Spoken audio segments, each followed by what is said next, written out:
Cool Figure TV. Revolutionary salute. Revolutionary salute. Like, share, subscribe. Welcome to the House of Revolution. You know I'm your humble host, the Yao Mean of Revolution. And is the U.S. controlling the weather? Have they weaponized the weather? What's going on with Hurricane Helene? Before we get into this, be sure to wipe your feet. That means hit the like button, like, share, subscribe. Let everybody know that Cool Figure is live. Salute, family.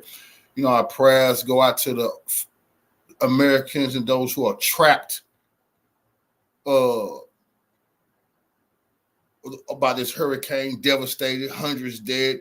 I'm hearing the government is not getting the proper supplies to these people. The government is broke. Why they broke? Because of what we've been telling everybody for so long. They've been sending our money to Ukraine. Zelensky got it all. They've been sending all the money to Israel. They want to help Taiwan. They say they want to make sure that the Middle East, is safe and sound, So they've been sending a little to Egypt. Egypt get $1 billion a year. Do y'all know that Egypt get $1 billion of your money every year? Israel get 3.5 billion. But anyway, they always finding somebody to help but you. And now the American government, and that's one thing I want to say, they broke.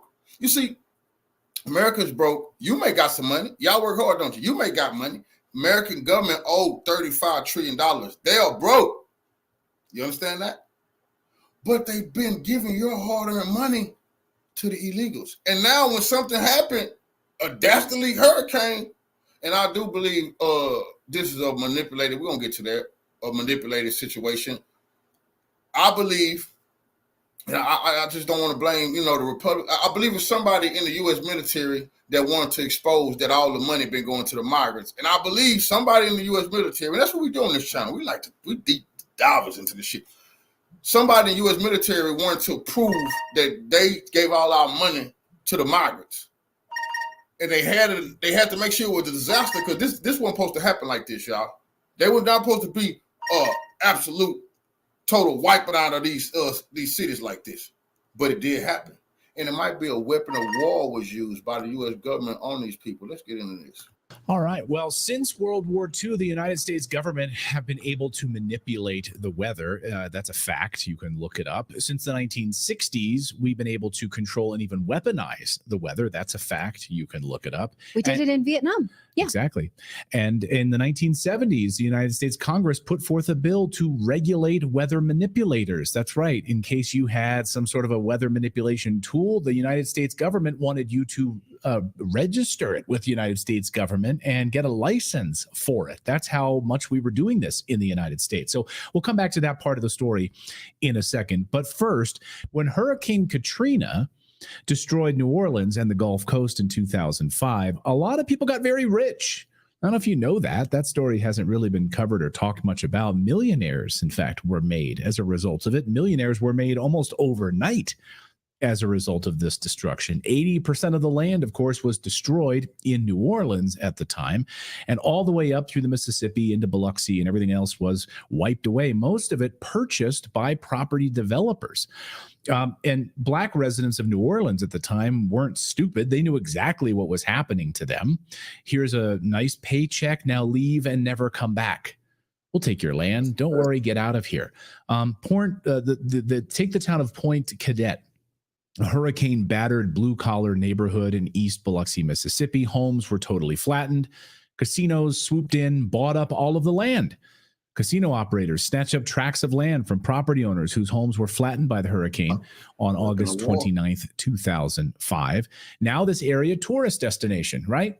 And nice casinos, restaurants, nice pier, all of that, nice shopping and everything. No more pesky homeowners with riverfront property, just like Maui. Lahaina, right? Where massive wildfires took out all the homes, people that lived there for well over 100 years. A lot of generational families in those areas now just wiped away. Perfect tourist destination properties in that area. The people that own those houses, of course, are totally inconvenient. Get out of here. We need this oceanfront property for new resorts. On November 13th, 1946, pilot Curtis Talbot, working for the General Electric Research research laboratory. He climbed up to the top of a local peak, 14,000 feet high near Schenectady. I love that name. Near Schenectady, New York. Talbot, along with another researchers from GE, released just 3 pounds of dry ice into the clouds, high above Schenectady. And suddenly it began to swirl. Suddenly ice crystals formed, and then it started to snow. Big snow was a result of that. Obviously, this is not footage from 1946, but this is snow. And it was pretty crazy. This was the first time they had created the first man-made snowstorm just after World War II.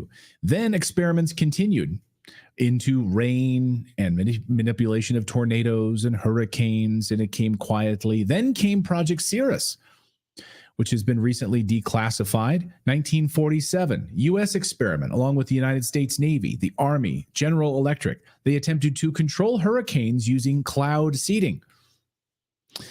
It was aimed at reducing the severity of storms. But guess what? It did the exact opposite, and efforts actually redirected a hurricane right towards Georgia. It's pretty remarkable, actually. You can see look at the path of this hurricane. They started seeding the clouds after the hurricane had already gone through the southern tip of Florida, and it was heading out to sea, moving away from Florida. It literally redirected it away from Florida. Then once they started. This storm might just collapse the Biden government and the Kamala government. Why? Because they are being exposed for giving all of our resources. They gave FEMA money. The money that was supposed to be used for this, they gave it to the migrants. Somebody in the U.S. military, I believe, this Kuffer theory, used the heart machine to expose what Biden and his government they did with our money. They've been giving it away. Not only to Zelensky, not only Israel and Taiwan, and making it rain on all the puppet states around the world that work for them. No, they gave it to the migrants. Seeding the clouds. Look at this. It redirected it back into Georgia, bringing devastation to Georgia. This is the heart machine. It was gone. It was out to sea. Let's bring it back using our cloud seeding. The idea was to lessen the severity of it. Of course, they did the exact opposite. After this, by the way, GE quit this, said they're done because they were worried about lawsuits, legal ramifications of this. But of course, the U.S. government continued it. The United States Army, the United States Navy continued this opportunity. In 1953, in fact, the President of the United States launched the Advisory Committee on Weather Control.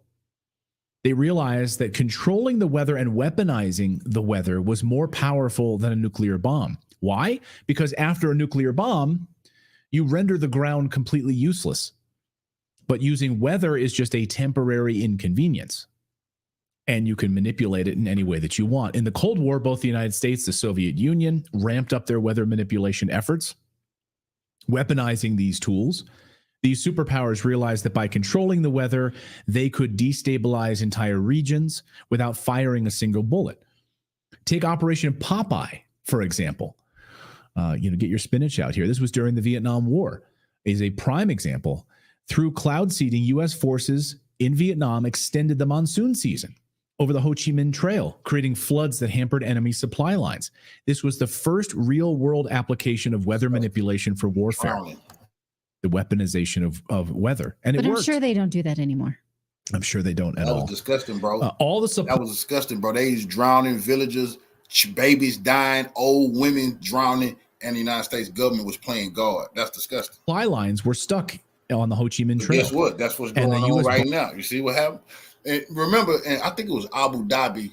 I think it was last month or 2 months ago. Y'all don't remember. See, they was cloud seeding over there trying to make it sunny forever. We just have perfect weather. So they was playing God.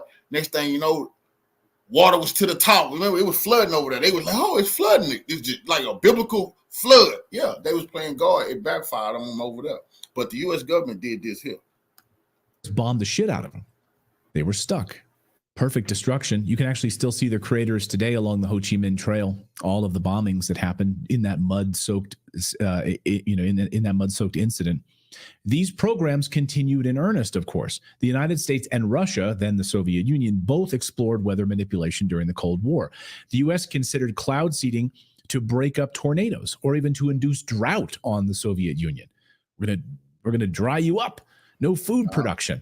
in the Soviet. You think they ain't been doing that in Africa? You think that it's a record drought? Yeah, they doing it. They're causing record droughts. Union. The U.S. also considered melting polar ice caps to alter climate patterns against the Soviets. Fast forward to today, and we have to wonder, have these programs quietly just sort of continued? Advanced to the point where entire storms can be created or intensified at will? Take Hurricane Helene, for example. On the surface, it seems like, yeah, is this the October surprise? It's so many double. This is a political weapon all over the news. Trump picked it up. Trump has been going down there helping, proving that they gave that money to migrants, over $1 billion. They're trying to lie about it now, but it's out there now. It's exposed. This could bring them down.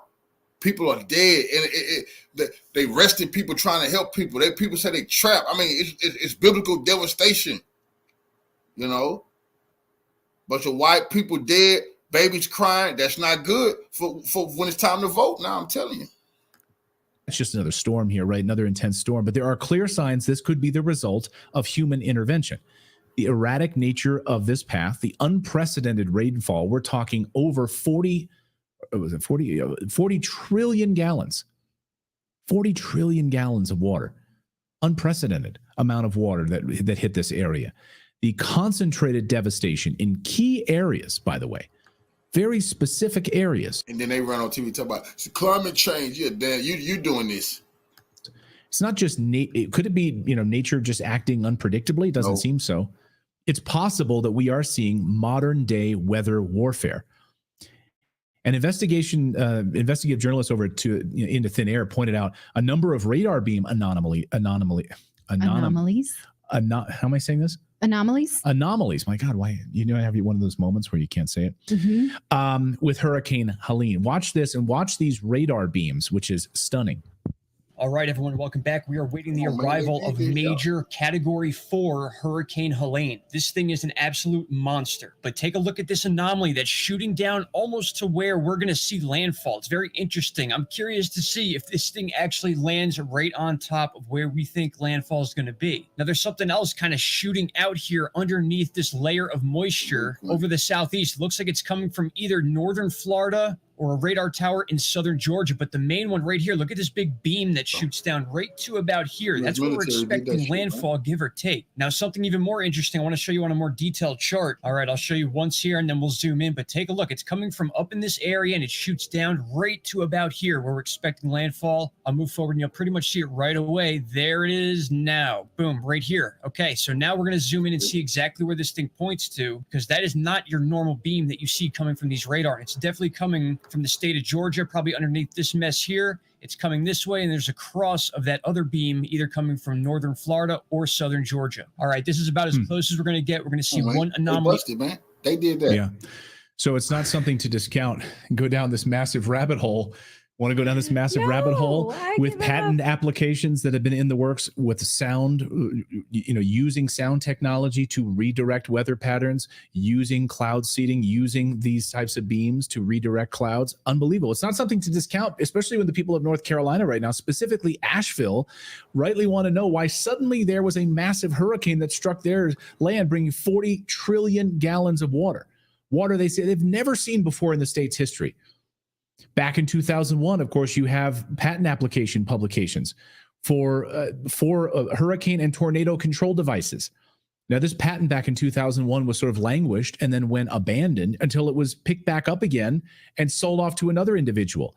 And you can read all of these patents. You can see the different technology, the abstract. A method is disclosed for affecting the formation and or direction of low atmospheric weather systems.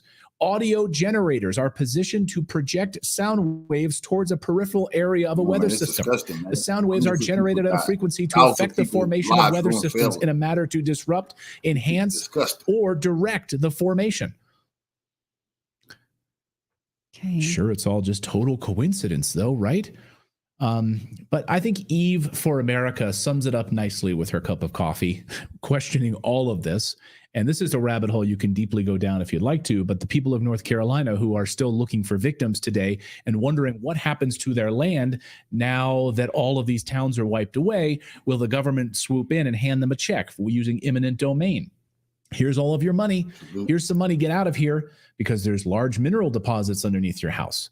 There's large swaths of useful resources that the United States government wants, or not just the United States government, but large corporations want, just like we saw in Hurricane Katrina, just like we're seeing in Maui. There are no coincidences. Here's Eve for America. I like this. Can I tell you what I find suspicious as shit? That one of the areas affected by Hurricane Helene is the world's largest lithium deposit, and the DoD just entered into an agreement with this company right here to mine lithium for electric cars starting in 2025. Now that area is completely devastated. This is a $90 million agreement between the DoD and this company right here to get Kings Mountain, North Carolina lithium mine up and running by 2030. If that area has been inundated, is in a disaster zone, then the government can come in and do eminent domain, and they can pay you what it was worth 5 years ago rather than what it's worth right now. Imagine that your home has turned into a watery lot, and the government comes to you and says, hey, I'll pay you what you paid for it. You're going to take it and you're going to go, right?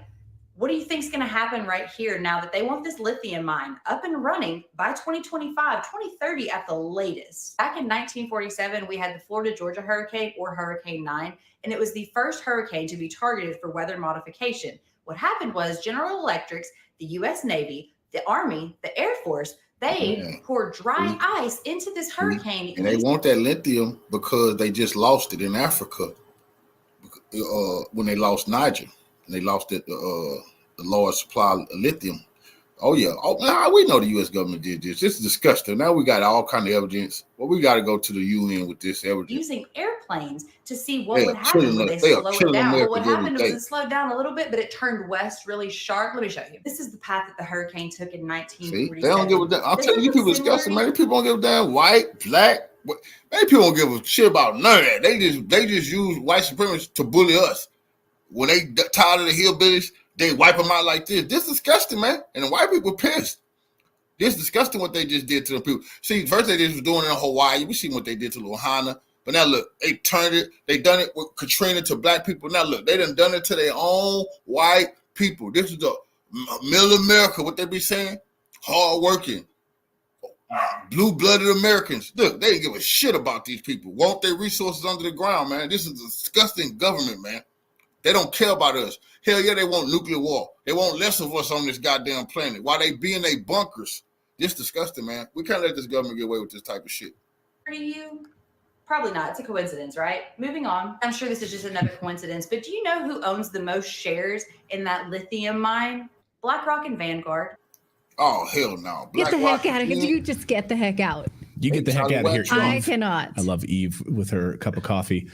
Yeah. We noticed you were homeless. May we the government offer you to continue to be? How about that? Right. That's our Here's a little check. offer. A young black girl and her twin beautiful babies drowned in Georgia with this. See, they didn't just get the whites. Black girl and her two twin babies died in this weapon of war by the U.S. fucking government. And then they come out and they talk about the climate change, which is a hustle to keep poor countries broke so they don't get to mine their resources while the U.S. get their lithium. Did they tell Africa, no, you don't, we'll give you some lithium. You don't dig in the ground, climate change. You're That's homeless the plot now. of Twisters. I'm sorry if I gave that away, but like weather this manipulation. is Yeah, truth exactly. As fiction. Okay. Can't.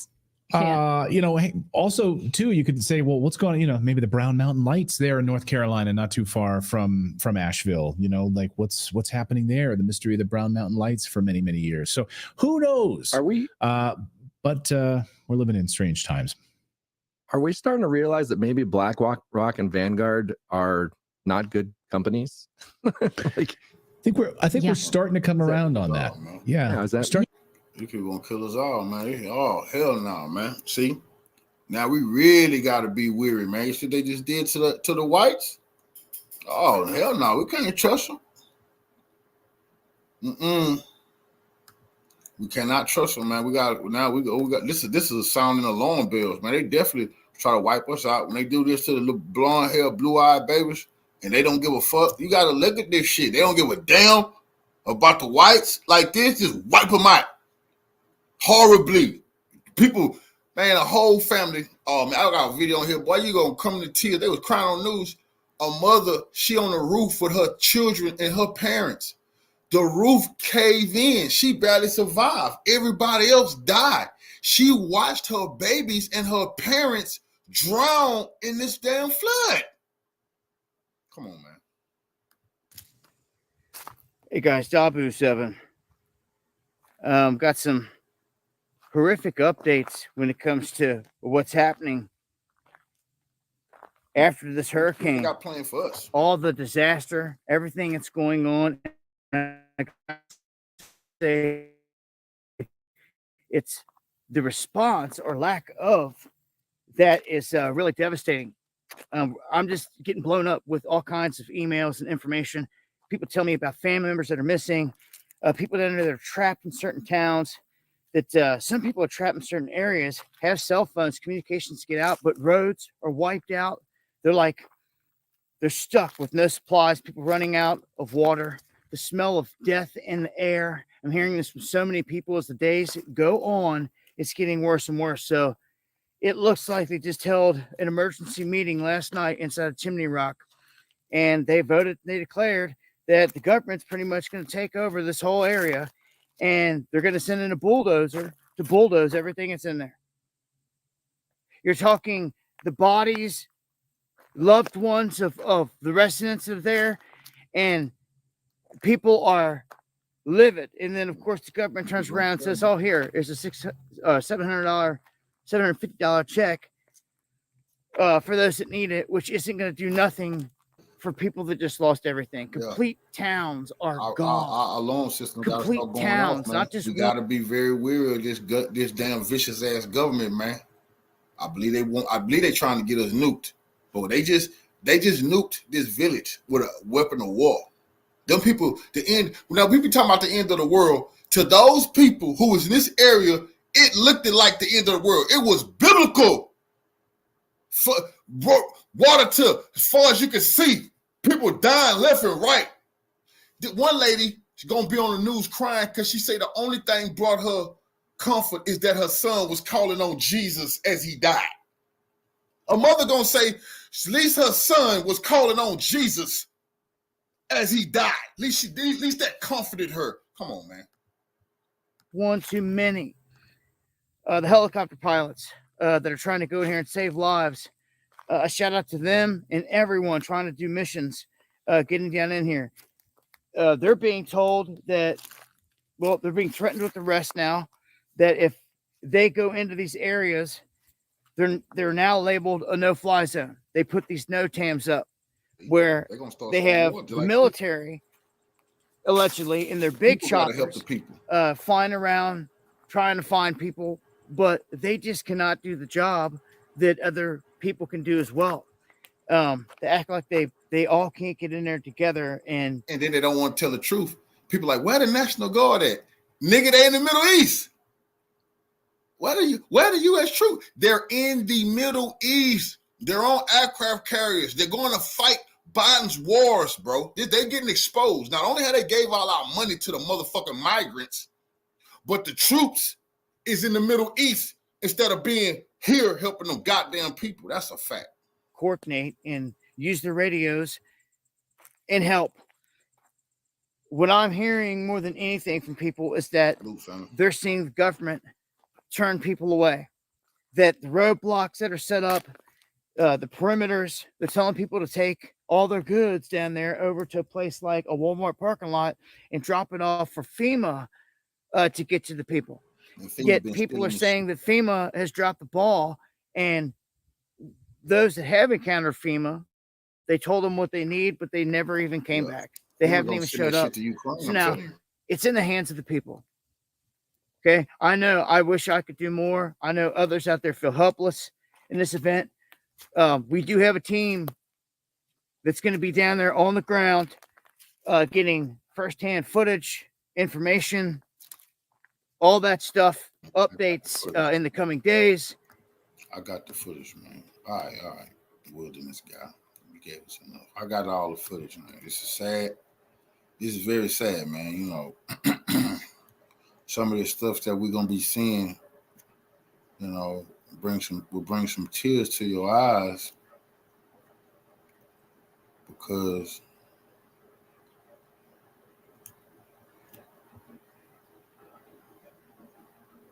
we don't know who could be next, you know. What city they gonna target next, man, with their weapon of war, you know.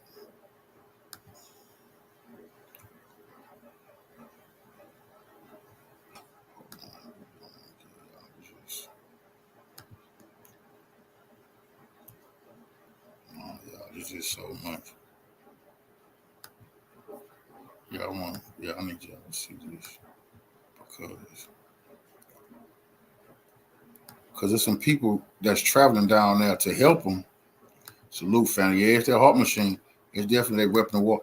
The trucker said they're getting a tire slash, like the government doing some shady shit. What's up, everybody? I did a video about 5 years ago when I started this channel saying that we might be going into a period of time where our infrastructure just gets completely overwhelmed. I got called all kinds of things. I totally wasn't ready for that. I was very much in my shell at that time, but I was hoping that they were right and I was wrong.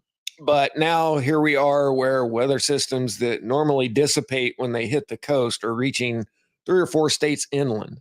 And here's the deal: is it's easy to look at these past cycles and just think that the whole world was in flux all at once.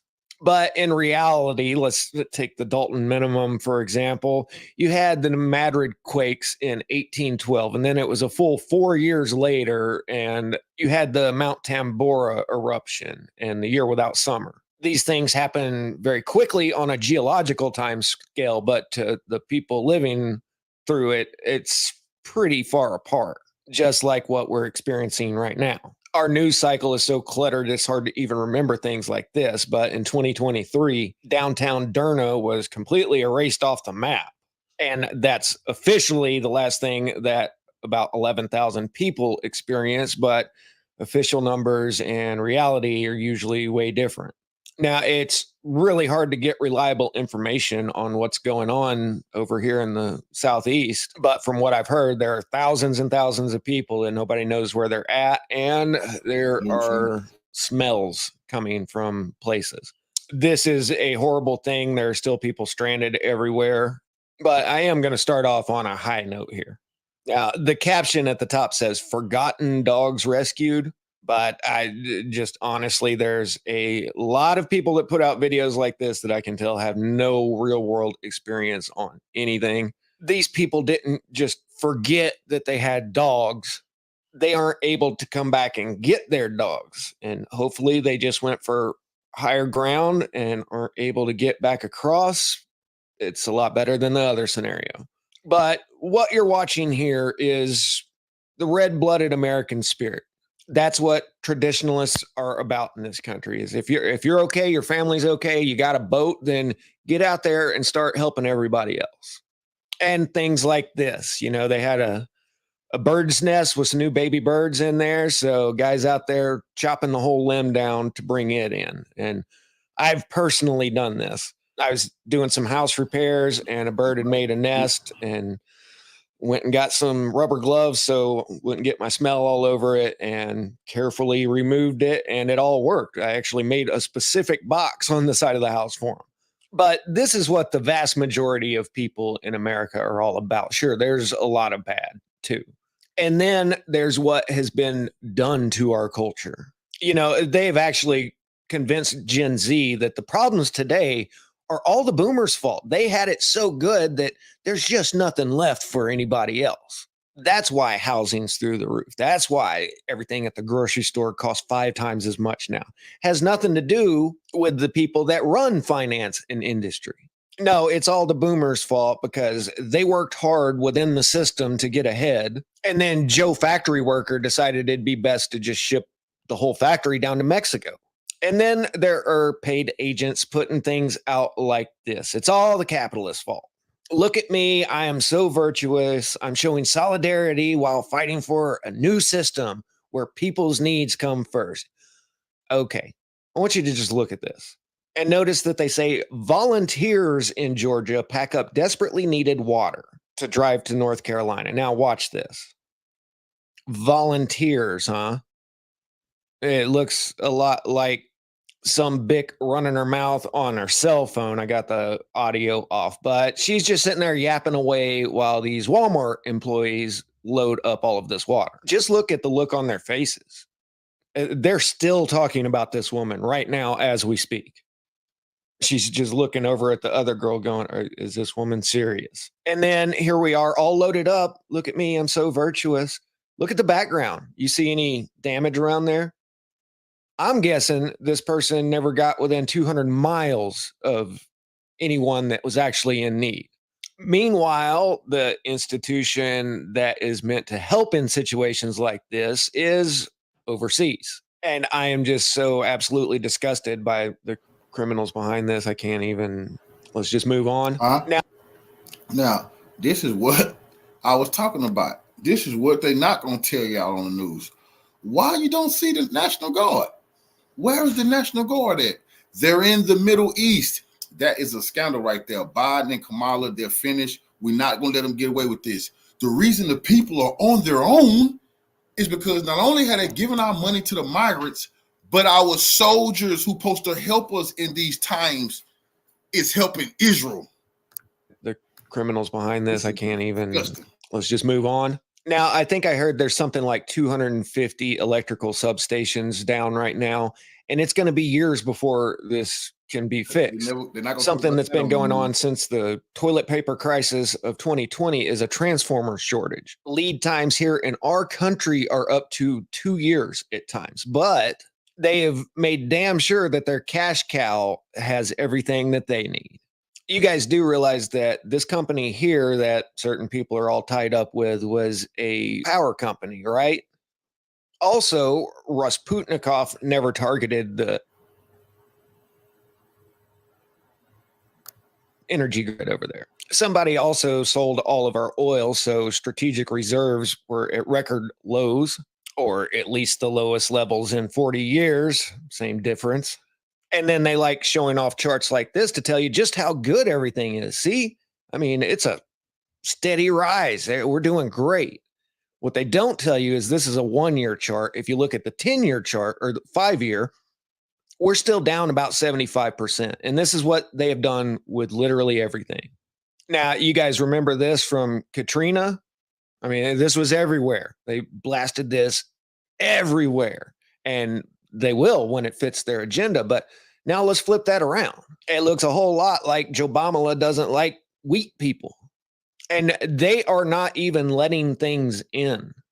The most I've heard out of the talking heads is to dissuade anyone from donating to help with the cause. They just say, no, they're all scams. So if you want to donate, you got to go to the FEMA.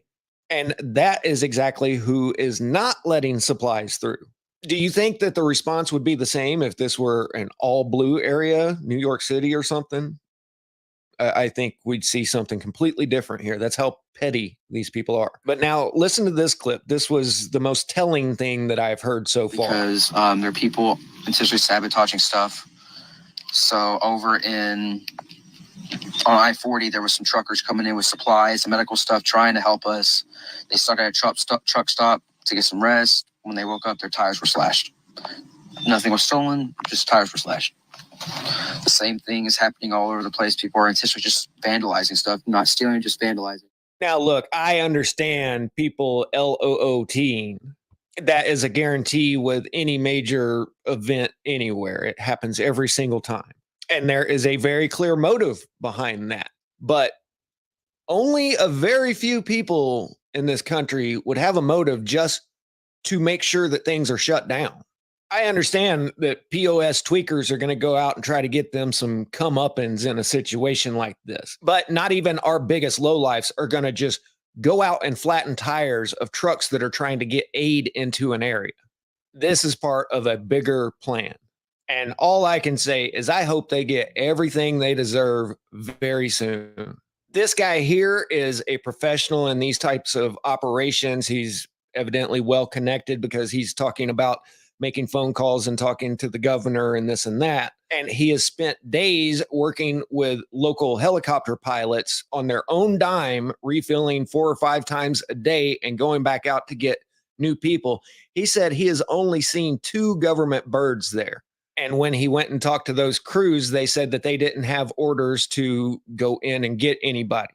And he is justifiably livid about the situation. He's just saying, look, I know where people are. All I need are birds to get in there. Apparently, there are a lot of good red-blooded Americans showing up with chainsaws and trucks and excavators, and that's great. I mean, that is a good thing, but it's going to take weeks to get some of these roads cleared into some spots, and in others, the road is just completely gone, so it'll take years to rebuild. But the FEMA that is specifically designated with this task is not doing a damn thing.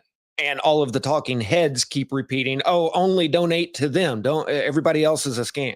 Guys, we have had a COUP going in this country for over 10 years now. And, I just get so frustrated. This is why I haven't made a video about it so far. I'm just sitting here, my blood's boiling right now. And there's so many things I can't say.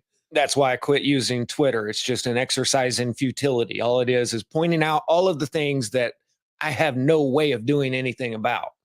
But I'm just telling you, you can think whatever you want about the tycoon. And hey, I'm first and foremost up front saying, I can't believe that you support these people, which I can't mention. But the alternative at this moment is the devil incarnate. There is absolutely no way that they can legitimately succeed next month. But if they do illegitimately succeed, then we're done.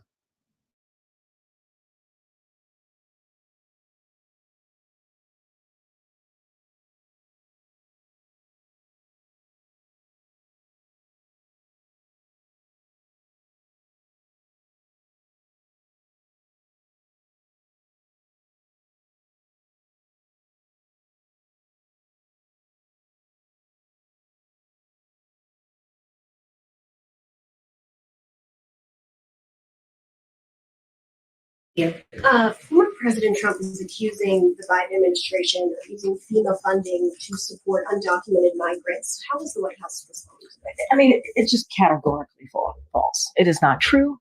It is a false statement. And look, the fact of the matter is, I think Washington Post fact checker did a piece, and the headline recently, just moments ago, not too long ago, and the headline was, "No, Biden did not take FEMA relief money to use on migrants, but Trump did." Man, these people are delusional, right? Not only that, you see that they really think low of us, right? To think that we don't, know the facts of the situation. Come on, lying to them is like a second language, as somebody pointed out. It's a second language for these people. It makes your blood boil. And we got people out here who really are going through it right now. But that's what the left does. They always point the finger, but that's what lies do. Somebody said they are counting on average Americans not fact checking their words. I got news for you. This administration has taught us to verify everything they say. There's no chance she is not getting fact checked. Amen for that. Shout out to Terrence K. Williams as well. He's been out here doing wonderful work to help the survivors and everybody affected by this recent hurricane, Helene. Famous taking donated supplies and food, but people who need those things haven't received anything from them. An elderly man and woman were holding back their tears because FEMA was beating on their door just to collect their names. They didn't offer any help. The churches, the volunteers, and the nonprofits are helping more than Biden, Kamala, and FEMA. Please do not give any supplies to FEMA. If you want to donate supplies to the hurricane survivors from Hurricane Helene, do not give the supplies to FEMA. Give them to a church, give them to a nonprofit. FEMA is not doing what they are supposed to be doing, okay? They don't care about people. They are not here to help people at all. They're not helping people. They are taking supplies and giving them to people who don't even need them. They are taking supplies and running off with them. Do not give any supplies to FEMA at all. If you want to donate supplies, donate them to a nonprofit or to a church. Do not give them to FEMA, okay? And people, let me tell you something, okay?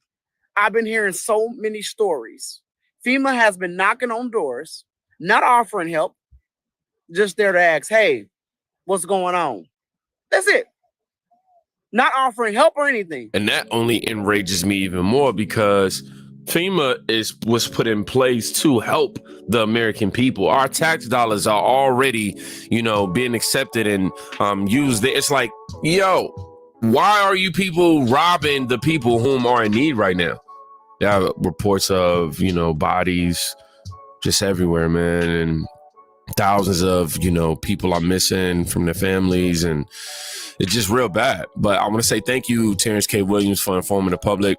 I'm learning that FEMA is definitely, it has a disgusting side to it. Somebody says that's because FEMA works for the same treacherous bastards who are sending $57 million in aid to Lebanon, not America.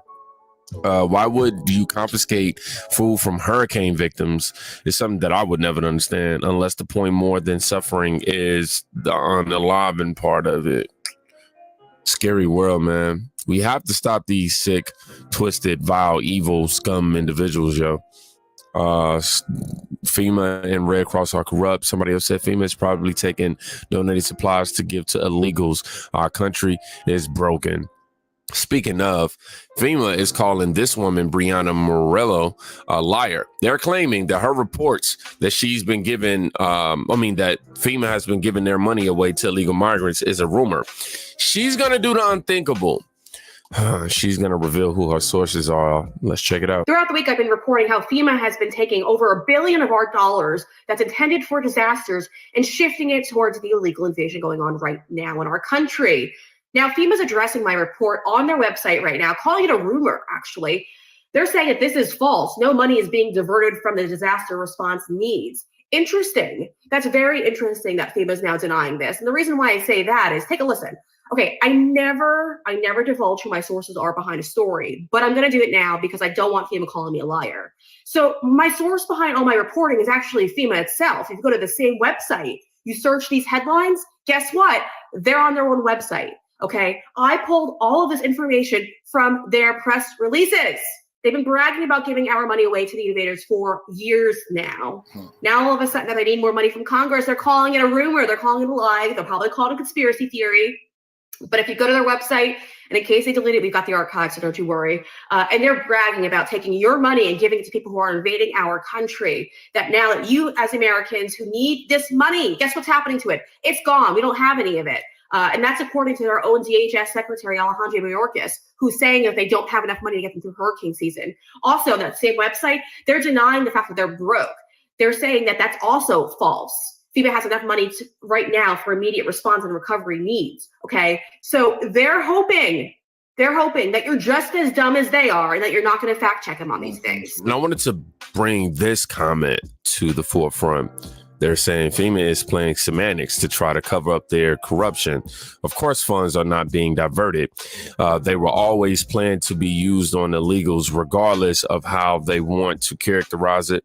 The fact that they are using FEMA funds on illegals takes away from the funds they need to help disaster relief efforts. This is America, y'all. You know, what a bloated bureaucracy of do nothing losers. Somebody says, imagine believing anything the government says after the past 5 years. Oh my gosh, it is just whack out here. Not only that, FEMA, Kamala's been out here saying that she want to help aid and give the $750 to, people out there who were affected by this, victims who were affected by the hurricane. But FEMA are denying applications. Someone on Twitter, Liz Willis, says FEMA just denied her sister's assistance claim because the hurricane hit her house at the wrong time for emergency assistance. Dozens of trees down, no power for days, no food, no water. She's a teacher in a Title I school system that needs help. What the F are you doing here, FEMA? So this is the application. It says your application status. Bring it back smaller. Oh my God, it's a flyer here, y'all. Another one today. And it's annoying me. Come on, man. Anyhow, I ain't got time for no jokes with it. Your application for disaster assistance cannot be processed at this time because your damages occurred on a date that was not indicated in the disaster declaration. If you have any questions, man, this is crazy. Y'all know we're going straight to the comments. She just needs to go in and update the date. They autofilled.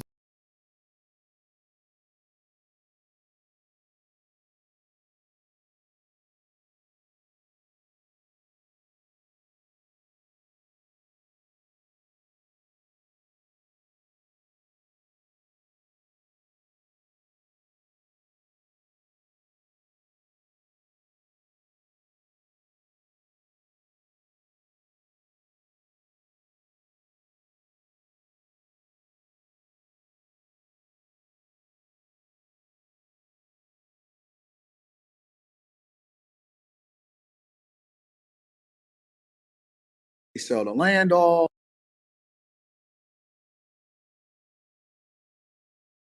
Kamala, how them people supposed to apply for them benefits and apply for that $750 if they ain't got no internet?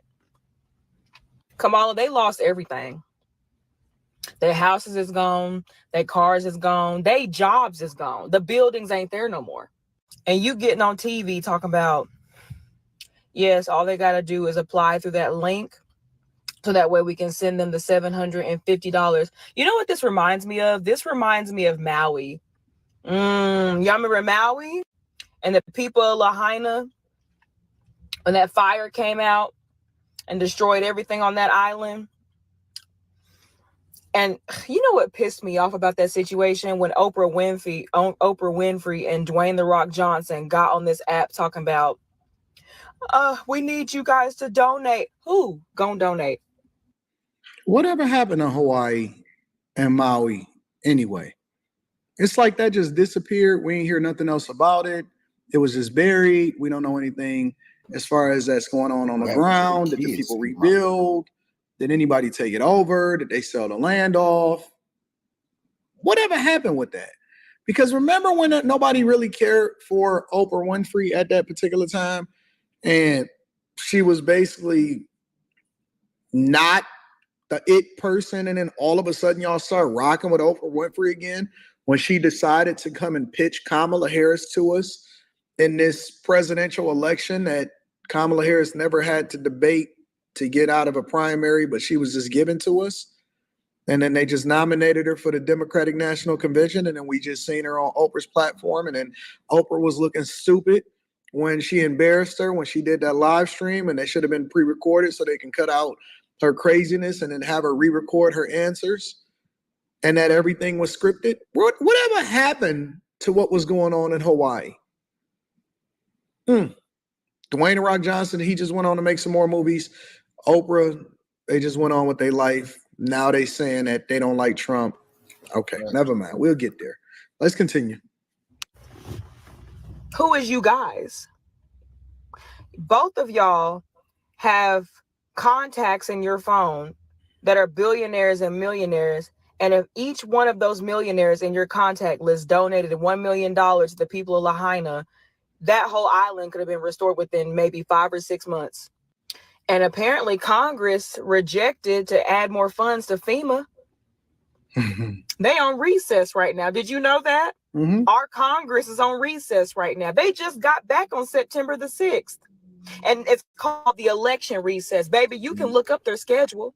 You can go online and look up Congress's schedule. I promise you, I'm not lying. Nobody knows nothing about Congress. These people in Chimney Rock, North Carolina have lost literally everything. I live in East Tennessee. But I don't live, it wasn't far from us, but there were still parts of East Tennessee that got touched. We're like in the valley. I'm not going to say my city. You can figure it out. We're in the valley of East Tennessee, and we were under high wind advisory from the evening time up until the nighttime of the next day. I don't know when y'all gonna realize that you on your own, dog. Insurance companies is pulling out of these high risk areas. They practically all of them pulled out of Florida. Practically all of them was pulled out of California because you got forest fires over there in California. You got hurricanes over near Florida. And North Carolina, ditto. It's people that said that they dropped their flood insurance. I know the insurance companies is popping bottles. And I know that different people from the insurance industry is endorsing. Never mind, I ain't gonna get into that. But my point is that you on your own, dog. You are on your own. Nobody is coming to save you. $750, dog. Do you know that people lost everything? That the estimated death toll is above 1,000, yet they've only started to climb it above 200. There are so many people missing. There's areas where it's inaccessible, and it's bad out here in these streets. But they're going to offer you $750 in order for you to get baby formula if they can find a baby, see?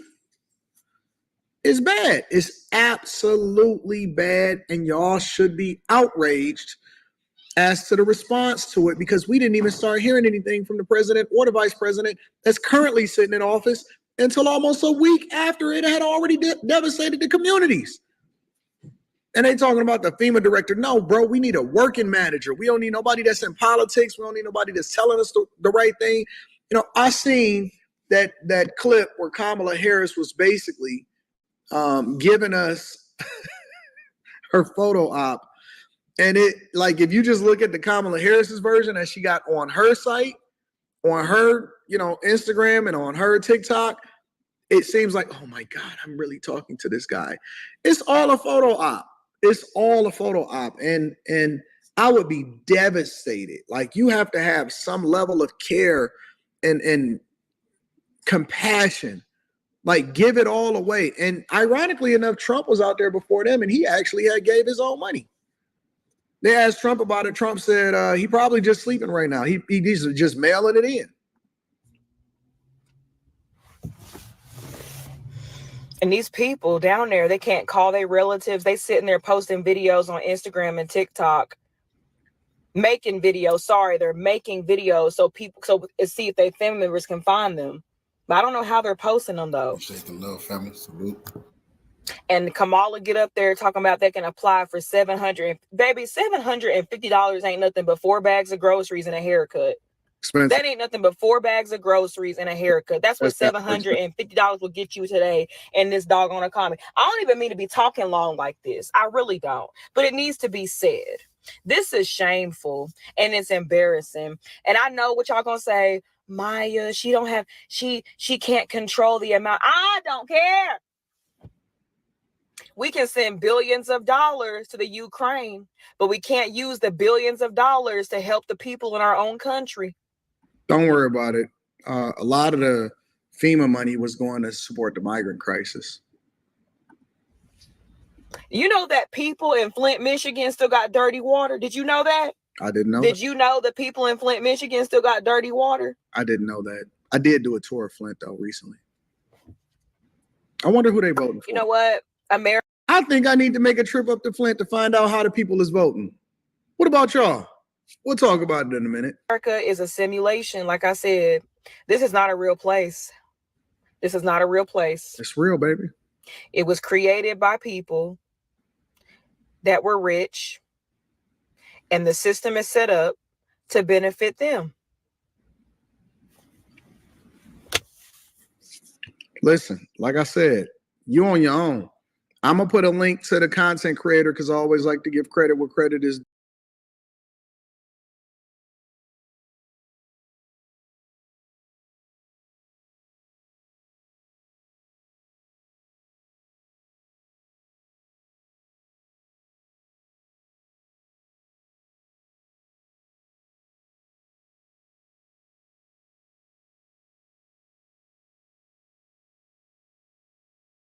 Cincinnati, Lexington, Burbank, and Honolulu. Go to jimmydore.com for a link for tickets. So you know how there's the big hurricane, Helene, and we just spent $300. We just gave $300 billion to Ukraine. We've given, I don't know, $50-60 billion to Israel. Guess what? They're all out of dough for Americans. They're all out of dough for Americans. Let me rephrase this for all the cable news watchers who think everything is normal. Santa Claus is reporting that he doesn't have enough toys for all the good children this Christmas. The Federal Emergency Management Agency, FEMA, can meet immediate needs, but does not have, by the way, they're not meeting those needs. I'm going to show you in the next story. They're not meeting those needs. That's a lie. FEMA can meet immediate needs, but does not have enough funding to make it through the hurricane season. Homeland Security Secretary Alejandro Mayorkas told reporters Wednesday. Well, I mean, that's what you get for putting a guy. Anyway, isn't that what you get for putting a guy named after a luxury resort destination in charge of the crisis relief? Mayorkas. The agency is being stretched as it works with state. It's being stretched. One emergency, they can't handle it. They did nothing for East Palestine. Nothing. We still don't have clean water in Flint. One hurricane, they got nothing. They're stretched. But boy, I guess they're sending good thing they're sending all that money to Israel's military. We're sending diapers to Israel because the Israel military's got the poops. The agency is being stretched as it works with states to assess damage from Hurricane Helene and delivers meals, water, generators, and other. Oh, really? Are they? Mayorkas was not specific about how much additional money the agency may need, but his remarks on Air Force One underscored concerns voiced by President Joe Biden and some lawmakers earlier this week that Congress may need to pass a supplemental. You think they haven't done it? They haven't done it. What's the date on this article? What's the date? Let's see. October 2nd. What's today's date? Today's the 4th. I haven't done it. We are meeting the immediate needs with the money that we have. We are expecting another hurricane hitting. FEMA does not have the funds to make it through the season. Why is that? You're the head of the department. Why don't you know? Doesn't FEMA come underneath? Aren't you in charge of FEMA? Yes. Why didn't you make sure they had enough money? We only have enough money for like a half a hurricane. It's not like they took care of the people in Lahaina.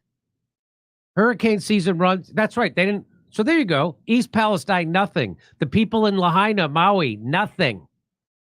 Now the people in North Carolina, they can't get to them. They're not giving them anything. Wait till I show you the videos in the next segment. It's gonna blow your mind. And now they're like, hey, we don't got enough. Hurricane season runs June 1st through November 30th. November 30th. So that's another 2 months.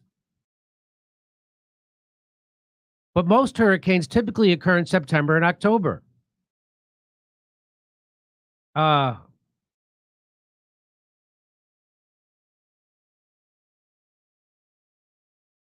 Congress recently replenished a key source of FEMA's response efforts, providing $20 billion for the agency's disaster relief fund as part of a short-term government spending bill to fund the government through December 20th. This bill also gave FEMA flexibility to draw on the money more quickly as needed. Too bad they're not doing that. Too bad they're actually not helping people. FEMA is looking out for you the same way a hawk looks out for rabbits. Both chambers of Congress are scheduled, however, to be in their home states and districts until after the election. So there's not going to be a session of Congress to get more money for these people until in November. Because what are they doing? They're focusing on campaigning.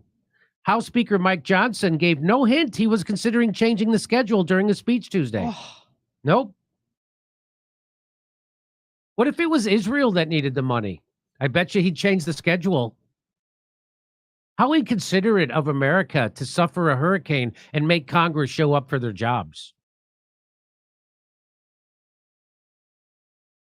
He said the Congress just provided FEMA with the funds it needs to respond, and the lawmakers would make sure those resources are appropriately. Oh, really? A bipartisan group of senators from affected states wrote their leadership this week saying it's clear Congress must act. So, no, they're not. So Mike Johnson's another liar. He's another guy who doesn't give a shit about America. He cares more about Israel and Ukraine does he does about America. This is how empires end. So endless billions of dollars for Israel, ends of billions of dollars for Ukraine, as the America rots. We don't have time. They said that they may even require Congress to come back in October ahead of the election. More than 150,000 households have registered for assistance with FEMA, and they're not going to get it. Because they said they're going to give them $750, and people are, how are you supposed to apply if you don't have electricity? And the people who are in hotels somewhere are applying, they're being denied. FEMA's saying, well, you have health insurance. You have home insurance. They're denying them help. $750 they won't give those people. We are in the end stage of our republic. We're ending the way all empires end, bankrupting the treasury on foreign wars while letting our own country rot. When will we rise up? Well, I'm sure the American people would love to rise up, but the new season of Saturday Night Live starts tomorrow. And we don't want to miss seeing all the same old shit with a couple of new faces that nobody recognizes. Hey, come see us do stand-up. What they do to these people so they can get their land, steal their resources. This is disgusting, man.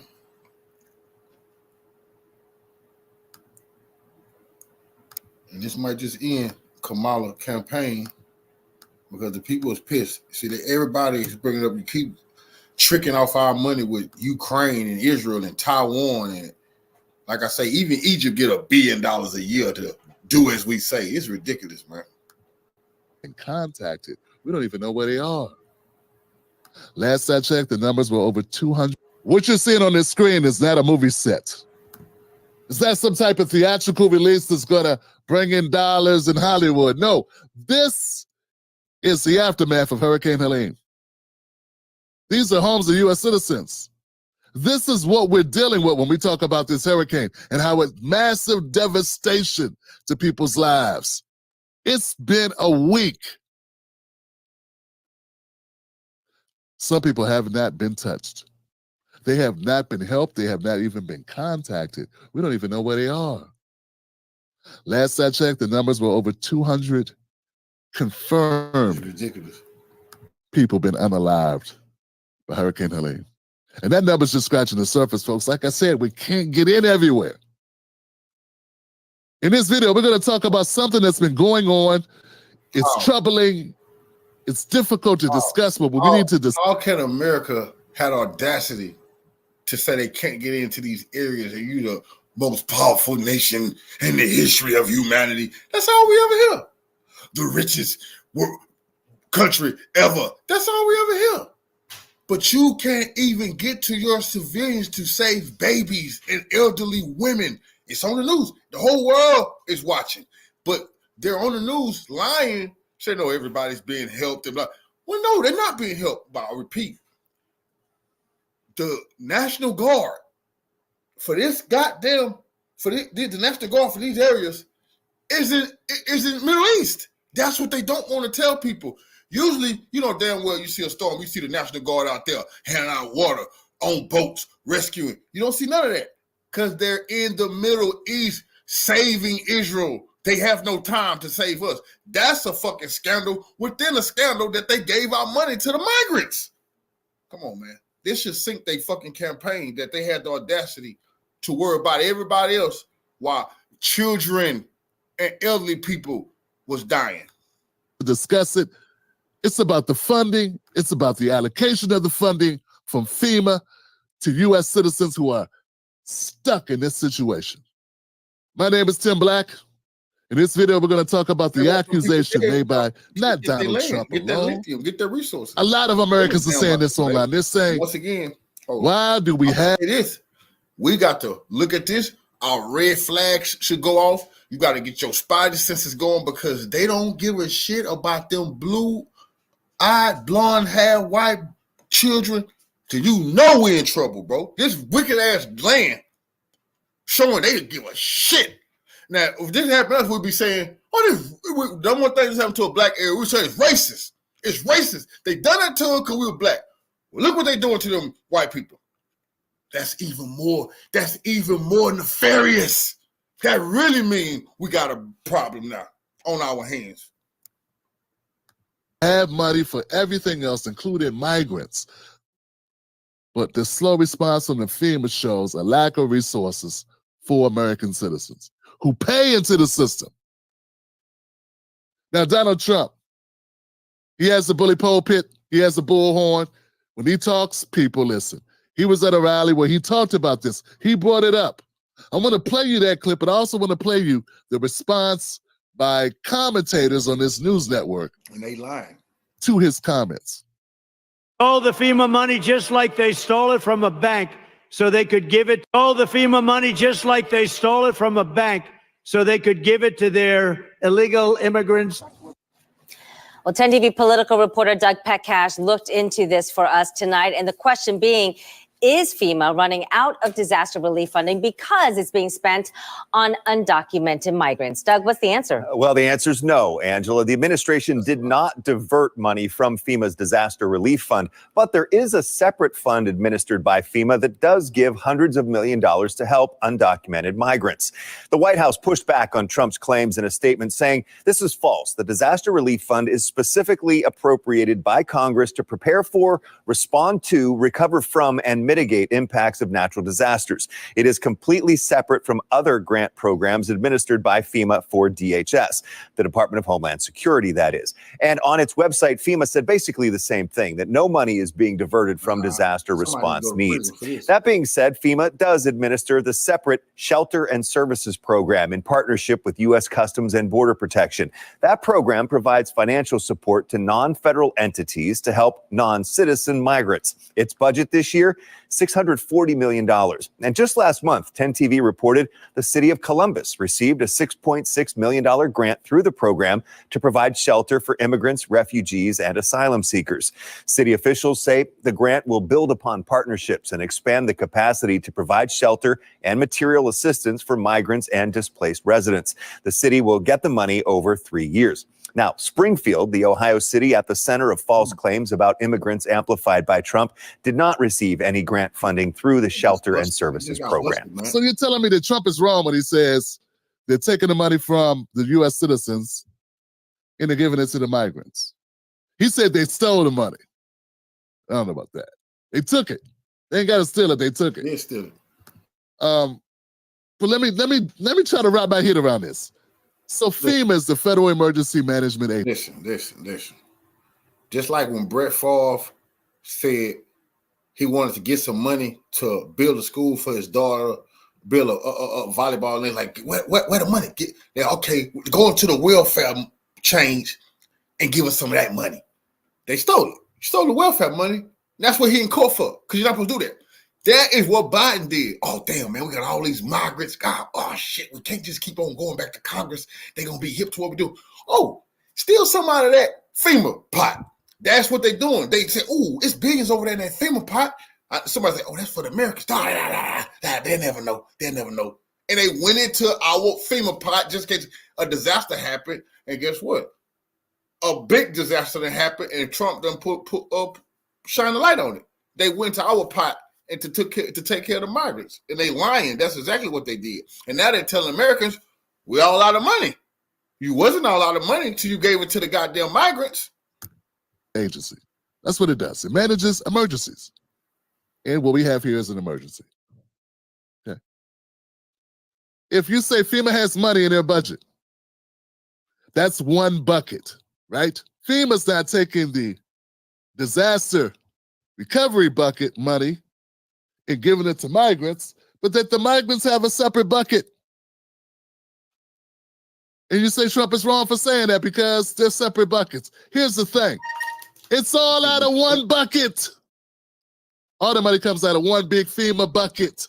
So if there wasn't a migrant bucket for money for undocumented migrants, shelter, food for them, is it too crazy to say that money, instead of that $640 million being here, you could have put that over here into the emergency relief for American citizens who are suffering from disasters from climate change and other natural disasters, which is the whole purpose of having FEMA? Yeah, you could. You know, when me and Mrs. Black have an opportunity to go out for dinner or lunch, and she wants to reach into a person like, I got this, baby, I got this. I don't know how many times I've stopped and said, hey, babe, it don't matter who got it. It's all coming out the same buckets. It's our money. That's the same way I look at FEMA. It's all coming out of the same bucket. So you want to try to trick us up with language saying, well, it's not really the same bucket. Nah, the ultimate bucket is FEMA. That's where the ultimate money comes from. See, what they do, folks, is they call you xenophobic, meaning you hate migrants or immigrants. That's crazy, bro. That's crazy, bro. They got to lose the election. It's crazy that we already been seeing they've been giving the migrants money, houses, cars, great credit. These people got outstanding credit. Everything you could ever want. It's like a reparations package. Reparations package. So we've been wanting, like, oh, wait, all that. Man, and then to find out that wasn't enough. They went into the little rainy day fund. Just think about that. If you ever know what a rainy day is, that's for the emergency pot, just in case. That's what FEMA is for Americans, bro. That's for just in case a disaster happened. We got you, you know. But guess what? We pay into that. That's not magical money. These bastards, these millionaires in Congress went into our little stash and gave it to the new voters. They new citizens that they want to be citizens. You see what I'm saying? And now people dead and need money. And they playing politics. Oh, Trump is lying. This is crazy, bro. These people want us. I'm telling you, these people want us to get the rope, man. Foreign nationals or whatever. You hate foreigners. You got a distrust for them. You can't stand them. You're bigoted, right? They say that, but then they give you all the reasons in the world not to like these people because they take resources from you. Look, guys, America has a lot of money. We print money for just about anything we want. Why are we printing more money for FEMA? Why would you put people in a situation where they are lacking in a moment of dire need? This is not a nice to have. People don't have running water. People don't have electricity, cell access, phone access to food. That's not true. America don't have a lot of money. America is broke. America is $35 trillion in debt. America's wealth is its people. And because of us, they can print money off of us. The bankers are looking at your life expectancy, what your earning potential is, what you've already put. America is broke. 35 trillion in the fucking hole, bro. People understand this. I know people say you don't have to worry about it, but no, when you say America, you post 35 trillion in the hole. The money is in the people, the crown jewel of this fucking country, us, and what we could earn, our potential. You know, other than that, America is ass out and could never pay its bills. And the creditors, the China and everybody else will be coming pick apart. Are they going to take this state? They're going to take that highway so they can get paid, put a toll road on. They want that water resource. They want that oil refinery. That's what they would do to America. Nah, people need to stop thinking America is rich. No, America 35. America is a deadbeat country that don't pay its bills. America is a deadbeat country that don't take care of its kids. Nigga. People are shut down. They can't get to the doctor, can't get to the hospital. The roads are collapsed. There should be $1 trillion poured into that thing. Instead, okay, and we know there's money over here. Look, I think if American citizens had what they needed for disaster recovery and everything was going smoothly and it wasn't a week and people are still unaccounted for, people are still stranded. People still are being rescued. As recently as earlier this morning, before me recording this video, I'm hearing about 10 people that were rescued. And that's just one particular town in North Carolina. We still got Georgia, Florida, South Carolina, Tennessee. So the bottom line is, You pit us against each other when you don't take care of American citizens, which leads us to make these conversations. And now that we got social media, everyone's talking, they're sharing their experiences. You can't tell me all of it is fabricated. All of it is done by bots. I've seen all types of people from all walks of life making video content. Survival of the fittest. It's survival of the fittest. I mean, they can put us against whoever. We're going to survive here, especially us. Our history is proven. We're going to survive. Whatever. I mean, that if they want to do that, then that'll be the end of them. Because we definitely not going to go. It's always, if it's me or you, it's you. That's our historical history. That's why we still here. Every fucking body that try to kill us, they can't. Then they find out they want to make money off us. Then that's real talk. Everybody try to whack us, but they can't. They tried many different ways. They still trying to poison us right now. We refuse to go. We won't even take the fucking jab, many of us. We know they trying to kill us. Content about what they've seen with their own eyes. Everybody's not a bot and everybody's not lying in order to hurt Joe Biden and Kamala Harris. But put a pin in that because I got another clip I want to play. This is showing how the tide is turning. Even CNN is calling out this nonsense. The response from the Joe Biden administration, the Biden-Harris administration has not been sufficient. Question.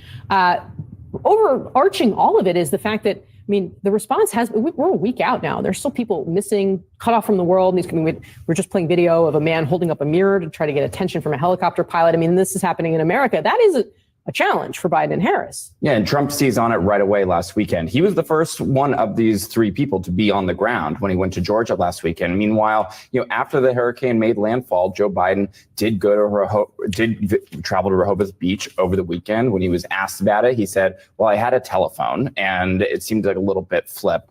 And then Kamala Harris also realized there was a problem because she was out on the West Coast on a fundraising swing and quickly sort of came back. And now you see that they are scrambling to sort of show that they're on the ground. Joe Biden making several visits to storm damaged areas just the last 2 days. And so they're trying to sort of play a little catch up here. Yeah, you're playing catch up. You're playing catch up to Donald Trump. I don't know if you noticed that, but Donald Trump's that would have been Israel. Lord have mercy. They would have been making us kneel first and have 2-3 days of silence. Yes. Everybody got to mourn, be in mourning. What if that was Ukraine, 7 days silence? And since Zelensky comes over here with a personal bucket in his hand, going house to house, collecting the money from you. If that would have been them. But for Americans, Joe Biden on the beach. Say, he got a phone? Call him. Hey, what can he do? He's only one man. Shit. And this is nap time. Like Trump said, ask Trump, Biden. Trump say, man, he's probably taking a nap somewhere, man. One person. And Joe Biden has all the resources of the federal government. And we got Kamala Harris that's already out and about campaigning. Why would they allow Donald Trump to beat them to the punch? That's just pure hustle. That's all that is. You got to call that what it is.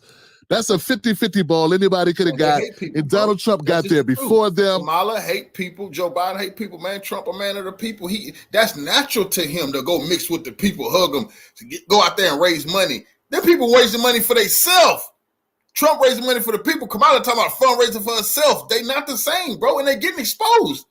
She don't want to go down. So she hate normal people, normal Americans. That's true. Man, them people don't give a damn about them people. He was on the ground, boots on the ground, shaking hands, reassuring people, surveying it for himself. He looks like he cares more than Harris cares. Looks like he cares more than Biden cares. That's the message that's sent to viewers. That's what they're getting. That's what voters are thinking when they see that. And that's not the fault of Donald Trump. That's the fault of your administration. I was talking to somebody earlier about this, and they were saying how they've known people to get FEMA help. And in order to get FEMA help, you got to do everything. You got to jump through hoops. And those are the same people. If you're a migrant, you can just say, hey, I need money, I need help. And they go, okay, put your X here. But if you want FEMA help, you got to give your social security number, your age, your weight. Who was your third grade teacher? And what you had for lunch 2 weeks ago, Thursday. Yeah, we got to go through the red tape. We need to cut the red tape. You would think that the Democrats would try harder during election season. And if this is as hard as they can try, this is as hard as they will work. They just gave Zelensky $6 billion all cash, crisp, big faces. Zelensky said, "I don't want no check, man. Y'all owe $35 trillion." Zelensky said, "U.S. cannot write him no check. They in debt."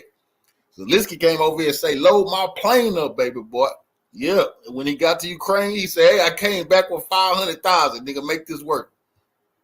During election season, I hate to see what they do in a natural disaster when it's not election season. Our sympathies, our thoughts are with those people that are stranded, those people that are going through it right now. If you're watching this video, you want something amplified. You don't need me to help.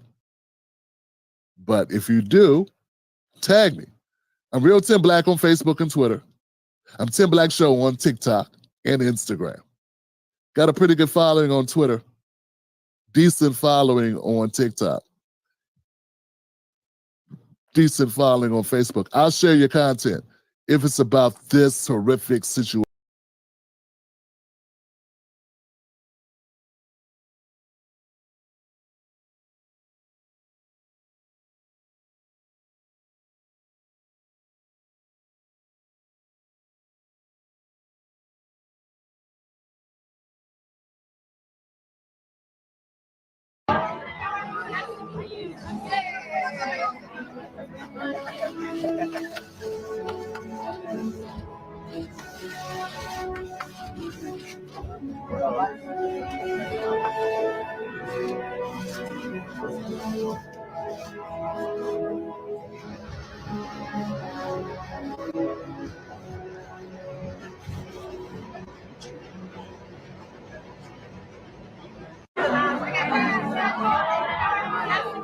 Hey, welcome back to the channel. It's your man Wise, and I got a couple clips I want to share with you guys. There are people that are frustrated because of the lack of support from the people who are supposed to be the leaders of this nation. There's been clips of Joe Biden out on the beach. There's been Kamala Harris, obviously out in Nevada, but she did finally make her way down to one of the areas that's been ravaged by Hurricane Helene, but even that looked staged. And it's just a mess right now because there are so many people that are suffering. We got crazy things going on, like trucks with their tires slashed. We'll get into that here in a little bit. Bear with me. There's a multitude of clips to share. Like, share, subscribe to the channel. And without further ado, let's go. This morning, I'm dead ass pissed the fuck off. As a recent hurricane survivor, as somebody who been without lights for 6 days, I am pissed off. The fact that I can hear Joe Biden say, we need American people to come together to help the recent hurricane survivors. Why the fuck we got to come together to help ourselves? We didn't have to come together when y'all sent $30 billion to the Ukraine. Facts. We didn't have to come together then. So why we gotta help? Why we gotta come together to help ourselves now? We gotta come together to help ourselves because y'all don't give a fuck about us. And y'all can't see that. Y'all love to say they for the people. How they for the people? She asking for donation while Trump out here giving $25 million to help us. Come on. Yeah. Come on, man. Facts. That's a fact. Where's the lie? That's a fact. I was gonna bleep this out, but I decided not to. I'm gonna let it rock because this is raw. And this is real raw emotion. And I know a lot of you guys, y'all don't like to hear the cussing and things of that nature, but you can hear the passion in this brother's voice, man. Hey.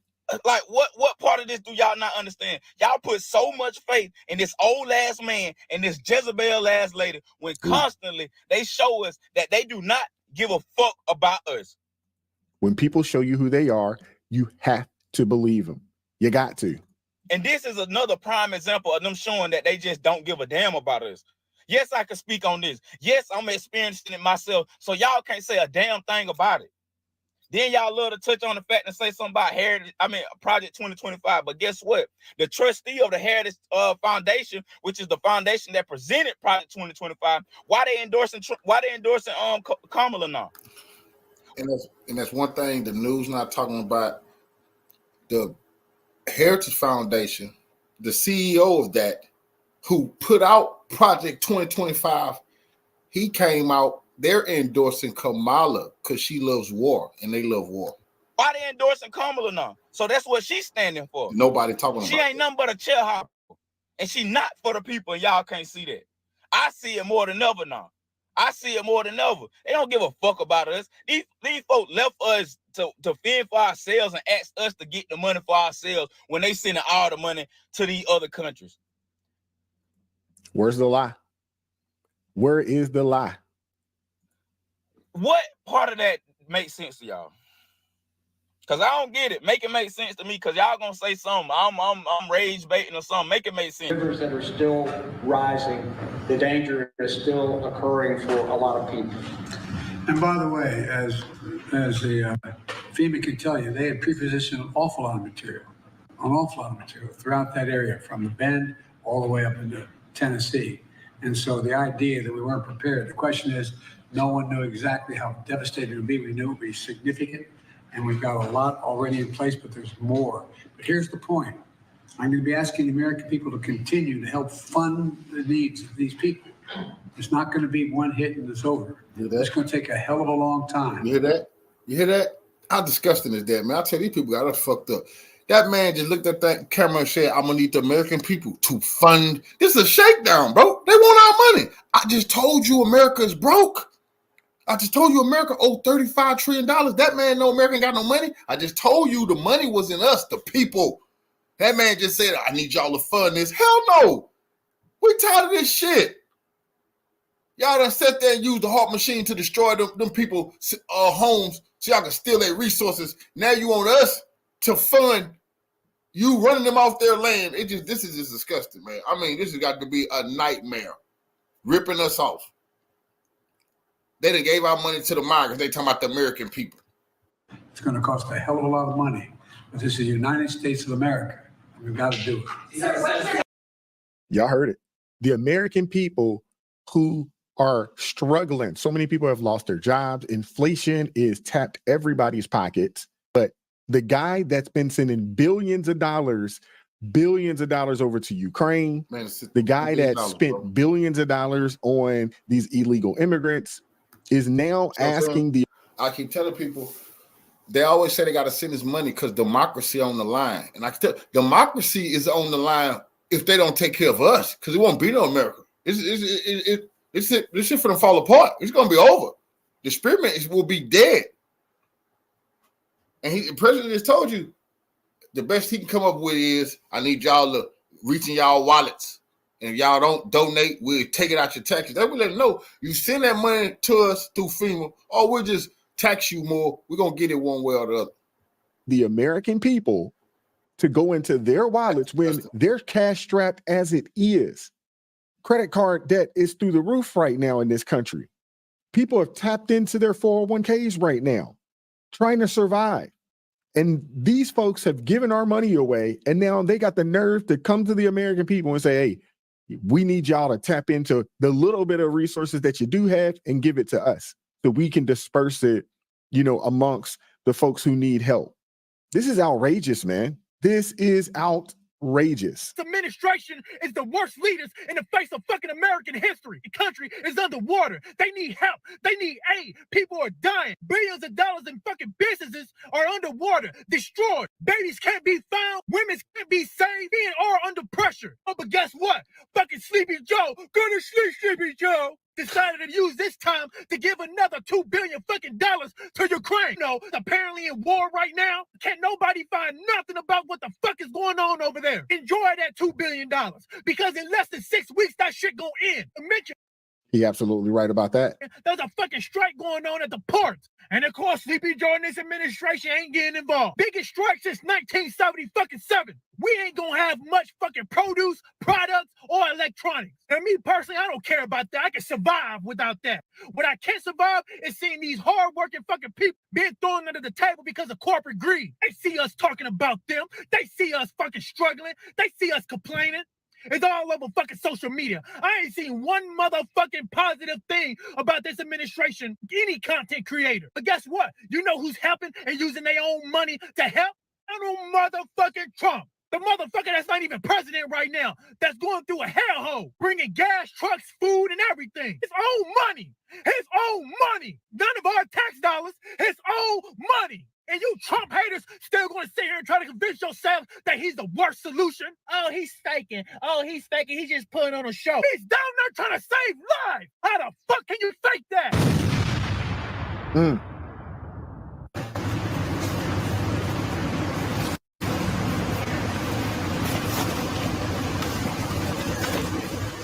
Everything about this lady is staged. Look at this.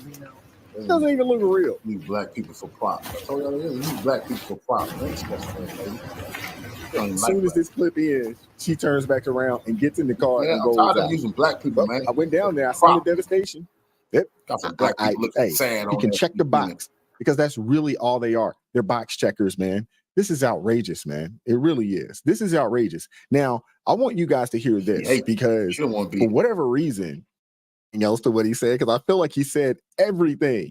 But check out your vice president here. We have people out here slashing the tires to our 18-wheelers, our truckers out there. And these people are trying to get supplies, out to help people. And we got people out here just recklessly slashing They don't tires. want the people to get no damn supplies. They want them dead or getting the hell out of there. They don't want nobody trying to survive and stay on their property. No, they want the resources. They slash. That's crazy. Slashing the truckers' tires. Hey, you get the hell out of here. We said these people be dead. We heard another hurricane on the way. Tires. Check this out, man. This is crazy. A friend of mine posted my last video on Facebook, so I'm just repeating it here on TikTok just to get the word out. TA in Denmark, Tennessee had 50 trucks with slashed tires. 50 trucks. Y'all hear that? Slashed tires. That's on I-40 through Tennessee. Exit 126 in Holiday, Tennessee. The Loves had 5 trucks. One guy had 9 tires slashed. And exit 163 at the Loves in Dixon, Tennessee, there were 16 trucks with tires slashed. So if y'all are traveling through that area, avoid those truck stops. Try not to stay overnight in those truck stops as for now. They've got authorities working on what's going on, and it's some kind of an activist group that is doing this. So, y'all be careful and be safe out there. Everything. And it's leftist groups. You mouth breathing, useless eaters. God. These are American citizens. You cheer when that fat little dictator comes here from Ukraine and rides around on C-130 military aircraft, which is highly freaking illegal, dude. You celebrate the fact that he comes here and leaves with $8 billion again of my tax money. Oh, Ukraine. Hashtag Ukraine. I don't care about Ukraine. They just got a bunch of our transformers a few weeks ago, and now people in my country who don't have power and probably won't have power for weeks need those transformers. Are you shitting me? And now you're making the problem worse by slashing the tires of truck drivers who are doing the job. Oh my God. Oh my God. They're taking supplies to people. Wow. But if you can't get your hair to curl the way you want, or your makeup to apply correctly, you are having an existential meltdown, and the entire world has to bow to your grievances.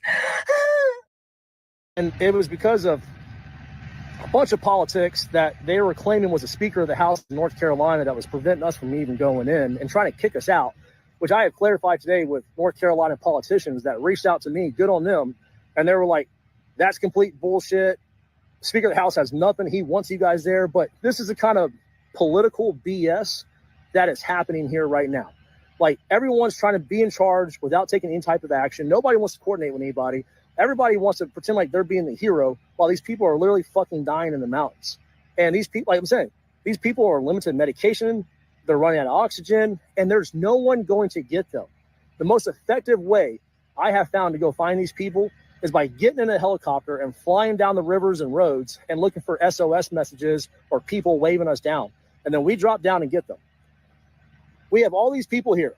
We have law enforcement. We have State Guard, National Guard. They have no way to go get these people. Yesterday, when I was at the Asheville airport refueling, which, by the way, the civilian is paying all this out of his own pocket. He's not even looking for a reimbursement. I think we did 4 refuelings yesterday. And that was like just in half a day's work.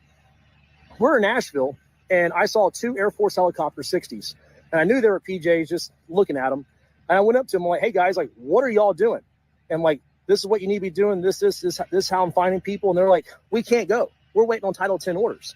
And I'm like, what? They can't get any authority. There's military helicopters all over here sitting on the ground, and they can't do nothing. Even my JSOC boys in Fayetteville, they can't get orders to come out here. It is just the most disgusting thing, and they're killing people. And I don't know why they're doing it. I don't know what kind of conspiracy. I've heard so many things, whatever you want to come up with, but they are literally allowing these people to fucking die in the mountains right now because we can't get helicopters. They got money for everything else in the fucking world right now, but if they could just get us helicopters, we could fly out there and rescue these people. The administration, they don't care about people. They don't care about Americans, man. They don't care. Do not care. But I want you guys to look at this right here. I mean, 51 semi-trucks had their tires slashed en route to help victims of Hurricane Helene. Why are political activists doing this? This is what the clip prior to this, to the guy talking about the helicopters out there. I mean, these looters, they stole food and medical supplies in North Carolina and Tennessee. Now, look at these guys, man. Look at this. These are the guys that were caught. It was 8 of them. But they're saying they hit 51 semi-trucks. This is what we're dealing with right now in the United States of America. And we have an administration that do not care. That do not care.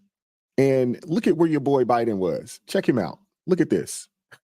Your boy Biden, look at this guy. Let me see if I can pull him up. Yeah, on the beach.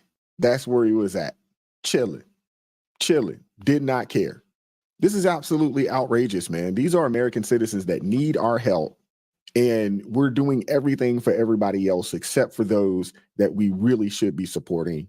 And I apologize for the language. I know there's a lot of you guys that are going to be frustrated saying you cut it off because of the language, but the people are passionate. And sometimes the language put exclamation point on their feelings. And I didn't want to, chop it up or anything along those lines. I didn't want to do that. So this is crazy.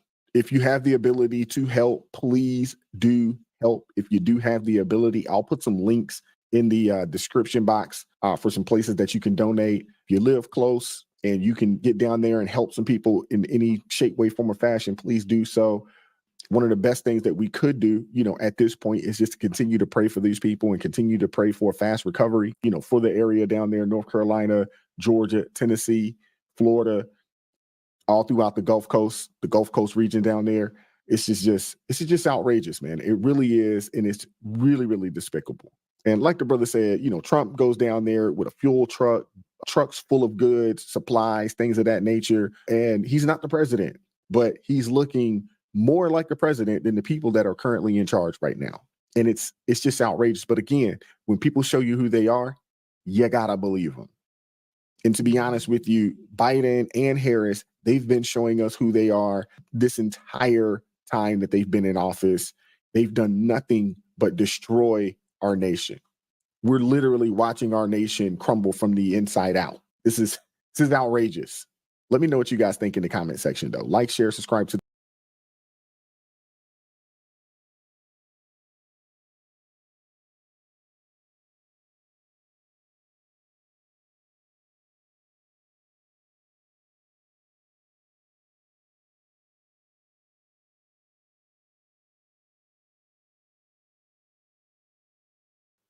This one's really hard to watch, to be completely honest. And this is about Hurricane Helene, which has just completely devastated the southeast of the United States. And tough story, right? Yeah. I don't think we're asking enough questions about what's really happening and why is the federal government really doing everything they can to help these people. When you hear that, this lady, it made the reporter cry. This lady say she watched her son drown, and the only thing that she found joy that comforted her was her son was screaming for Jesus. He knew he was gonna die, so he decided to call on Jesus for some comfort, you know, in as he died, you know.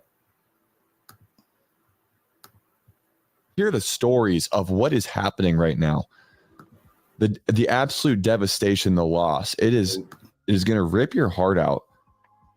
And to hear, you know, boots on the ground stories of people who are expressing the lack of initiative, urgency, competency from the federal government to be able to help these people. It's just wild, man. So buckle up. This video is going to be tough to watch, but I think it is important that we check this out and we listen to these stories. Here's a story of a mom who lost her son in the flood. And then I have a couple of other videos of people who are sharing some of the wildest experiences that they're having, things that the news is not reporting on, things regarding, you know, not even being able to remove waste and debris from these locations. It's absolutely insane. So let's take a look here. Let's listen into what these people are going through right now. You know, I'm so proud of my son because in his last moments, he wasn't screaming for me. He was screaming, Jesus, Jesus, save me. Jesus, I hear you. Jesus, I'm calling upon you. And his wildest dreams and everything that he wanted to be was a superhero. And that was his goal in life. And instead, he's my hero because he reached for something past flesh, past human, past anything that even grown adults, I think, would reach for. My son called out to the one God Almighty. And I think at that moment, he was rescued and he became my hero. And I think all of them carried me through that moment. I think that his biggest dreams, he was the smartest, bravest, hopeful, great friend, great son. I couldn't have asked for a better son. And he was so happy up until the very end when he was screaming for Jesus. And in that moment, I think he found joy. You know, the innocence of children is actually quite spectacular. Oh my gosh, I'm so sorry. Yeah, it is. That's the anchor. She can't even keep it together after hearing that story. This woman lost her son. It's hard. That's really hard for me to listen to as well. I have a 7-year-old son. I can't even imagine. Marissa being a mother too, Megan and Heather, I do, amidst the tragedy, your parents as well, Jessica included. Oh, my goodness. That's one of the stories, thankfully, that's actually making the news. But I want to share with you some clips that are surfacing on X of people who are there in the North Carolina region in the mountains that are seeing some other things. Listen to this. I mean, when you hear these stories, it's like it blows your mind that this could even happen. Hey, y'all. Safe in my house. Our power came on. I have water and I'm so blessed. But the reports that are coming out of these towns in Western North Carolina are horrific. The news is not even coming close to catching the true devastation. There are bodies that are floating down the river, babies. And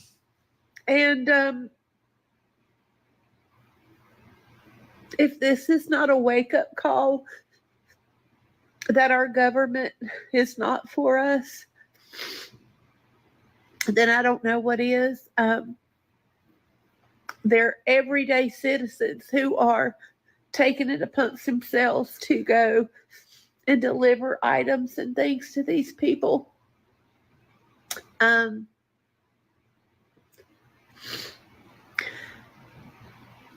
Anyway, pray for Western North Carolina. And don't believe everything that you're hearing on the news because they're not. One of my friends in Canada had heard that there were like 200 people missing and maybe 40 dead. Y'all, so much more than that. Oh my gosh. At the local hospital in Nashville, there are over 900 unidentified bodies.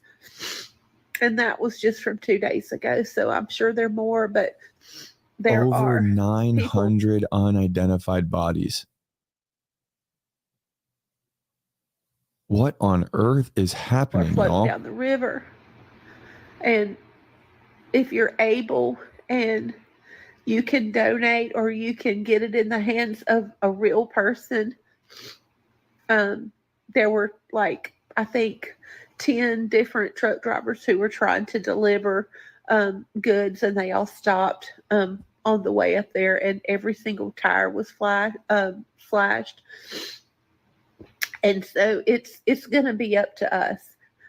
We cannot count on Uncle Sam. It's going to be neighbor helping neighbor. And I don't care how old or young you are. If you can't get out there or you can't donate, you can pray. We got to pray. Because And we'll pray at the end of this video for what's going on for sure. devastation is nothing like I have ever seen. And I think this is going to go down probably as one of the worst storms in American history. I just cannot fathom the pain and the destruction and the stuff that these people are going through. So anyway, just remember Western North Carolina and listen to the people who are on the ground, not the news, because they don't know. Anyway, y'all have a good day. Oh my gosh. What the heck, dude? What on earth? Do you have any family? Do you have any intel? Do you know anybody that's struggling right now or seeing other things like this? Let me know in the comments what you're seeing personally, because I can't even wrap my head around it, man. It's just, my family's from Louisiana. My family was in Louisiana when Hurricane Katrina and then right after Hurricane Rita hit, and it was devastating. But I honestly don't know if it was as devastating as this. Maybe it was, but this is out of control. What we're going to say that these people are lying?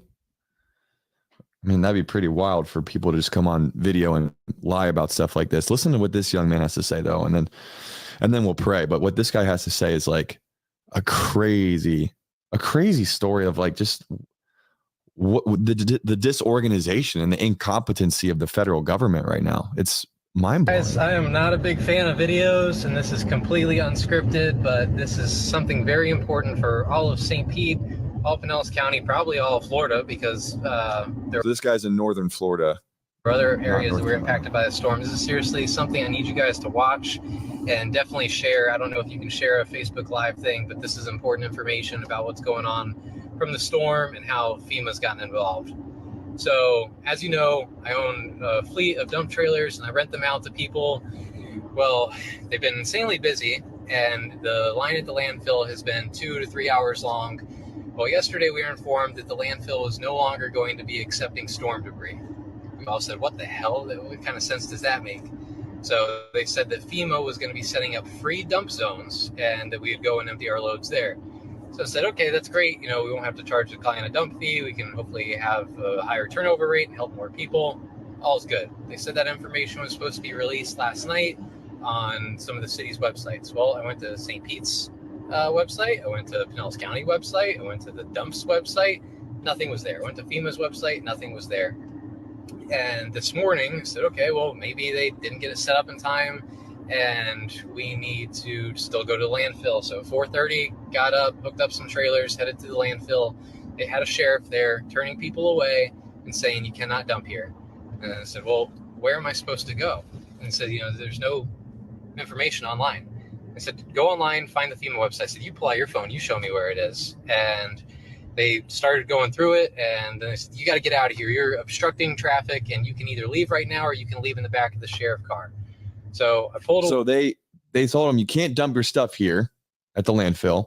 FEMA's got their own sites that they're setting up for free. FEMA's website doesn't show where those sites are at all. He asked the police officer to show him right there. Police officer can't find it. Tells him you're an obstruction. You need to leave right now because he couldn't find anything. That's what's happening right now. Away. I went to what's called a transfer station. It's much more expensive. It's a fee that has to be passed on to the client. Otherwise, I would literally be operating at a loss. And they said that FEMA has come in and shut down the landfill, shut down the Waste Management's FEMA has come through and shut down the landfill. transfer station, and we were not allowed to dump there, and we had to go to these FEMA sites. I said, well, where are these FEMA sites? No one can tell us. And they still didn't have the information. So I decided to call one of the biggest companies in the area, definitely a competitor. And I said, look, I'm a smaller business, and I'm curious, do you guys know where we're supposed to empty the storm debris? And I apparently got on the phone with someone pretty high up in the company. I don't know if it was the owner or the owner's son, but he was really well informed, pretty pissed off about the situation. He started to laugh and said, yeah, there's 3 dump sites set up by FEMA, and they're for resident use only. You cannot go in there with a commercial grade truck. You cannot go in there with a commercial grade trailer. You can't go in there with anything with any lettering on it. And they had asked them, well, what do you suggest that we do with the thousands of bins that we have rented out, full of trash, ready to go to the landfill right now? And they said, dump it back in the people's driveways. What? FEMA will get around to cleaning up on our own. So he said, what do you mean FEMA's going to clean up? They said, over the course of the next year, FEMA will be picking up all the trash. So in the meantime, over the course of the next year, and this is from personal eyewitness thing, as I was dropping off dump trailers, within 2 days, there's mold inside people's homes. That mold doesn't stop growing just because you take the trash out and you put it at the road. It's going to be growing at the road. Today, when I was driving through Shore Acres down Overlook Drive and Shore Acres Boulevard, there are dozens of rats hopping from pile to pile. It is an absolute breeding ground. And they want all that stuff to sit there for a year while they clean up. Are you We got all the kidding me? stuff picked up. It's in bins. We're ready to go to the landfill, and they're refusing us at the landfill, and they're suggesting that we take this stuff back and dump it in your yards. We need you to call the city, call the mayor, call FEMA, call the Pinellas County landfill, call Governor Ron DeSantis, speak up. Otherwise, we're going to be staring at this trash for over a year. It's insane. This isn't about making money. I dropped my prices to help people out. I just want to get St. Pete cleaned back up, and they want it to stay a shit show. I mean, I really hate to come on here and be acting like conspiracy theorists, but I remember when Katrina happened and people were talking about concentration camps being set up in New Orleans by FEMA. I thought that was crazy. Then we heard about Hawaii getting burned, and because of X and social media, people were actually able to hop on and show what was going on. We saw FEMA step in and do jack crap. I don't know, but we all need to stand up and voice ourselves to get St. Pete cleaned up. Otherwise, we're going to be dealing with a mess for a really long time. So share this video, share the knowledge, call your local officials, call the governor. Pinellas County is a shit show. We need to get it cleaned up. I don't know how to end this thing now. So, Jeez, are you kidding me, man? FEMA got too much power. I'm in shock. I'm in shock that this sort of stuff is happening in America. Like, with all of the money that's being donated, given away to. And I think they used 9/11 to create FEMA. They used 9/11 to create FEMA. I think they used it to create the Department of Homeland Security. See, these extra governmental agencies, you know, don't really know who is running them. The Ukraine and to Israel and to all these other countries. First of all, like they not only is that taxpayer funded resource, but they're also just printing money. The federal government is printing money to give away to all these other countries, and we can't even take care of our own people. Is that what we're talking about here? The federal government not printing shit. The Federal Reserve is printing motherfucking money. That's not the federal government. Let's get that under control. The Federal Reserve is not the federal government. That's another scam within itself. Blows my mind. Proverbs 28:27. Here's a scripture I think is really important for us to consider. Whoever gives to the poor will lack nothing, but those who close their eyes to poverty will be cursed. So we can look at what's happening here, and we can assume that if the government that we're actually paying every year with our taxes, they have this whole division called FEMA for emergency relief. They're the ones who are supposed to go and fix these problems. They are showing their complete and utter incompetency and lack of care for these people. That brings on a curse, y'all. That type of behavior brings on a curse. That is just crazy to me. Let me know in the comments though. Like, if you're from that area, if you have family, please let me know in the comments if you're seeing anything similar happen, because if this is happening, we got to do something about it. In fact, what I'm going to do at the end of this video, I'm going to put a link in the comments and in the description to donate. Okay. I'm going to myself make a donation.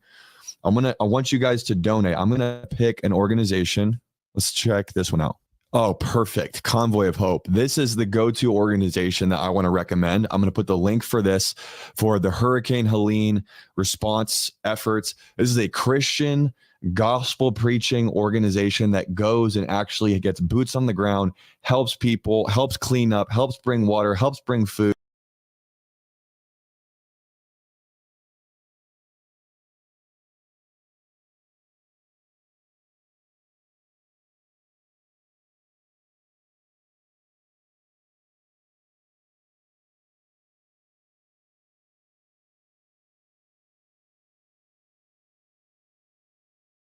So we now know FEMA is insolvent. It's insolvent. They've given all the money away for these disasters to people that are non-citizen. You are going to be facing winter very soon if you're in the mountains. This is a dire situation. Politicians have finally been caught with their hands in the cookie jar because of the internet. We were able to research this thing, and the transparency of this is terrible. Watch these videos, and I'm going to help you figure out what's going on. I want you to listen to what she's got to say right here. This is very important personal experience. The airport. Watch this. We picked up a Put it right here. flight of pediatric medical supplies that were brought in and are going to North Asheville.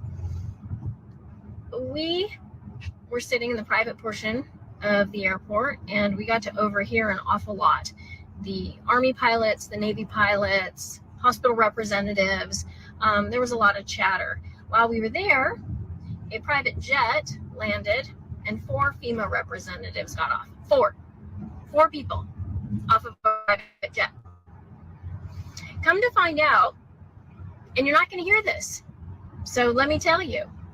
Come to find out, Mission Hospital was told, a private hospital, that they are going to go ahead and be the morgue center for body recovery. All of the Army Chinook helicopters you're seeing flying overhead, they are doing body recovery. FEMA said, and you can take this as a direct quote, said that they are too tied up at the border to send any more representatives. Yeah, at the border. So anyhow, I guess border control trumps whatever's going on here. So they told Mission Hospital they are not sending refrigerated trucks so that they can stack the bodies up. And we also overheard that whatever fatality numbers you are hearing, and this is a quote, go ahead and add a couple of zeros. So FEMA's too busy with the border. A private hospital and the Army are going to take over body recovery, and private individuals with their private helicopters and their private planes are the ones who are flying in supplies. I was at Hangar 10. I was picking up supplies. There was a stack for the Cajun Navy. There was a stack that looked like it was ASPCA. These are all being sent by private individuals. FEMA is doing nothing. Go ahead and share that. So this next one is even more weird, and there's just things that just don't add up. And check out what he has to say. Carolina, you deserve to hear this. I'm a truck driver, all right? I have a 53-foot step deck. I've been trucking for about 2.5 years. I have a YouTube channel. You can verify that on Baby Lion Hotshot. Usually in a disaster situation, it is payday for truckers. We look for that hurricane. We look for that ice storm. There's generators coming to you. There's stuff coming out of military bases. There's excavators, skid steers, bulldozers, tree trimming equipment, pumps, like water pumps to pump water out of places that have been flooded. There's no loads on the load board coming to you within 125 miles of Asheville. It's called Truck Stop. This is where I find all my loads. Chicago, Illinois, up at the top. Within 250 miles of Chicago is where I'm going to pick up. The second is the destination. So it goes origin, destination. Watch. See? Drop-off location. Let's do city. North Carolina. Click it. Boom. All right. These are all $1.40 a mile loads, $1.39. That was posted yesterday. I mean, there's nothing. There's nothing. These are loads that you wouldn't even, nobody's taking them. They're just on the load board. They've been on there since yesterday. You can see, right? Let's type in a different city. That's from Chicago. Maybe Tennessee, maybe Nashville is closer, and they'd send resources from Nashville, Tennessee. Nashville, Tennessee, within 250 miles of Nashville, to Asheville, North Carolina, within 125 miles. Let's see, that's it. That's all the loads. That's all the loads that are 28,000 pounds and less. I'm not a conspiracy theorist, but I mean, what the hell is going on here? I had brokers call me and tell me, Stu, have you seen any loads going to Asheville or like anywhere around the Carolinas, South Carolina, Georgia? Is there any like FEMA loads? There's none. Zero. He's been a broker for 6 years. And he's talking to other brokers. They're saying the same thing. What's going on, guys? Where was the transparency in any of this? There was none. And now they're trying to cover it up. They're caught. And now they're starting to launch congressional inquiries on where is all the aid? Why was it stopped? Why was it halted? I've told you in the videos prior to this why it was halted. And because of the rural areas that it's in, they thought they were going to be able to cover it up. And the internet and everybody that just banded together and sent stuff on Twitter. You can follow me at Jack Motley Live on Twitter. They said, you know, we've had enough, and here's the truth. And the media has spun it, and they're saying that everything was done that could be done. That's not true. I've proved to you the government has the ability to fix this.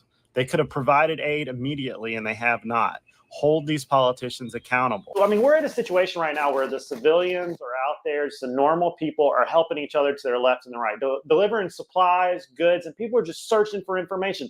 The amount of comments that have come through on my last few videos where I've talked about this it's staggering to see people have a thirst for information and nobody trusts the media anymore, and rightfully so. After going through hurricane after hurricane, Ivan, Katrina, Opal, Aaron, Sally, recently we went through Sally and it was a terrible experience. I mean, it came right up that road right there and destroyed everybody's life. I think she's right about the Army looking for bodies, and I think they have directed a lot of the resupply to the civilian side.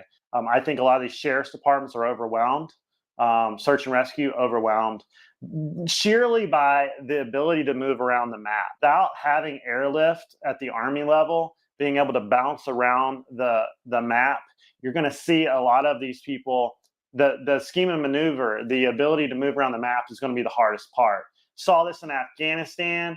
If you have Army, logistical, infantry background, put it in the comments down below what the Army's ability was to bounce around RC East Afghanistan, or even in the mountains up in north of Mosul, or like anywhere around a lot of these really, really desolate areas in Afghanistan. And you'll like comment down below. An entire division in the United States Army called 10th Mountain, okay? They specialize in mountain warfare, mountain logistics, everything to do with the mountain. And these guys could be on top of that mountain tomorrow, directing exactly how this needs to be done. I'm not trying to belittle any of the sheriff's departments or any of the local areas. I'm just saying there are professionals that are just hours away that the government could call in and fix this situation. It was boggling. Just yesterday, they interviewed President Biden, and here's what he said. What does the storm zone need? Okay. What are the states of the storm zone? What do they need after what you saw today? Oh, in the storm zone? Yes, sir. I'm wondering what storm you're talking about. They're getting everything they need. They're very happy across the board. He didn't even know which storm. I mean, to people like us in the South, these storms destroyed lives on the Gulf Coast of Florida, all the way up Georgia, North Carolina, Tennessee. People's homes are gone. Everything they have in this world is devastated. And now we're seeing the wholesalers come in asking to buy their properties, pennies on the dollar. The corporations are going to come in and try to get their lands for penny on the dollar, many of which they inherited. And when you're staring at complete catastrophic event, you're wondering, like, do I just sell and move out? Please don't. Please don't allow them to take your properties, pennies on the dollar. Ask questions. Go down these rabbit holes of why are they wanting to be here. The ore in the North Carolina mountains is worth a crazy amount of money. Don't take my word for it. Start Googling. Where's all this quartz going? Where's all this lithium going? Why do they want to mine it? What kind of mines are coming in here? And what does it have to do with Taiwan? What does it have to do with chip making, semiconductor making? There is a big market for the area of Asheville, just north of it, west of it, east of it. These mountains are worth a fortune, and they're going to try to buy them for pennies on the dollar. Make sure everybody around you, y'all understand there's a reason why there's roadblocks of this aid. A woman and her husband left their home. They came back the next day and found they had 15 cats, 5 dogs, and a father-in-law, and found them all dead except for 4 cats. And the story was hard to hear.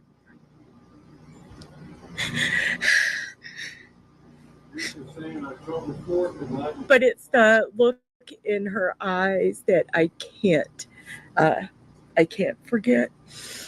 Last night, somebody was at the river and just looking at the destruction and cars upside down, and saw Halloween costumes floating down a river. And then she saw faces and realized they weren't costumes.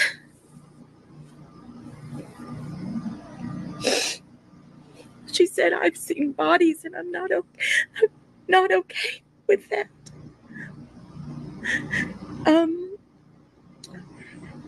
And then somebody called and said, when is somebody going to come collect all the bodies that have piled up along the embankment of the river? And then a man called saying, I need 911 at my house. And somebody said, why? Are you okay? And he said, yes, I'm okay. But I opened my front door and there are several bodies in my front yard.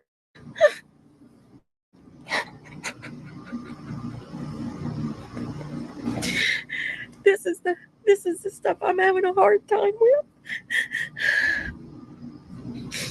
Because I want to make it better for everybody and I can't do anything. So anyway, these tears aren't about us, and I didn't mean to cry, but I can't talk about this without this. And I'm sure because the emotional stress that we're under right now is beyond anything we've they need and deserve. There's also some safety issues that come up. For example, temporary flight restrictions to make sure that the airspace is clear for any flights or drone activity that might be involved in helping to allow those emergency responders to do their job. You know, it seems like the government is just restricting things they shouldn't be restricting. Like they've restricted drone flights into these localities, into these locations. Like right now, search and rescue uses a lot of drone technology. Deer hunters use drone technology to find deer that are dead in the woods or wounded, and they need to get to them. And sometimes, running around at night, it's pretty hard to find a wounded animal. But you put a drone up in the air with a heat signature and some type of thermal device, and you can find them.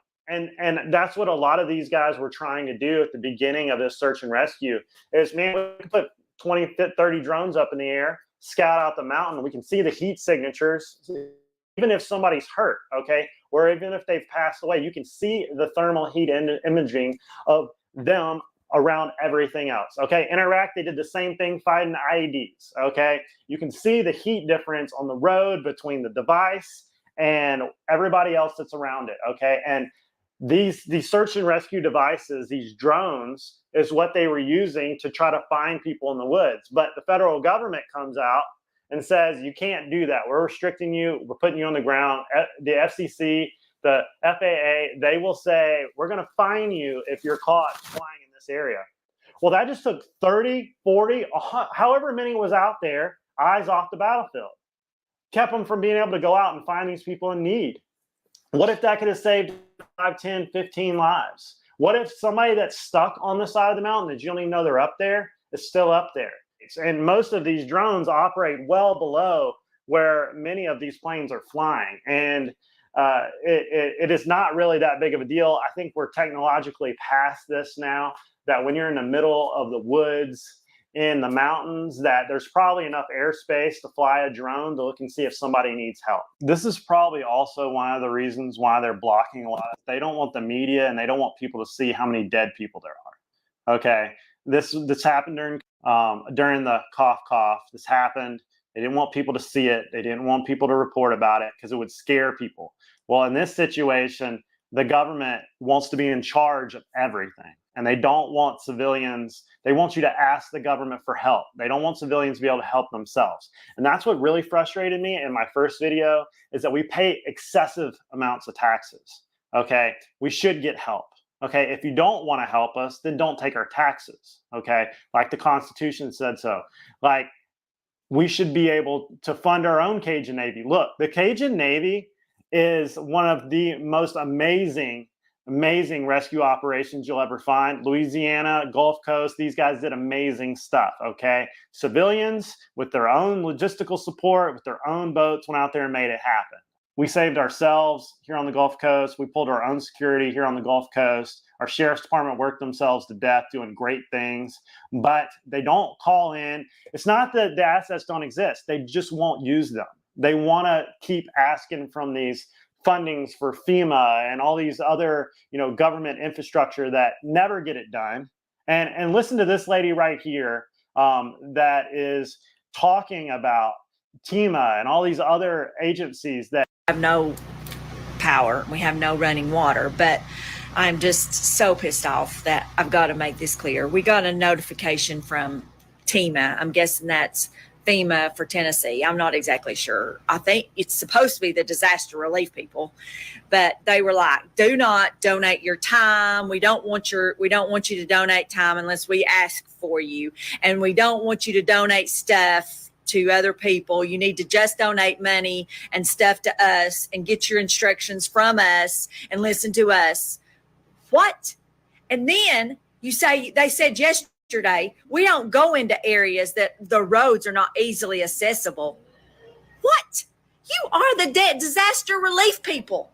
Like, that is your job, to go into the areas that are hit by disaster and provide relief, not to just go to the easy area and sit and wait for the people that are in the disaster area to be able to come to you.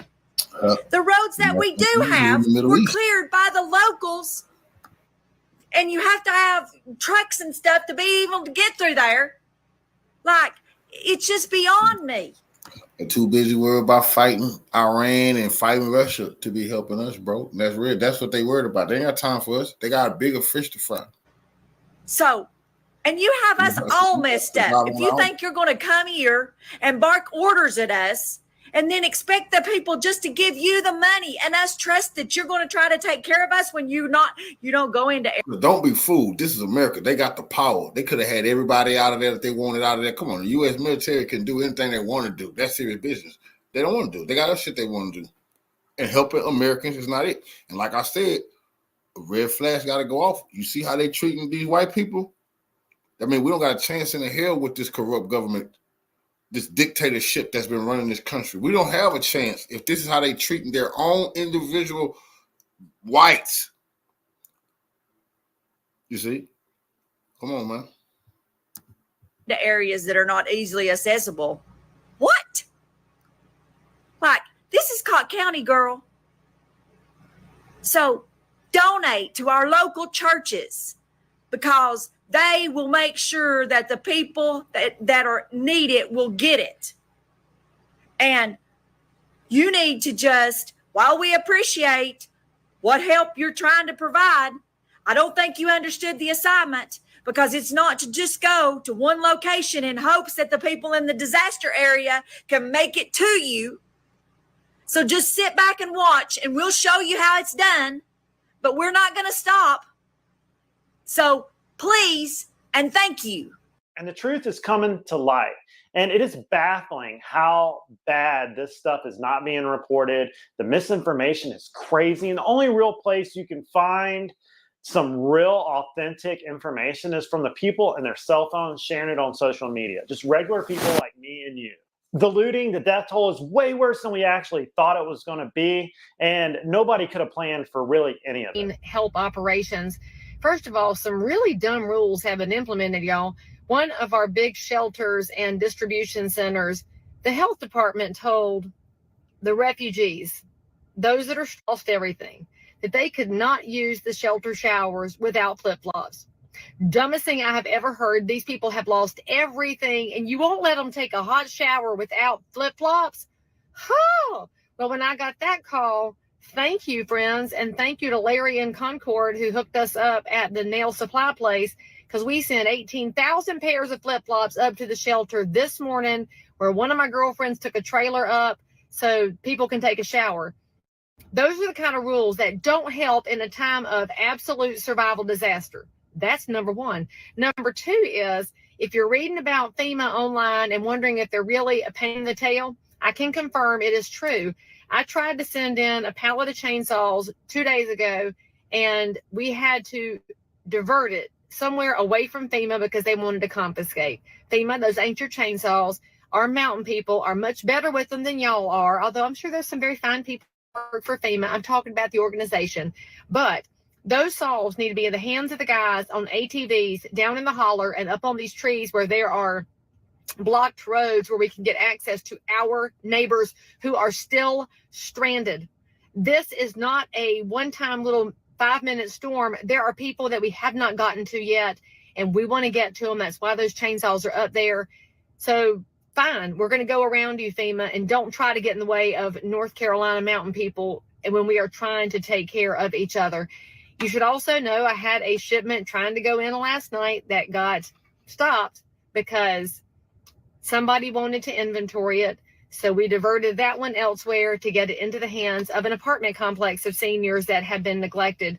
So thank you. To go on to that, there is story after story, video after video where civilians have taken their own equipment to hand out chainsaws, to hand out food, water, only to have it intercepted by FEMA or threats of arrest to, hey, you can't go in there. Then they take the equipment and they put it in some storage facility, and it probably never even gets distributed. Look, I went on the White House website to look what kind of aid that was put down like 2-3 days ago. And they said 1,000 soldiers were headed to help with aid. When you dissect 1,000 soldiers down to how many are actually out there on ground handing equipment out and bullets, beans, and Band-Aids and food and water and everything, out of 1,000, you might have 150, 100 actually out there doing something. The rest is support.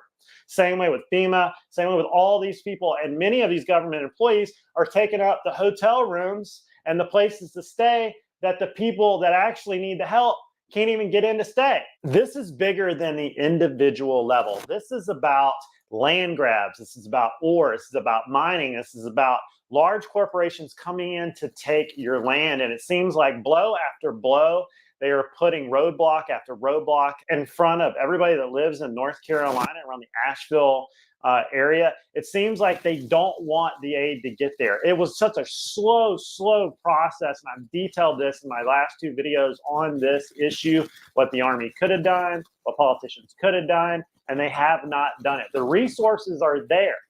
They've just been misappropriated. They've been turned to the wrong places. The checks have gone to places they shouldn't have gone. And now this is about bailouts. This is about government asking for more money from the politicians, it's from the lawmakers, from Congress, to say, hey, we need more money.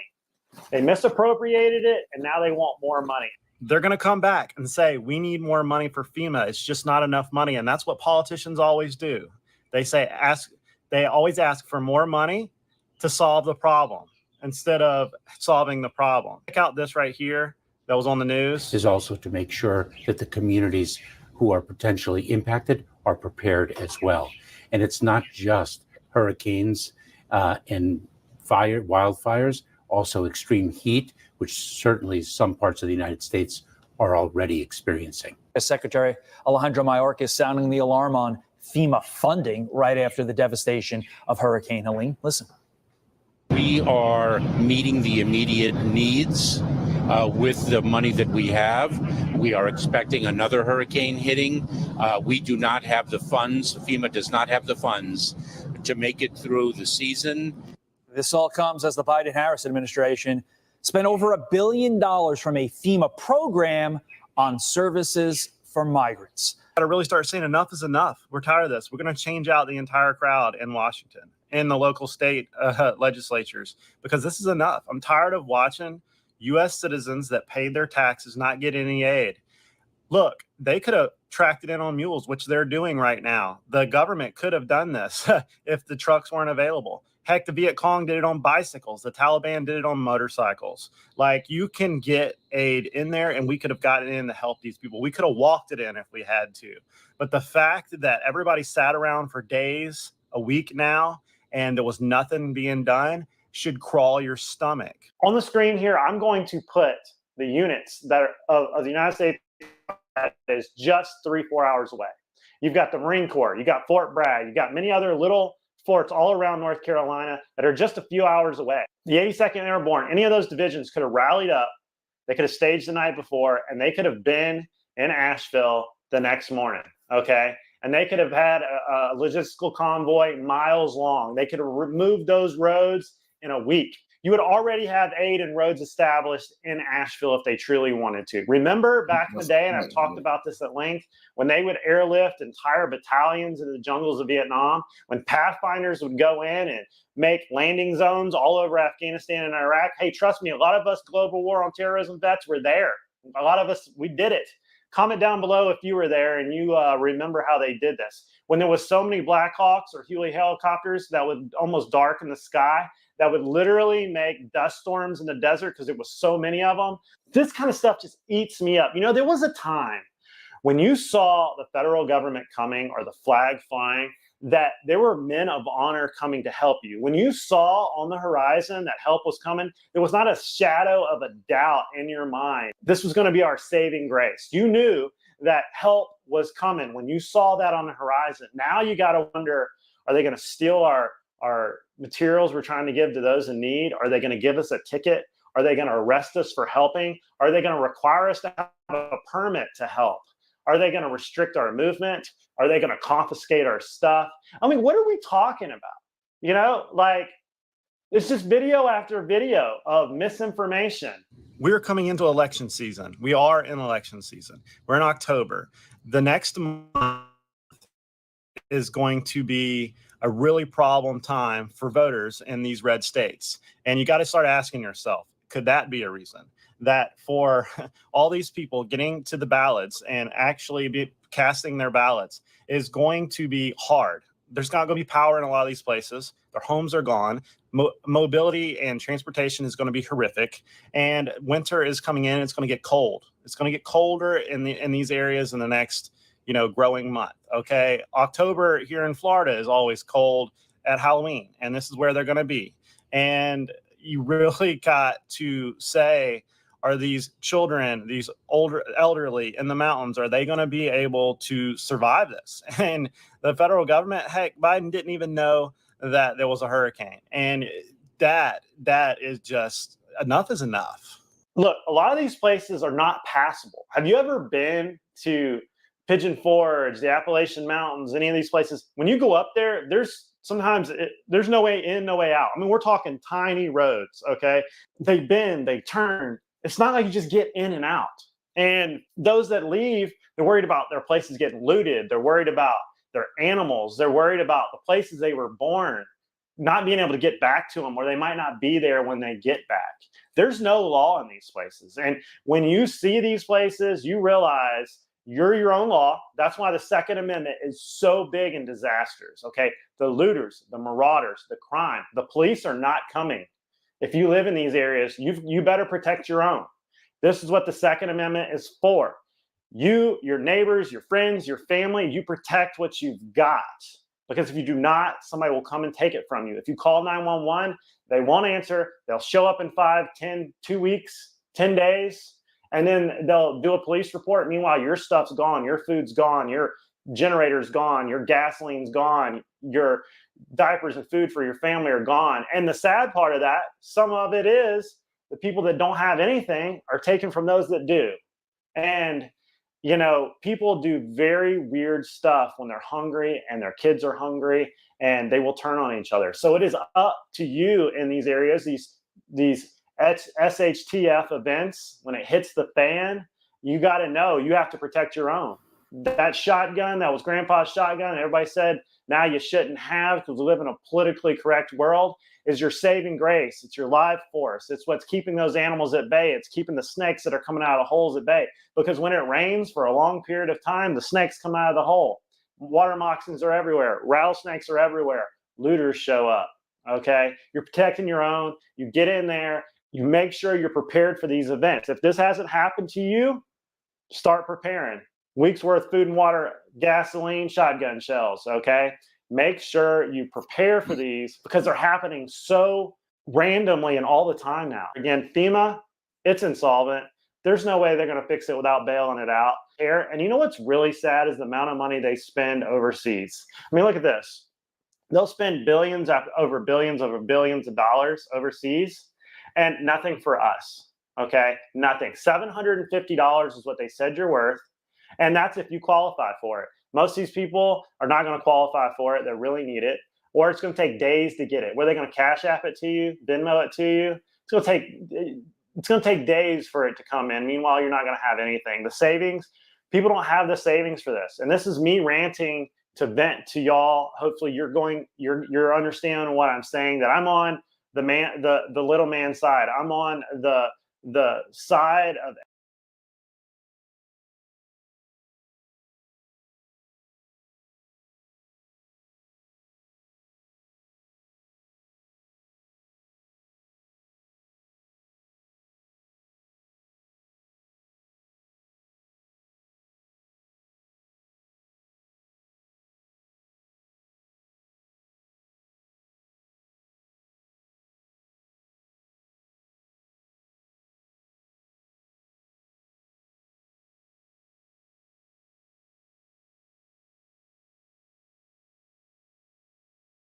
only price of admission for my live streams is to simply hit the like button. And if you're feeling extra generous, consider sharing this video. Looking at the bottom of the video, you will see share, copy the link, and share it on Facebook, inside of Facebook groups, Reddit, LinkedIn, X, everywhere. And make sure you tag me so I can show y'all some love, man. All right. So as y'all saw in the thumbnail, there's a trigger warning. They're going to talk about some things that might make you feel uncomfortable. Just un poquito, all right? I'm practicing my Spanish a little bit. I think you should too. It will behoove all of us to tap into Duolingo and start getting our second language on, especially with regard to illegal immigration and how the new America will look in the next 10 to 15 years. This is not no panic mode. This is simply, it's like stocking up. It's like making sure you go to Costco, Sam's, or whatever big warehouse store you go to stock up, to make sure you're prepared for the future. This is one of them things, man. It looks like it will behoove all of us to learn Espanol, right? And some French too, so we can speak with the Haitians. Shout out to everybody. Thank y'all so much for pulling up. I really appreciate it, man. For y'all joining little old me. Little old me. It's always a pleasure. Shout out to all of my blues, all of my moderators. Y'all are absolutely dope. Without further wait, let's go ahead and get into it because we got a lot to talk about. Much blessings, go to the people in the Carolinas who are suffering horribly,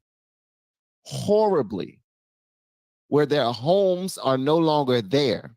Not their homes. I'm talking about their city is done. The streets are gone. Huh? The local government buildings are gone. Like you can't drive around them joints. You're going to hear firsthand from a bunch of people that we have coming up right now. But let me go and get this joint started, man. And again, thank y'all so much for pulling up, and make sure y'all hit that like button, man. That would be extremely appreciated. Let's go and start it off with our first joint. Apparently there are people, and shout out to Saf Says, who always does her due diligence, man. Apparently she was out in Maine, and she was at a couple of brand new housing facilities, and she was interviewing these individuals on who are your residents. Turns out their residents are illegal immigrants. Yes, and they are bringing them in by the hundreds. And they are living in brand new facilities. They are being set up with brand new facilities for how they live. They're being set up for jobs, all of that. All of that.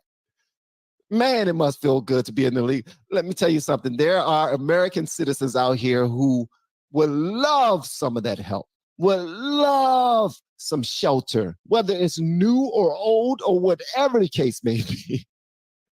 Listen, this is serious. All right, let's go ahead and tap in. Don't forget to hit the like button, man. We about to go off. Love y'all, man. Let's get to it. We are expecting another hurricane hitting.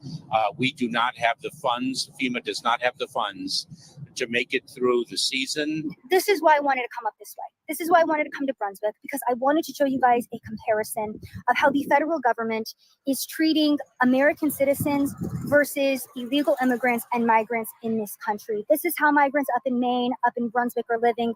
We also went to Bangor, we went to Lewiston, and there are African migrants who share with us that they really like it over here, that they've been treated very well. We spoke to Catholic Charities who told us that they are expecting more migrants. They're actually bringing more migrants up this way. Yeah, so we're expecting up to 150 refugees starting yesterday until September 30th, which is the fiscal year.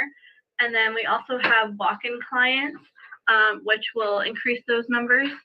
Generally for refugees that we know are coming, we help them get set up with an apartment, but we're always looking for like other landlords to work with as well for apartments. So I wanted to give you guys an idea of what was going on in Maine, the uppermost corners of the United States of America, where you wouldn't expect there to be migrants. This is a direct result of the open border, the illegal immigration crisis that has been allowed to prosper over the past 3-4 years, and it's stretching to even areas of America that you wouldn't expect. Now, only reason why I wanted to play this for you guys is so that you can see that although they have blessed the Carolinians who have suffered from Hurricane Helene, they have blessed them with $750. Woo! I can turn my life around. Finally, I can go get my house back and put it back where it was. I can rebuild the roads. I can go ahead and take care of food for my babies. I can find my missing wife with this $750. Yes, I can find my missing children with this $750. Huh? It's crazy, man. But we give illegal immigrants everything. We're flying them out. We are wooing them. You know what this is like? They're completely ignoring Americans and what we need, right? Because there's a whole bunch of Americans out there who don't have housing, who don't have money, who can't feed their families, and they look to the federal government to help them out with these things. We just look over at them and we bring in new residents. We say, you know what, we're gonna look out for them. That's like me bringing a few women up in my house and expect for my wife to just smile and go along with it. Babe, that's start naming them all and be like, they live with us now. And I'm gonna need for you to, when you cook me a meal, make sure you make 5 extra plates for my new wives. All right. That's barring I don't get stabbed by my wife for doing this. But that's what they're doing. They're wooing these illegal immigrants, bringing them in, giving them food, shelter, even vehicles, man. They are giving them everything. Then, and when they break the law, they aren't held at the same standard as we are. Like, we will get book thrown at us. They are released. Catch and release. All right, so let's go and get to it, man. This is going to be a kind of a grueling talk that we're going to have right now, but it has to happen because I don't want you to get so desensitized by everything that's been going on that you see these folk in Carolinas going through what they're going through, and you're like, oh, well, it's just another thing. We all got our lot. We all go through our stuff. No, don't just write it off. Don't just write it off. This is the time that you need to hold your federal government, the Biden administration specifically, accountable. You got to, because if you don't, they're going to continue to do the same thing over and over and over again. This lady is doing interviews on podcasts about women's sexuality. Like, she's doing sex podcasts in the midst of all this stuff going on. You don't believe me? I'm gonna show you. All right, but we got some other stuff to show you first. This guy right here, he has a story to tell. He's out there on the grounds of Carolinas. Listen to what this guy has to say. I'm not going to interrupt him. He's only talking for 2 minutes. Let's go. I'm currently in Asheville, North Carolina with my company doing disaster security for a dialysis company. And we're also doing search and rescue for patients to bring them to dialysis so they don't die. This place is a war zone, people, and the military is not here. And the reason I'm pissed, because I was part of the operation during Hurricane Katrina. I was stationed in San Diego, and within 96 hours, we were in Louisiana. And these bastards are not sending the military here. There's so much destruction. There's no news crews here. That's why you're not seeing it. The American people should be angry at what our government is doing to this town. There are people hurting here. There are so many people dying. I drove past a young kids about 5 to 7 years old. They were brother and sister, and they were looking for their parents. We got them to a church. These young kids don't know where their mom and dad are. And the military is being fucking hamstringed by these goddamn DOD fucking executives. If you're not angry, you should be, because this is what our government thinks about us. They're not here to help us. We have to take care of ourselves. There's towns here that are self-policing. We drove into towns where the town folk came up to us and said, what are you doing here? So we're looking for patients. We're trying to get them help. And they welcomed us with open arms. This is bad, people. You're not here. It is very bad. We need water. We need food. We need clothes. I'm in a budget motel, and I'm very grateful, and I feel somewhat guilty that I have a roof over my head and a shower. And it's right across from the airport. There was a man that took off yesterday in his helicopter to go up in the mountains to drop off food. He landed and got arrested and said he was interfering with the government, a government operation. But there's no operations going on. I'm sick to my stomach that our government treats our American people this way. And then when they get slapped in the face, oh, here's $750. After we sent over $200 billion overseas. Mayorkas, you're a traitor to your country.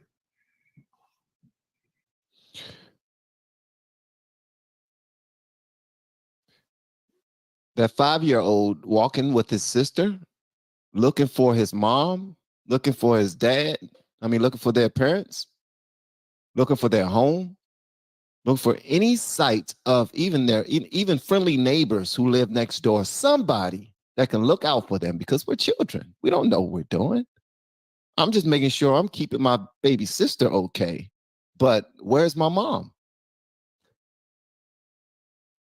What Kamala says is all you need is $750. Okay? That should fix your mom problem. Okay, what else you got? Oh, and that 5 and 6 year old, you're gonna have to go fill out an application and apply for the $750. Now, move out the way so we can go to the next person.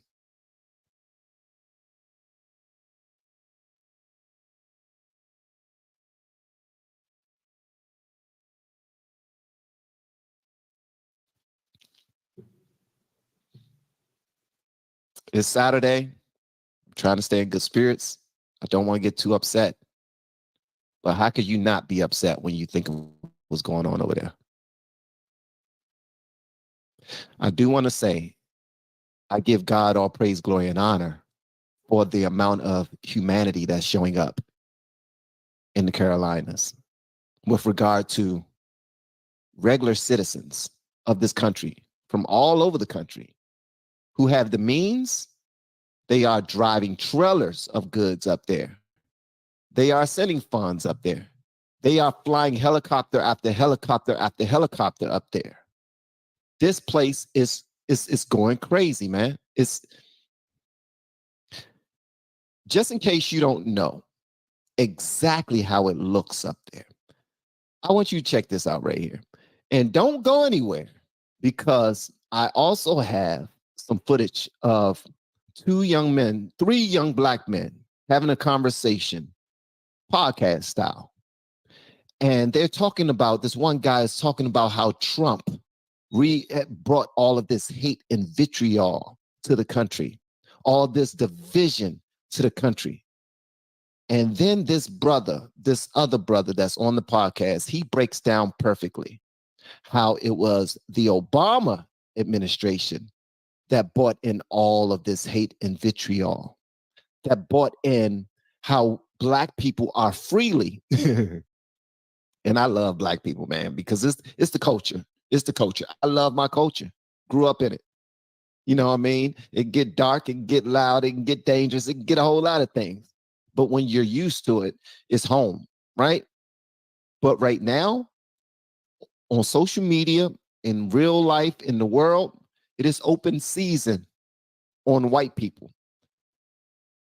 We got comedians, politicians, late night TV show hosts, everybody who are openly, extremely racist to white people because it's the cool thing to do. We get a pass for it. But let somebody say something about providing black jobs. Ooh, black jobs? What do you mean black jobs? You racist talking about black jobs. We're going to get to all that, man. Make sure y'all hit the like button. Thank you so much. And also, thank you to Lisa for this super chat. I appreciate it. It reads, the government has failed. They have resources to help. And $750 is a joke. Speaker of Houses needs to step down. You're absolutely right, man.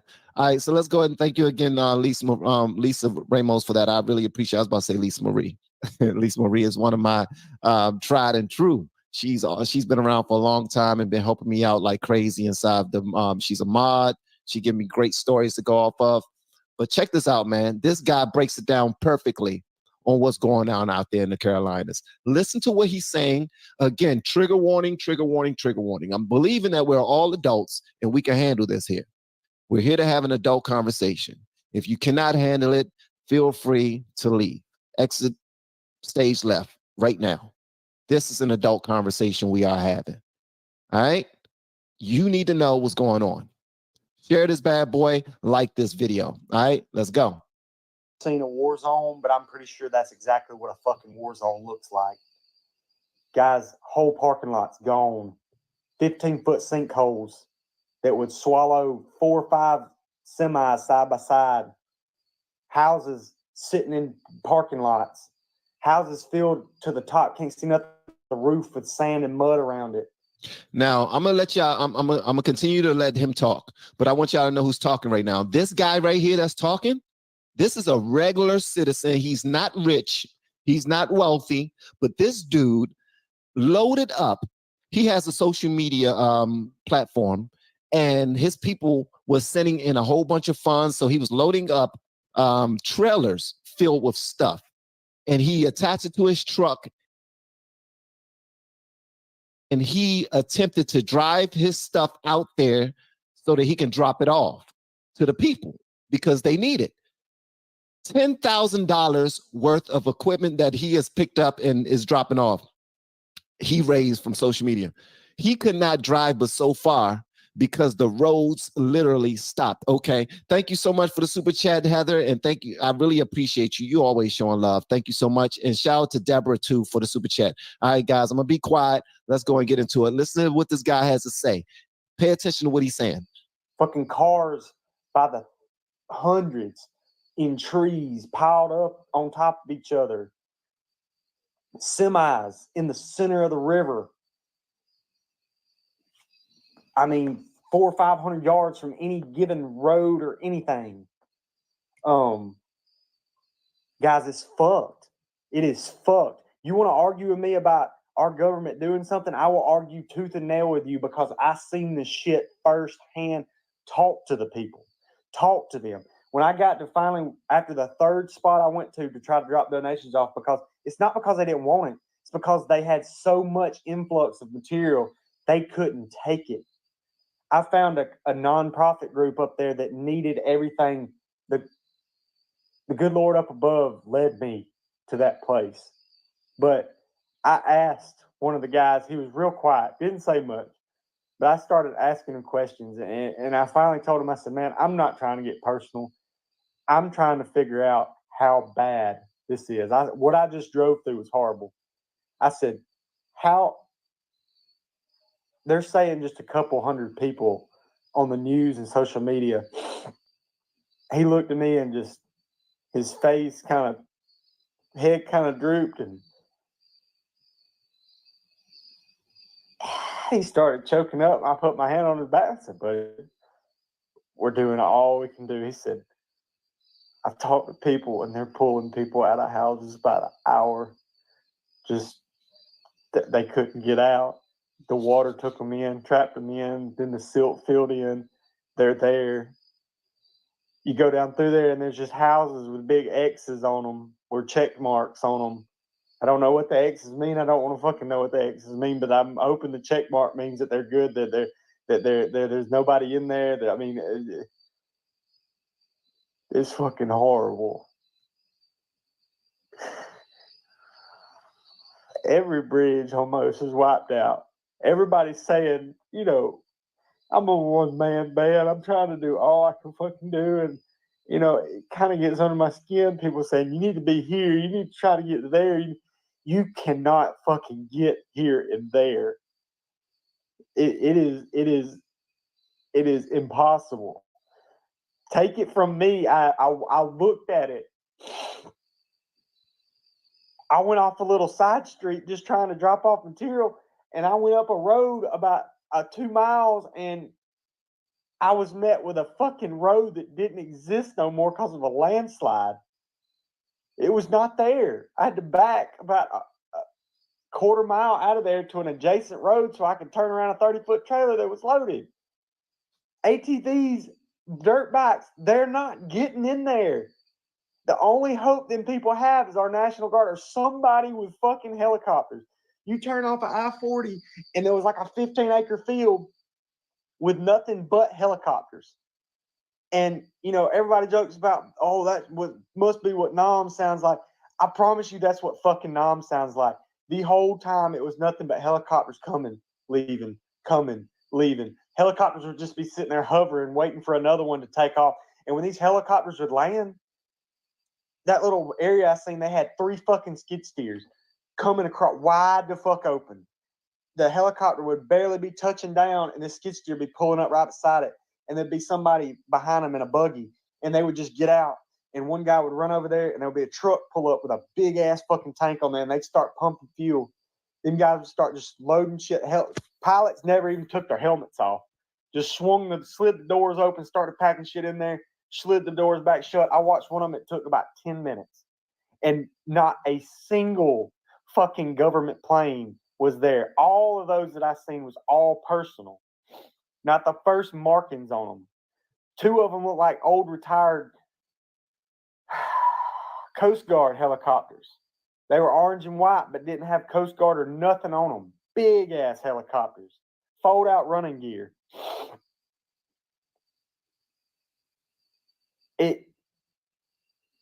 People just standing on the side of the road just looking. I mean, I had to sit there and just, once we got to where it's going, I told the guys that you just unload the trailer, it'll be fine. If you scratch it, do it. It's a farm trailer. Don't worry about it. I'll fix whatever's, I just had to kind of walk around and just look, and it's fucking gone. Like, that place is not, there's no recovering from that. Like, the banks are, there's no, where the town used to be, it's just boulders, log piles, log jams. I mean, there's no cleaning that up. That's 10 years in the making to get it even back half of what it was. But guys, what you're seeing on the news is nothing compared to what the fuck's going on up there. Them people are fucking hurting. I'm a one-man band. I'm doing all I can. We're going again Saturday, but our government's not doing shit. FEMA might be there. They just released today. FEMA does not have the funds. We had the funds to fucking help immigrants, but not the fucking own American people. Guys, I'm going to go in here and try to get some bed. I love every single one of y'all. We're going to get another trailer loaded tomorrow and do it all again Saturday. So the donations just keep coming. I'm just tired, guys. I'm just tired. I want to go to sleep. Every time I start to go to sleep, I pull out my phone. I start looking at stuff. I'm like, Hunter, you can be doing something. You can be doing something. You can be doing something. And This guy is going through it, man. He's really trying to help. He's really trying to do his thing. Yoshi, who was a Katrina victim, and thank you so much for the super chat. I appreciate it. She says, you remember when he mentioned that there was a bunch of houses that had X's on them and they had checks on them. And the checks meant that they were going in there, checking the house, and there were no people found in them. But a lot of the houses had X's on them. They're saying that water and debris was being forced into these homes, packing who's ever in their house, and they could not get out. There's a bunch of houses in that area that still have whole families in it who are unalived.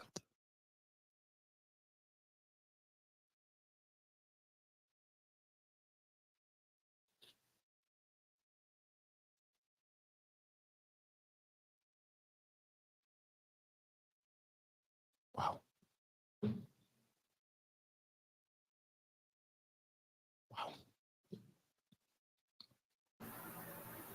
Horrible way to die. Wow.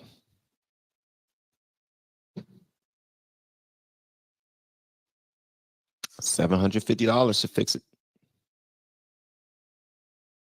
$750 to fix it.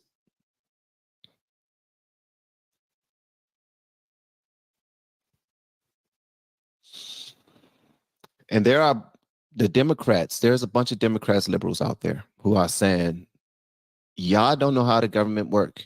Y'all don't know how FEMA works. They have a certain amount of money that's set aside to take care of people when there's a natural disaster happening. They ain't got the money for it. Well, maybe they would have the money for it had we not played so fast and loose with our funds for people who are not American citizens.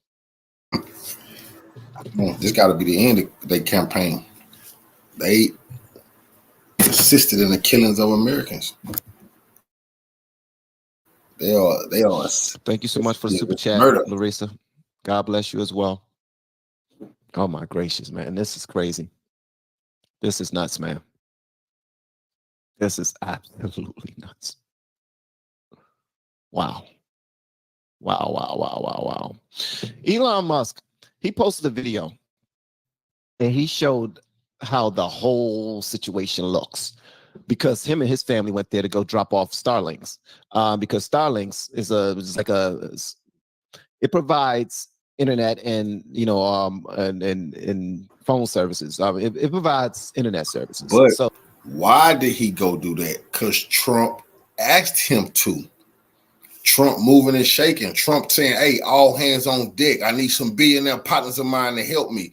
Trump spoke in a speech and said, I'm going to get in touch with Elon. Tell him to bring Starlink. And people was complaining why the hell wasn't Kamala or Joe Biden calling in Elon. They hate Elon Musk so fucking much. They wouldn't tell him to come help the people who needed it from the Hurricane Helene. But imagine in Ukraine, they begged Elon, please, please, please give the Ukrainians your Starlink. All of the Congress, all of the senators, Joe Biden, Kamala. But when it came to Americans, oh no, we don't like Elon. But when it came to Ukrainians, no, they didn't mind talking to him. That's disgusting. So they put it in the house and they can just grab hold to whatever satellites are up there, and boom, that whole house has, access now. But I want y'all to see just from this video that's on Elon Musk's page. It has 35 million views right now. It's crazy. Just so y'all can see exactly what it looks like, man. They're looking for a place to land. There's not even a place to land, man. It's not even a place to land if you have a helicopter. And their number one priority is to stick it to the rich. That's the way we're going to be able to create all these jobs. And that's the way Kamala is going to build 3 million homes for people who don't have houses. That's how she's planning on building 3 million houses, by sticking it to the rich. And these rich people are the only people able to go out there and help during these times. Just because you're rich don't make you a bad person, but there's a lot of bad rich people on the left who are playing the game and taking advantage of the people who don't have, to try to act like, oh, we're just like you. I'm middle class just like you. I worked at McDonald's just like you. No, you're not just like me. You're not just like me. How in the hell we got a VP who was worth $3 million before she became the VP, and she's only a VP, and now she's worth like 35 million. I remember a time back in 2016 when a certain person became president. They decided not to even take a salary. As a matter of fact, this person lost almost $1 billion of his own money while he was the actual president. When you're in power like that, that's when you should be able to make certain moves and stack your coin. And even that is suspect. But this VP, she's a part of the game already, man. She's locked in. She's learning how to play this game, this money game. It's a money grab, man. It's a money grab. All right. So, oh my gosh, man. I apologize, man. I'm upset. I'm upset. I'm not trying to get you upset. I don't want to mess up your weekend with your families. I don't want to do that.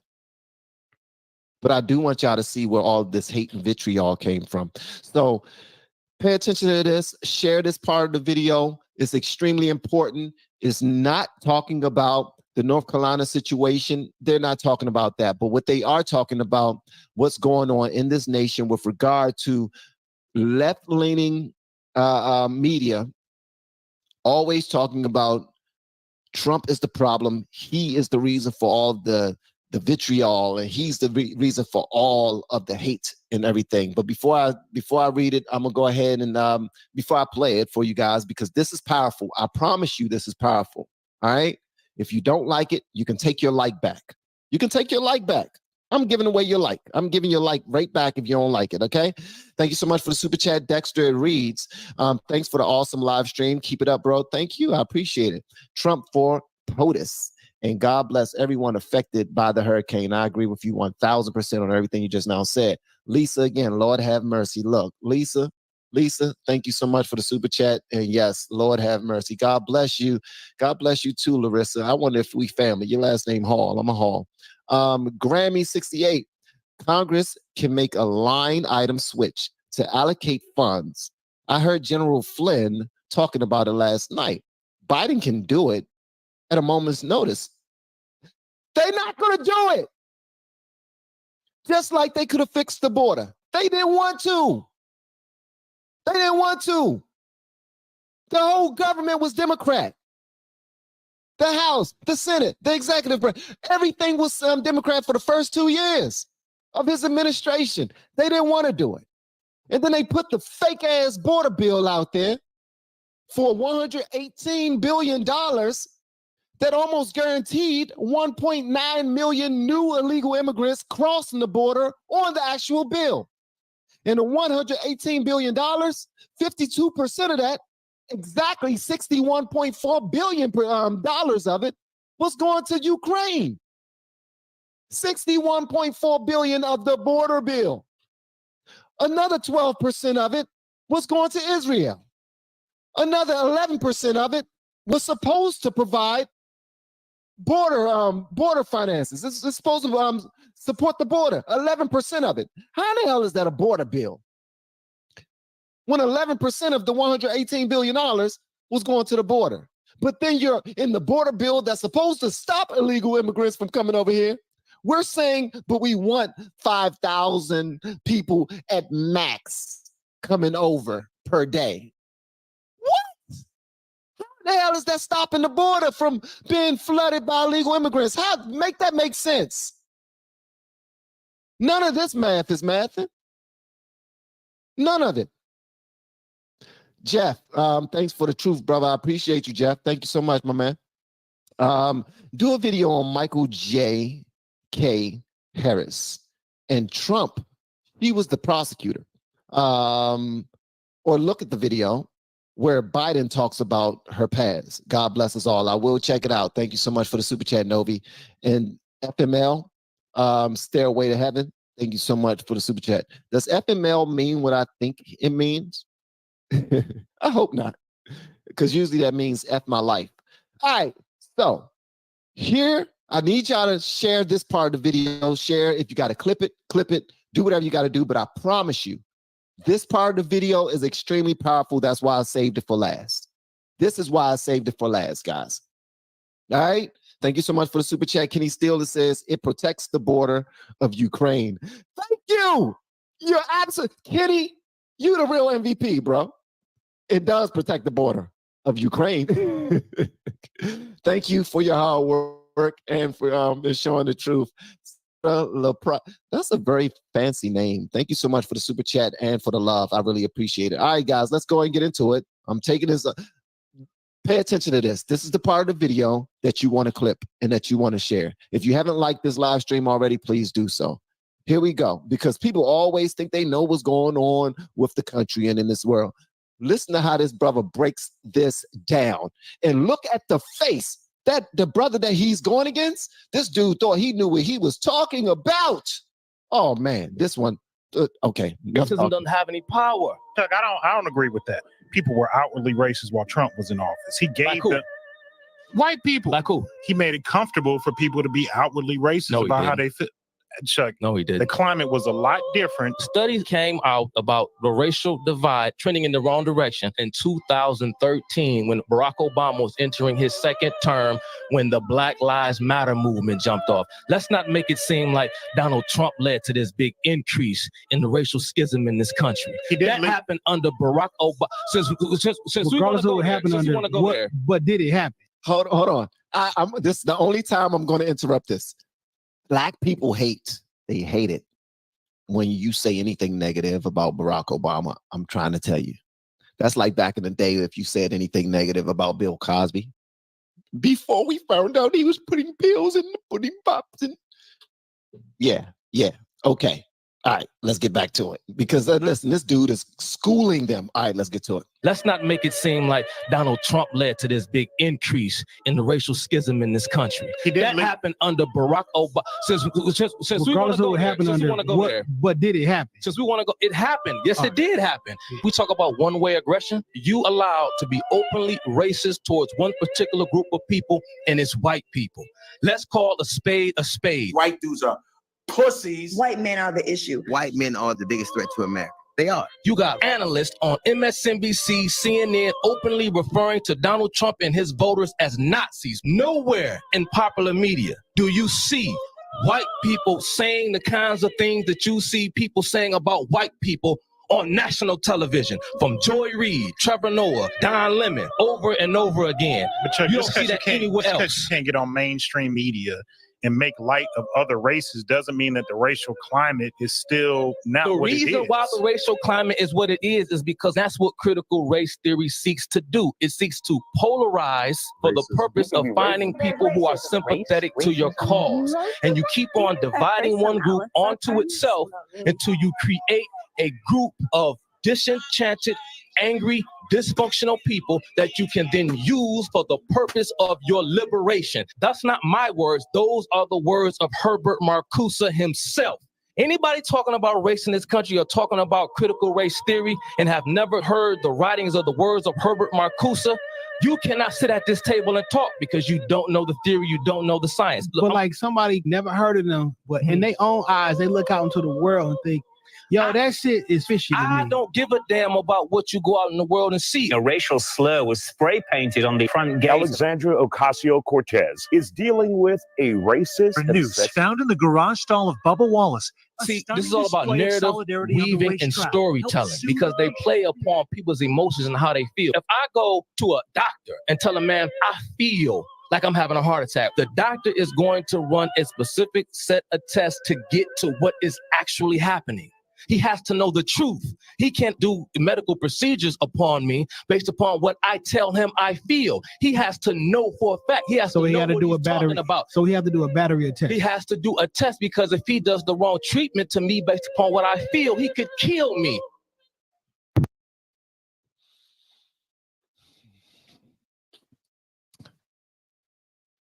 The moral to the story is, know what the hell you talking about. The moral to the story is, little ass kids in elementary school don't need to know or don't need to study their sexuality in the 3rd grade. The moral of the story is, we gave people full carte blanche to be racist as hell toward a certain group of people just for the sake of supporting a left-leaning agenda. This has been happening for a long time, man.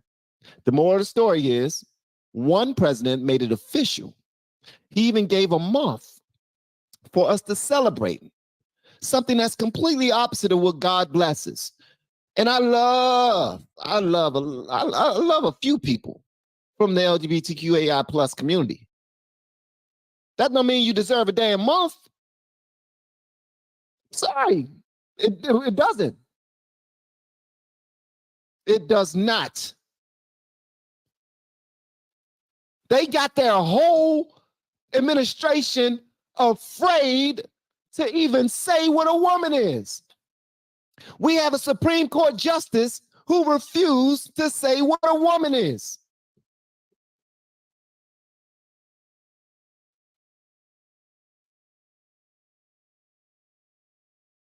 Everybody's being lied to so that certain individuals can maintain power.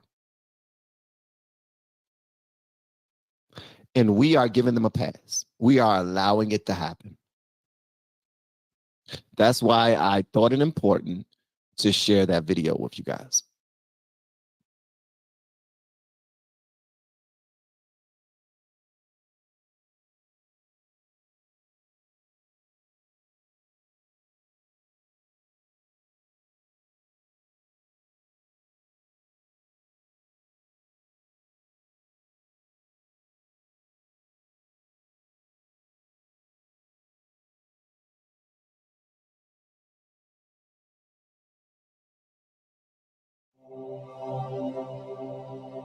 Stargate Voyager.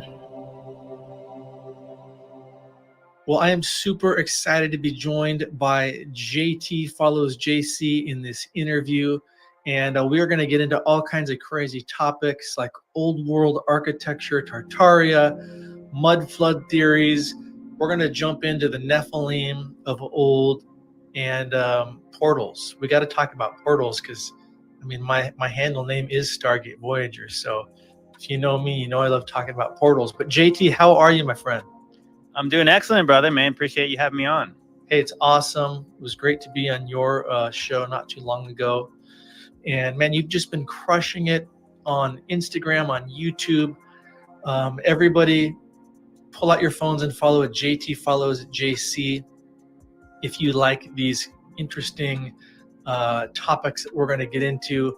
But man, you've been posting several videos lately about old world architecture and your theory of a cover-up regarding, some call it Tartaria, mud flood. Again, you released a film called Ancient Angels that gets into the Nephilim topic. So I'm excited. We got a lot to talk about in a little bit of time, but I thought we'd start out just kind of tell our listeners, our viewers, a little bit about you. How'd you get into these topics?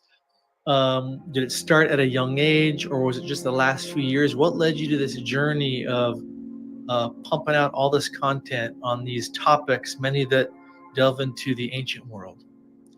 Well, yeah. So it's funny that I hadn't, I'm what someone would call as a conspiracy theorist or a truther, at whatever label you want. But I think 2020, like a lot of people, was the year that really woke me up. Obviously there was signs of maybe the awakening before that, but like that was the year that, most people either they woke up around 9/11, 2001, or they woke up around somewhere around, in 2020. And I'm I'm the latter. And so when I did wake up, I started to notice all the kinds of craziness in the times and just weird stuff. And at one point I felt like compelled through my faith to like start talking a little bit on social media, just things that I felt like exposing truth and things like that. So I got a TikTok account. My brother encouraged me to get on there, and I thought, why would I ever do that? Like, that's for like 13-year-old girls dancing. But then he was sharing videos about like the Illuminati and all these conspiracies. I was like, oh, this is kind of interesting. And at one point I saw there was a weird statue in front of the UN. I don't know if you remember, this was a couple years ago. And it looked almost like straight out of the book of Daniel. It was like a beast statue. It was like a lion or like a lion, tiger, leopard thing with wings. And everyone's like, oh, that's straight out of Daniel. So I made a video about that. And then so at that point, I kind of like, with 3 followers, I had 10,000 views on that video. Before you know it, I had 1,000 followers. I did a little series on that stuff. And before you know it, I had a video that had like 1 million views. And then it was like, well, I guess I'm doing this. And at that point I was researching lots of things, and everything that I basically thought was interesting, I started to make a video about it. And basically, yeah. So like you go down the rabbit hole, and then I haven't got out of the rabbit hole since then. So it's been about 3 years ago. And before you know it, like we were talking off air about like, it's like your own curiosity kind of leads you in certain places. And I had no idea I was getting to old world stuff. But the fascinating part is, before I woke up, maybe the first conspiracy I was really kind of interested in was like ancient aliens. Like as a Christian guy, I didn't really believe the alien stuff, but it was the megaliths. So obviously that's one of the reasons I liked your content. I was like, anything about megaliths is just like, this is so weird. It's so weird that we were never told about any of this stuff. And a lot of people knew about like the Great Pyramids, the Giza Plateau, or at least we've seen pictures of it, but we still don't even know how impressive it is until you see shows that are detailing like how many stones, how big they are and all. And then that kind of mystery really was like, wow. And then like guys like you find out it's all around the whole world. And you're like, wait a minute. Now this is really weird. Like all these pyramids everywhere. We're only told about Egypt and then maybe Mexico, but then there's like, you find evidence of this stuff everywhere. And I think at that point I was like, wow, like, so the mainstream, like, explanation for this stuff doesn't make sense to me. So then that was the first part. I was like, well, I don't believe that. And then you get to like 2020 and then you're like, well, I don't believe anything they say now. So then you go research these topics on your own. And as a Christian guy, I wanted a Christian explanation for the pyramids, because I do think that's important. I think it's important that like if certain people are dating these things back 26,000 years and things that seem contradictory to the Bible, I would want some answers. If people are saying aliens did it, like what is the Christian to do with that? Until I said I discovered Genesis 6, if these ancient people were talking about gods and giants, well, Genesis 6 talks about gods and giants. It talks about the sons of God. It talks about the Nephilim, the heroes of old, the men of renown. And then you go into the book of Enoch. They talk about the watchers teaching men technology. Okay, so is that possibly the technology that could create things we can't explain? I think it makes a lot of sense. And then you get to today, and I said, it's funny how like the same curiosity has got me to this old world stuff where you're like, wait a minute. So we're busy looking at things that are, potentially thousands of years old, maybe almost 10,000 years old. But what about these things that are in almost every town in America? And you're like, that's really weird. They don't build them like that anymore. And you start asking questions about that stuff. And I think that's like when you get into like the mud flood, Tartaria, everybody, like that's kind of a catch-all phrase for it. But yeah, like are certain buildings evidence of a cover-up? Very interesting. So it sounds like your brother gets some of the credit for kind of bringing you down the rabbit hole. Are you and your brother still pretty close?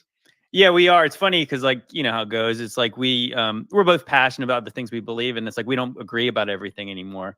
But I remember when he was first exposing me to certain conspiracies, and I was like, no way. Because of course I was like asleep then. I was still pursuing like all the things that they tell you to want in this world. And I just thought like, that doesn't fit in with what I'm doing. Like, I don't need, it's kind of like that. Yeah. People don't want to know certain conspiracies.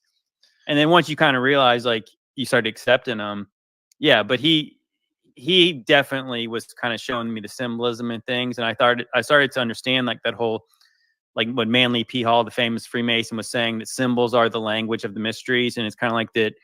When you start to understand the symbolism, you start to understand the language of the people from not just today, but thousands of years ago. And like, there's this code, and it is almost like the Matrix when like, so Neo, when he finally can see, he's like, he literally can see the zeros and the ones and all. You're like, okay, now I see past what they want you to see. And I guess a lot of times I don't have answers. I think I'm one of these people. I'd like to say that I'm curious, and I try to be intellectually honest, where I say I don't have, I'm not going to be able to answer everyone's questions, but I'll just have more questions, like, right. Or I'll be skeptical of answers.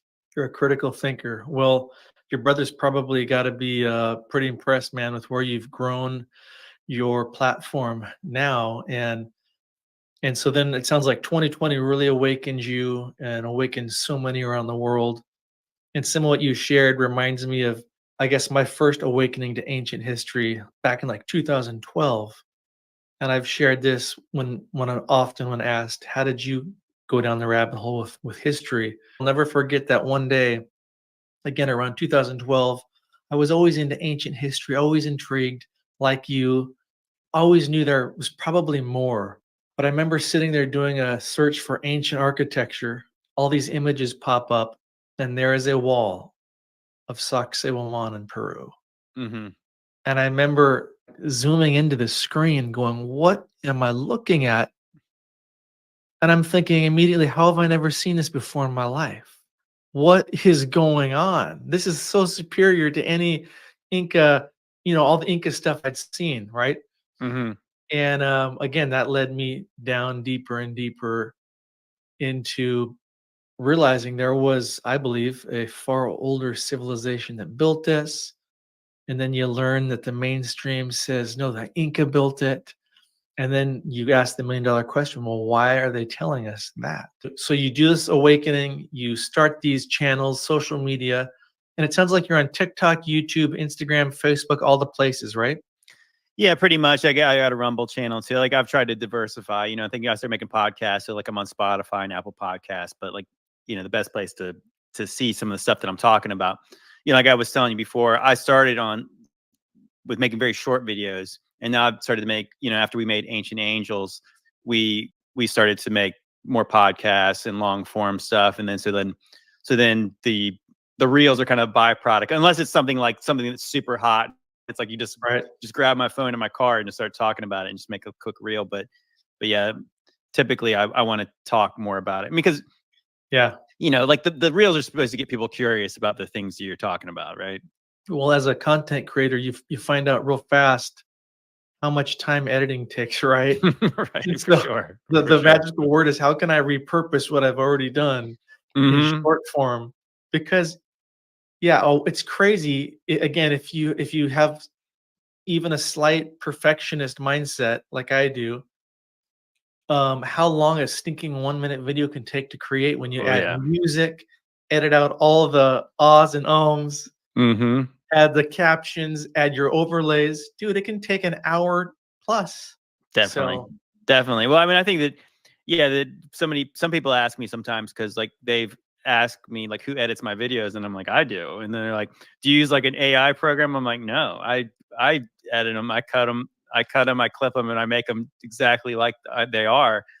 And I know there's programs to do it, but it's like, yeah, but once you start doing it, I'm sure like you're like me, where you're like, the AI is never going to do it as good as you do it because you know exactly what you want to say and you want exactly how it's supposed to look. So you're not going to be okay with it being, that's fine. it's just, I can't imagine relinquishing that to AI and just hoping it turns out. There's no way it could, based Mm-mm. on what's in my head, or even farming it out to someone. But so let's get into talking about old world architecture, Tartaria, mud flood. So Mhm. for people that may not know anything about this topic, start out giving us like a 10,000 foot, 30,000 foot view of this topic and what it means when you say Tartaria, mud flood. And then I want to get into asking you about several specific sites that Okay. you have made videos about. And we'll just go deep into this crazy world of old world architecture. Yeah. So basically, Tartaria. Well, the interesting parts about Tartaria is it literally was an empire that's like for some reason they never told us about. Now, some people will project that onto every old world, like very impressive building, like stone building in like major cities. And so they'll say that's evidence of this civilization. It's called Tartaria and it's everywhere. Well, that's not exactly correct. I think that what Tartaria was, like I said, is actually like was in Russia, like modern day Russia. That's where this empire was. Now it's interesting, like good question is like, why don't they tell us about that? But if you see old maps, it's funny, even I got this map behind me up over here, it actually Tartaria is on it. Places like Tartaria and like Hyperborea, like these are on old maps. And it's like, so the question is, why is it on there? But what a lot of people attribute to like these very impressive buildings, kind of almost like good examples of this would be like Washington, D.C. Like, oh, that's weird. They built that place like Rome. That's kind of interesting. And you see all these massive stone buildings like, wow. So then in this time in like the 1800s, they built very, very impressive things with not a lot of technology. And so I think that some people have asked questions about that. And then you start to look in the timeline of when these buildings were built and you're like, some of these buildings were built like in a year.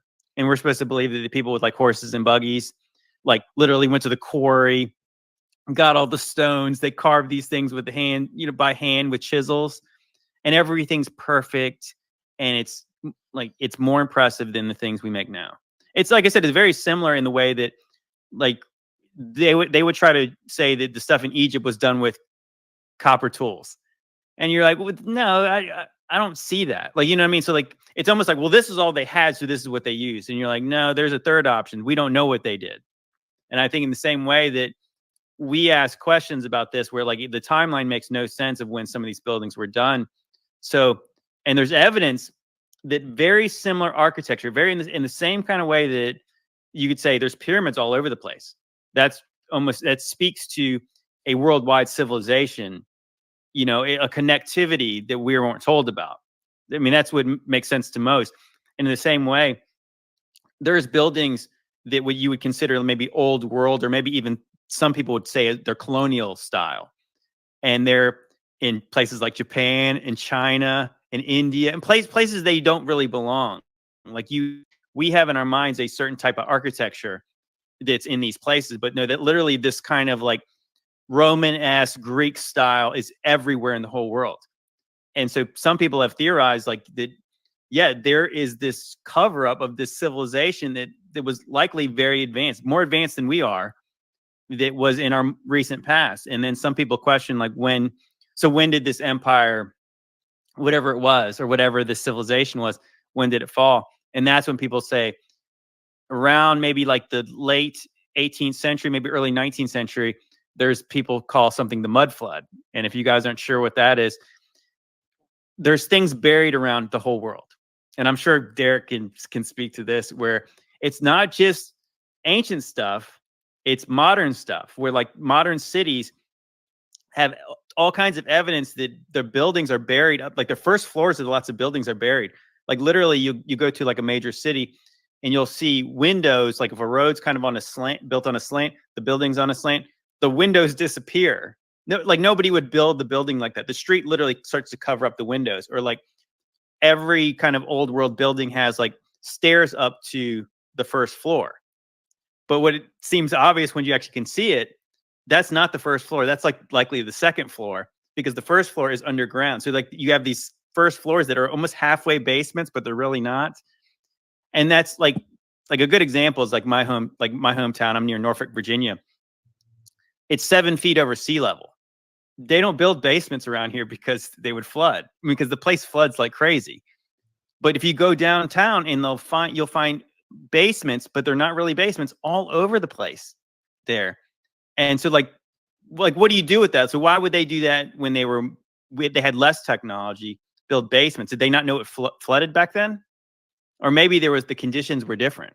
And then, so then you see that in modern examples, but like when you see like the Moai statues in Easter Island, it wasn't almost until recently they were like, hey, guess what? They have bodies. Well, yeah, they have bodies. Like they're buried like 20 feet under the ground in some cases.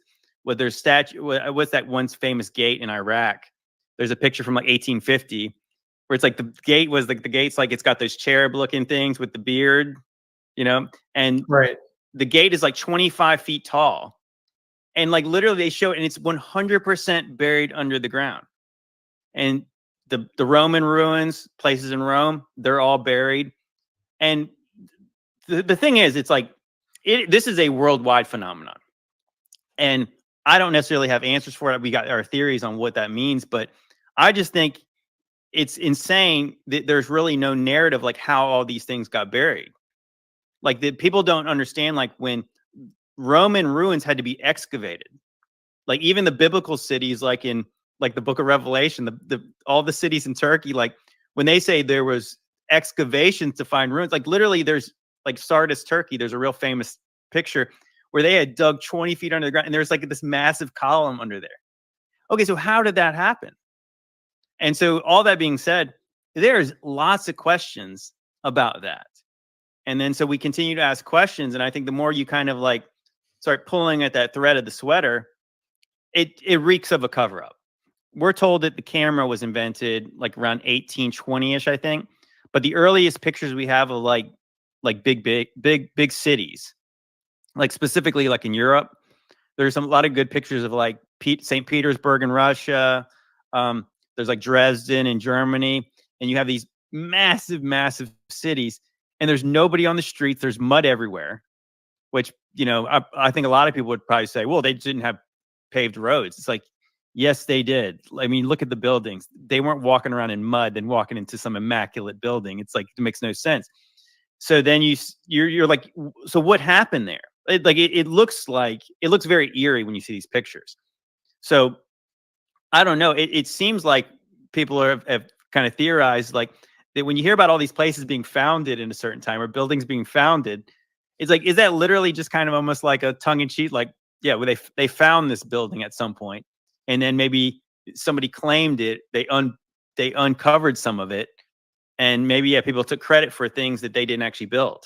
You had a video, a short, or I don't know if it was a short, but it was a video on Instagram I saw where you're talking a lot about this. It's 1850s, the 1850 massive buildings. And you talk about how in a lot of these photos, there's little to barely any people in them, like you said. But then talk about the orphan connection, because in this video, you break down how you see photos of hundreds of thousands of orphans, or you give stats of there was hundreds of thousands of orphans back then. Yet there was also hundreds of thousands of adults in an insane asylum in these crazy looking buildings. Okay, so the overall theory is like that I came up with was there was some kind of cataclysm. Was it man-made? Was it act of God back then? And it seemed like there was some kind of a reset. And that's what people would just say. There was some kind of reset back in the early 19th century, maybe late 18th century. And so what's interesting is, like, you think about like 1776, there's a revolution in America. There's a revolution in France right after that time. There's wars all over the place around this time. Like the 1800s was like the craziest time, like in the whole world. Like every major city was on fire. There's all kinds of crazy stuff. And that's what I was saying. So when you see these pictures, and there's lots of them, of just like these cities that just look completely just uninhabited. Like you couldn't take a picture of like a major city like that and there'd be no people on it. Like, what do they tell everyone to stay inside? Now, some people will say, oh, that's because of exposure. No. That wasn't because of exposure, because if there was people walking around, there'd be little blurs, but there's not. It almost feels like that the picture was taken with some intent to show this is crazy. Check out this city. There's nobody in it. And then so shortly after that, there's a story of the orphan trains. So I believe in America, it was like from like 1860 to 1929. There's 250,000 kids going on orphan trains. Like this, like I said, this is when you go down the rabbit hole and you're like, that is the weirdest thing. Because I've heard people make videos about that, and I said, there's no way that could be true. That doesn't make sense to me. Like 250,000 kids. So you got to think about it. We're told worldwide there was 1 billion people in 1800, like worldwide. So you think about 250,000 around that time, multiply that number by about 12, and that would maybe be equivalent to what it would be like today. Like, you could only even imagine that many kids who have no parents and they're just being shipped around the country. And this is just in the United States. So I believe this is a worldwide phenomenon too. So my question was, like, you start to see no people in certain pictures. Then later on, you start to see people, like cities like Paris and London, and everybody you've seen in these pictures, it looks like people are tourists. They're all dressed like aristocrats. Everybody's dressed to the nines. They got top hats, they got canes. Women are all dressed up in their big dresses. And so who's working in the factories? Not those people. Who's working in the fields? I don't think that those people are working in the fields or the factories. So who's doing all these jobs that they would need people to do? And I believe that's where the orphans came in. So you have all these orphans getting shipped around, and then you start to see at the same time, you start seeing these crazy pictures of like kids working in factories and working in fields, like kids that are working big machinery in factories that they don't seem big enough to even operate. Like, they're standing on boxes to do things. And, I'm sure some people would say, oh, well, that's because they didn't have child labor laws. Of course they didn't. But I don't think that if you're trying to make money, I get it. You could pay a kid less. But a kid is not producing like a man could, right? Like, I mean, you'd have to babysit the kids too, basically. It's like you can't just turn them loose in the factory. Like, that's not efficient by any means. But the crazy thing is, like, so the question is, so where did these kids come from? Well, you could say there's wars going on at the time. There is. You could also say that there's fires happening in these cities. Sure. But also at the very same time, they're from, I want to say in 1900, there was 150,000 people in insane asylums in America. And people are getting locked up for stuff like religious extremism and very weird things. They're just being put into nut houses. And so I started to theorize, maybe those are the parents. Those kids were taken away from these parents and they were put into, basically the workforce. And I believe those kids are the first ones who are basically getting taught, like, in the modern school system, and they were getting taught a false history, and they're not allowed to talk about what happened before. And I think maybe the people who did talk about what happened before, maybe those are the people in the nut houses who got their kids taken away. So they can't actually tell you what actually happened. And I'm sure you know, Derek, that when you start to try to find old books, it's not easy to find old books, like books before 1850.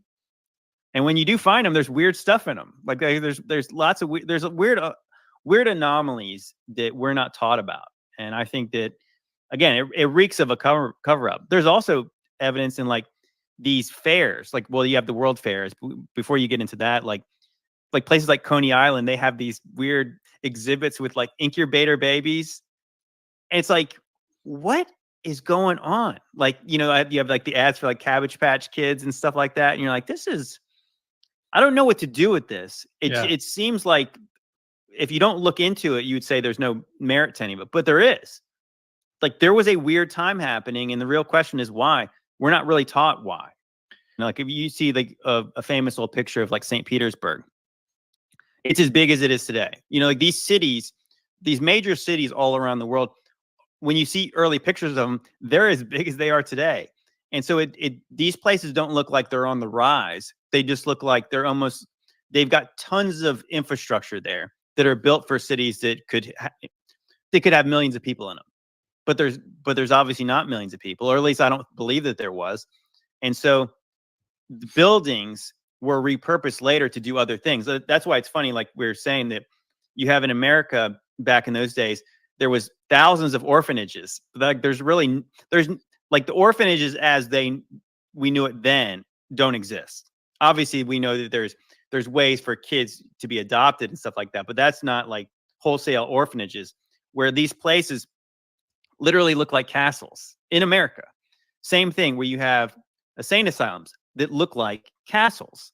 Then you even have prisons that look like castles all around the country. And so just knowing like how things are now, why don't we build things that look like castles anymore? We don't. And it's like the idea that we ever did, like you would ever build a castle and then decide to turn it into a prison or an insane asylum. Again, so we don't really have insane asylums anymore. They don't exist anymore. Orphanages like those don't exist anymore.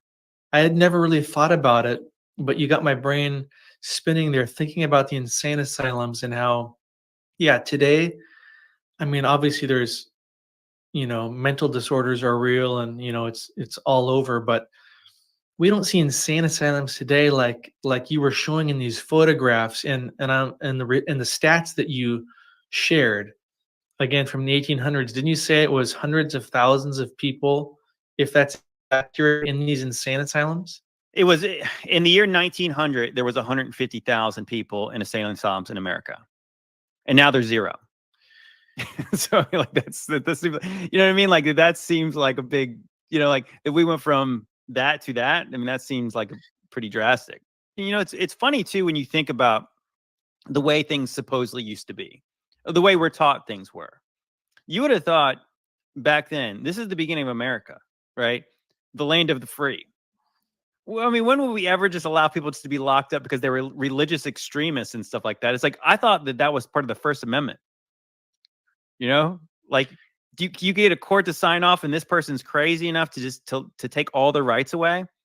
Like, that seems like I don't know, that seems kind of messed up. And you just, like, we're taught a certain way about how this place grew. But when you actually, like I said, when you actually start to examine some of it, it really just makes no sense. Again, like that, you think about a lot of these buildings are like public buildings. But we're told that in this country, they threw tea in a harbor because they didn't want to pay taxes anymore. But then who funded all these public buildings that are all over the place? Like a lot of these buildings were created before there was like income tax and stuff like that in these places. So who, right, who was investing all the time and the money into building a very elaborate, detailed, beautiful building, and in order to take people, you take their rights away and shove them into these places, not criminals, people they deemed insane. By who? Yeah, so it sounds like you're saying they weren't in the insane asylums necessarily because of mental disorders or drugs or whatever. It might have been a more nefarious system of lawfare that was just condemning these people to their fate, right? Well, yeah, possibly. The question is like, so some people would ask, like, how could some of these things that I'm saying, how could they be true without people saying it? Well, that's a pretty good reason that you could do it. It's like, you imagine if, you think about like World War II era in Germany. Well, how come nobody spoke up about that thing? It's like, because their neighbors spoke up about it, and you know what happened to them? Nobody heard from them again. And so like what incentive it is, and it's like, it's not like we're on the, they didn't have the internet back then, at least I don't think so. So like, if something happened to your neighbor, it's like, who are you even going to go tell? You know, you can't tell the state. I mean, if the state is the one who's doing some of these things, like, what are you supposed to do? Let's talk about some of this World Fair architecture and photos. You mentioned the World Fair and some of the anomalies with it. I've seen some of the videos you made and photos. What's going on with these old World Fairs? I think I think that's some of the pictures. I think they're explained as like these things were just pop-up events, like almost in the similar way that, okay, so if Chicago, like big cities like Chicago, Philadelphia, St. Louis, San Francisco, they'll have these things called world fairs or international fairs, or even some of them are like centennial celebrations of like America and all this kind of stuff. And we're told it was kind of like the Olympics, where they would get these fairs to these certain cities and they would build all this infrastructure for people to come for like a year, like, you know, through most of the year, and they'd come visit these places. Like literally a place like Chicago, there was like millions of visitors, millions. Okay, so again, this is 1893. I guess they had the Columbia exhibition in Chicago. And if you guys have seen these pictures, it looks like what you'd imagine Rome in all its glory. It's like the most epic looking places. They got Roman looking statues. The buildings are huge. So we're told in I think it was 1876 was the 100 years of America. They had a World Fair in Philadelphia. They built the biggest building in the whole world for this fair. 20 acres is like the size of this building. Well, we're told that all this stuff was temporary. So like they built these crazy things and then they just tore them down. Like that doesn't make any sense. Again, we're talking about a people that should have less tools to do this kind of stuff. They don't have the heavy equipment to do it. So they're going to build these very elaborate buildings. Like, and when you see them, they are very elaborate. They are very massive, like columns, very detailed stone work. They'll claim, you know, some of the people who are saying that these are temporary, they'll say, oh, it's just plaster. What's funny enough is that I'm in construction. My family's been in construction for a long time. Even if they were temporary by their definition, they would say, oh, well, they're only made of like wood and plaster and metal lath and this. And I'm like, do you know that's what they make stuff of now? Like those are not temporary structures they make now. It's like the only reason you say they're temporary is because supposedly they tore them down afterwards. But like, you don't build a building that's as big as the ones we're talking about. And then you have millions of people going in and out of these places in order for them to be temporary. And if they were temporary, they would still have to be strong enough to not fall down. Plaster back in those days would have been a cement-based plaster, right? So it's still really heavy. And what you'd had to have to support all that weight, steel frames. So even if they weren't stone, they would not be temporary. They would not technically be still. I mean, like I said, they would only be temporary because if you decided to destroy it later, but not temporary like this is not like a Hollywood set. This is not something that you could just walk behind. There's nothing there. There's pictures from the inside of these places too. And yes, they have steel frames. These buildings look like they're made of stone. And not only that, they have age. So they built the biggest building in the whole world in Philadelphia in 1876. They tore it down afterwards. So in 1893, Chicago built a building that was almost twice as big, or it might even twice. I think actually they might have said it was 44 acres on the inside. And then they tore it down afterwards. Okay, so we're taught like a certain view of how they would have lived back then. Like we're supposed to be like the advanced people, but we could not comprehend doing that. I don't think anybody could. Like who would put that much effort in? And these exhibitions had like 200 buildings for these things.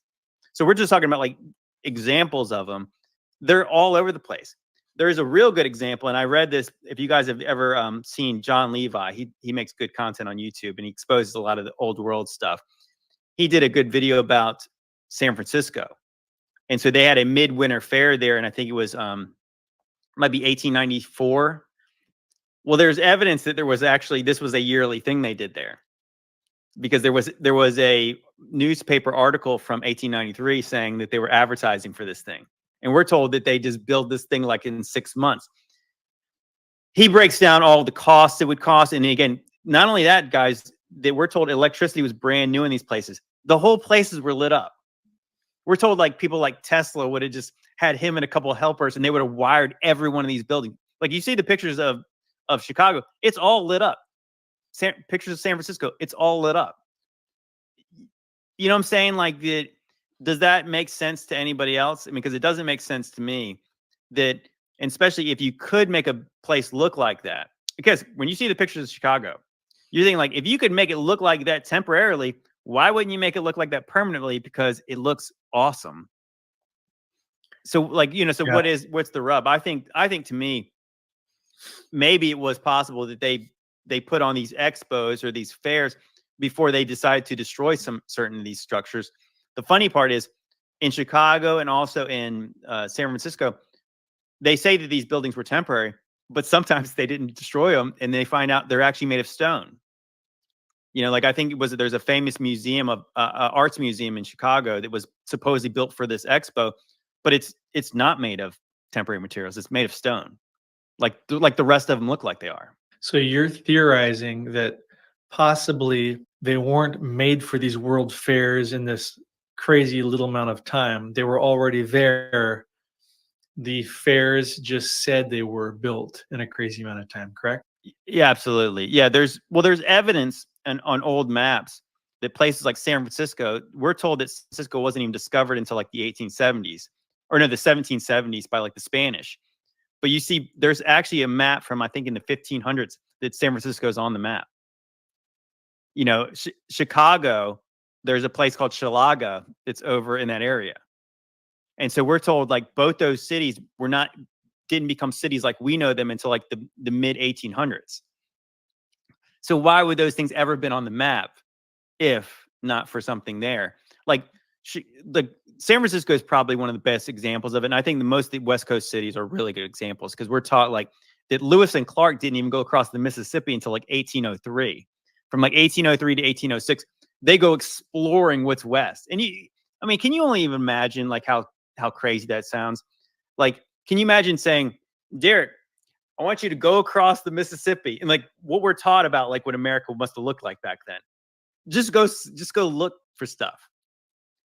Like as vast as this country is, with forests and all this stuff, it's like you can imagine like what really. And then that was the beginning of the 1800s, and so by the middle, you have a city like Chicago that looks like it does today. San Francisco looks like it does today. What? Because there's a gold rush. Well, it's funny because San Francisco is like, that's where they always talk about the 49ers, that they went over there. But it's like 50 miles from like any real like place you would actually try to find gold. It does, like I said, the timeline does not make sense in what we would have known, because I don't think that, like I said, with any kind of examination, it's like, really? So we're taught like cowboys just went out to these places? Okay, so if that was the case, who did all the central planning and laid these cities out like that they are now? Built underground parts of these cities. Where did they get all the stone and the brick to do all this stuff? Because they wouldn't have the factories when the first people were going out there. But yet all these places are, I think Chicago, or was it San Francisco? This is how crazy it is. They say between like 1830s or maybe 1840 and like, I want to say like 1890, it had 6 major fires and 1 earthquake, one major earthquake, where the place had to be rebuilt over and over again. Those were some resilient people, that's for sure. Let's talk about Fort Jefferson. You put out a video of this recently that was very insightful. It's this interesting looking star fort, 75 miles off the coast of Florida. Tell us about the anomalies surrounding it and why you think there's more to its history than we've been told. Here's the conventional story of it. I think there was something called, after the War of 1812, they had these I think the first and second and third systems to like protect the country. So they were saying like there was issues with the British attacking the coast during those times. So they were making certain types of fortifications. So in the third system, supposedly, they built 42 forts. It was funny. I was actually just reading up on it to refresh myself on it. Congress designated like $800,000 to build all these forts, 42 forts. Okay. Now here's the crazy part is when you actually look into these places, Fort Jefferson is the one that I remember talking to my dad. My dad was always real skeptical of any of the conspiracies I talked about with him. But when I told him about this one, it was really like I could just see the gears turn in his mind. Okay, so here's some of the facts about this place. It's, yes, about 70-ish miles off the coast. I think it might be 70 miles from Key West. So it's on the Gulf side of Florida. And it's on this place called, I guess it's called Tortugas. It's these little islands. What it really looks like is like little sandbars. It doesn't look like there's a whole lot there. And like this fort is over there. Yeah, and you said it's a star fort. It's built like where it encompasses like this whole island. It's almost like the edges of the fort are literally at the edge of the water. And there's 16 million bricks in this place. Wow. 16 million. And that makes it the largest masonry brick structure in the whole Western Hemisphere. What we're told is that this was built, they built some lighthouse in, I think, the 1820s, but in 1846, they started building this fort. And it took them around, they say it took 30 years to construct. Okay, so you could imagine this. Again, like this is times where like you think wooden ships. Think Pirates of the Caribbean. Like if that's your picture in your mind. They're taking pallets and pallets of bricks. And back then, I don't even believe they had like full capacity to have factories that made bricks. I think they still had to make them mostly by hand. There's 16 million bricks. And here's the interesting part about this island. There's no fresh water there.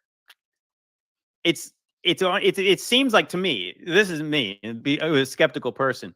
It seems like an odd place because if you were trying to make a fortification that would have any kind of help for the British, you might want to put it like maybe on the other, closer to the coast.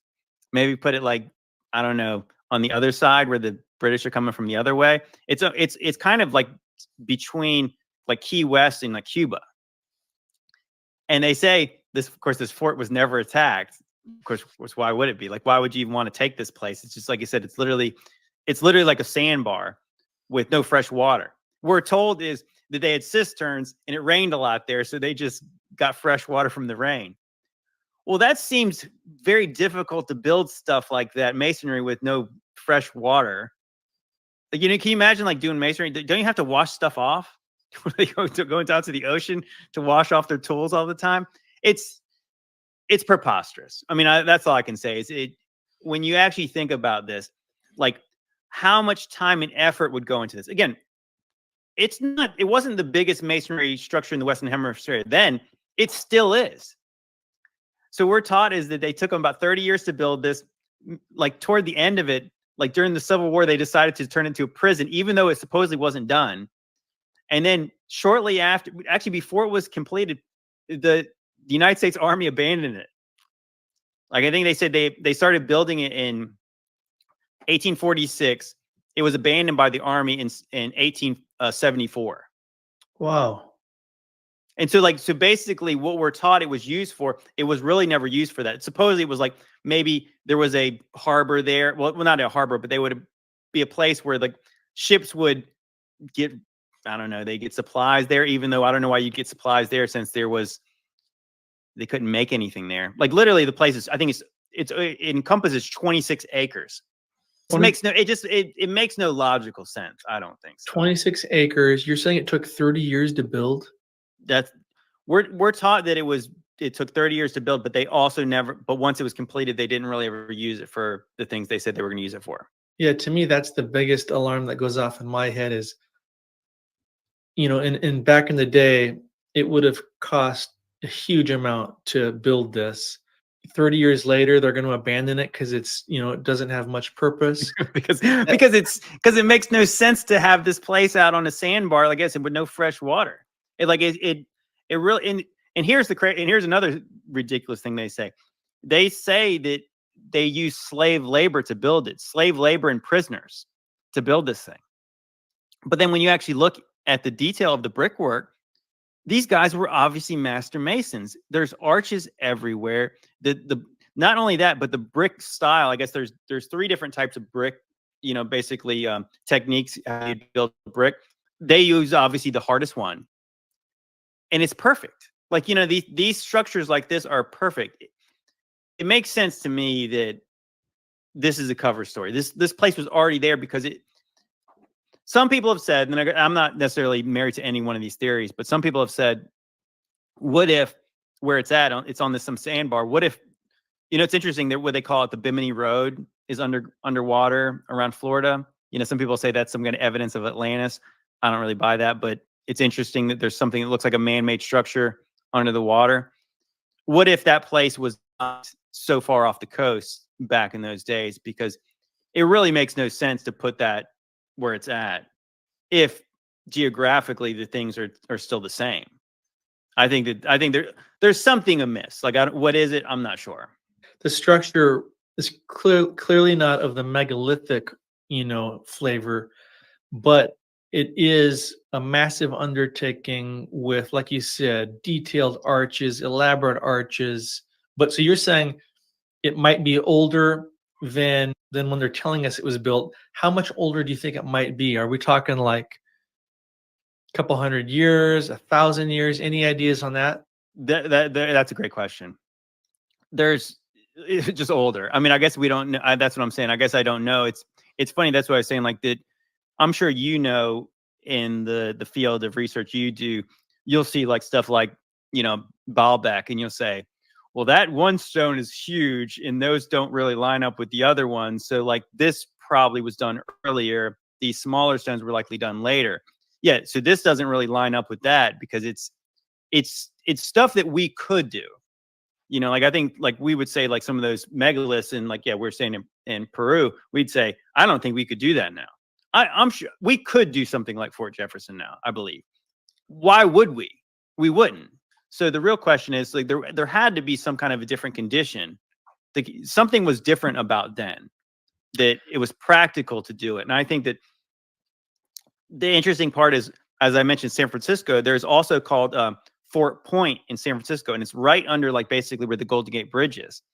Very similar, and it was supposedly built in like 1850. Again, I think in 1848 there were supposedly like 1,000 people in San Francisco. So they built this fort there, and supposedly this is all based on like they were trying to fortify the United States coast. They picked San Francisco, which again would have been a mining town back then. Like why they would put that there makes no sense. Very similar in the way that it's 3 stories tall. It's got I don't know the exact brick count, but it's a similar structure. The walls are 7 feet thick.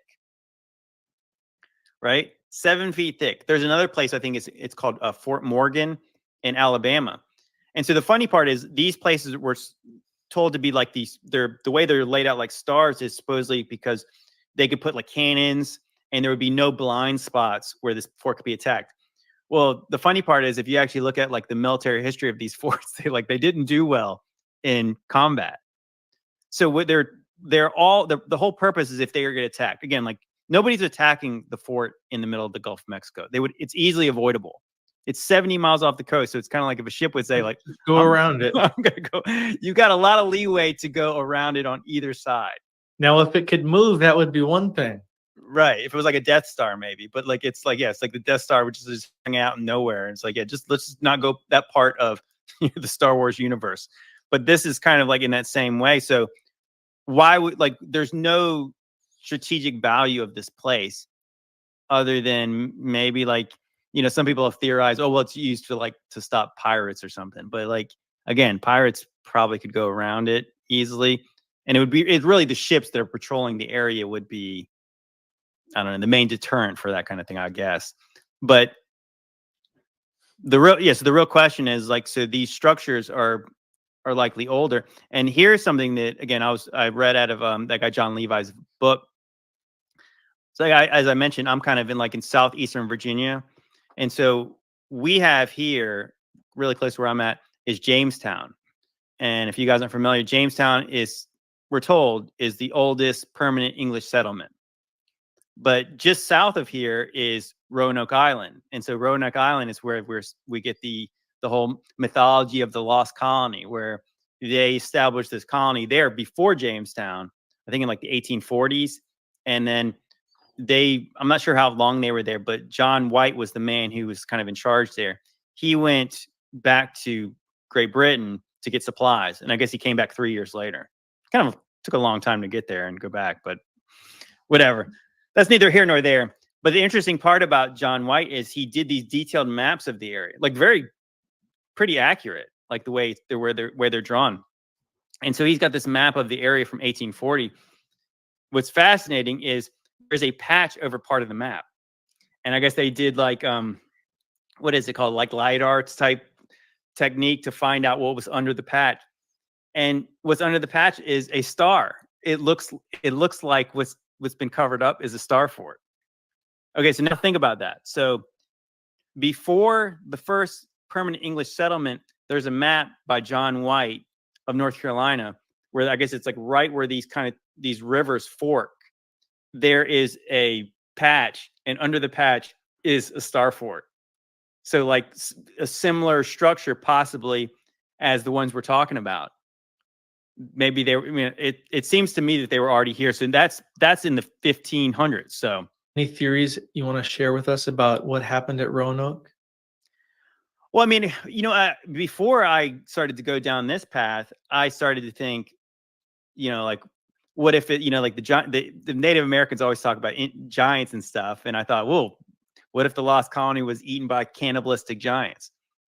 I guess that's possible, but I'm starting to wonder how much of the stuff we've been taught about this, if any of it's true.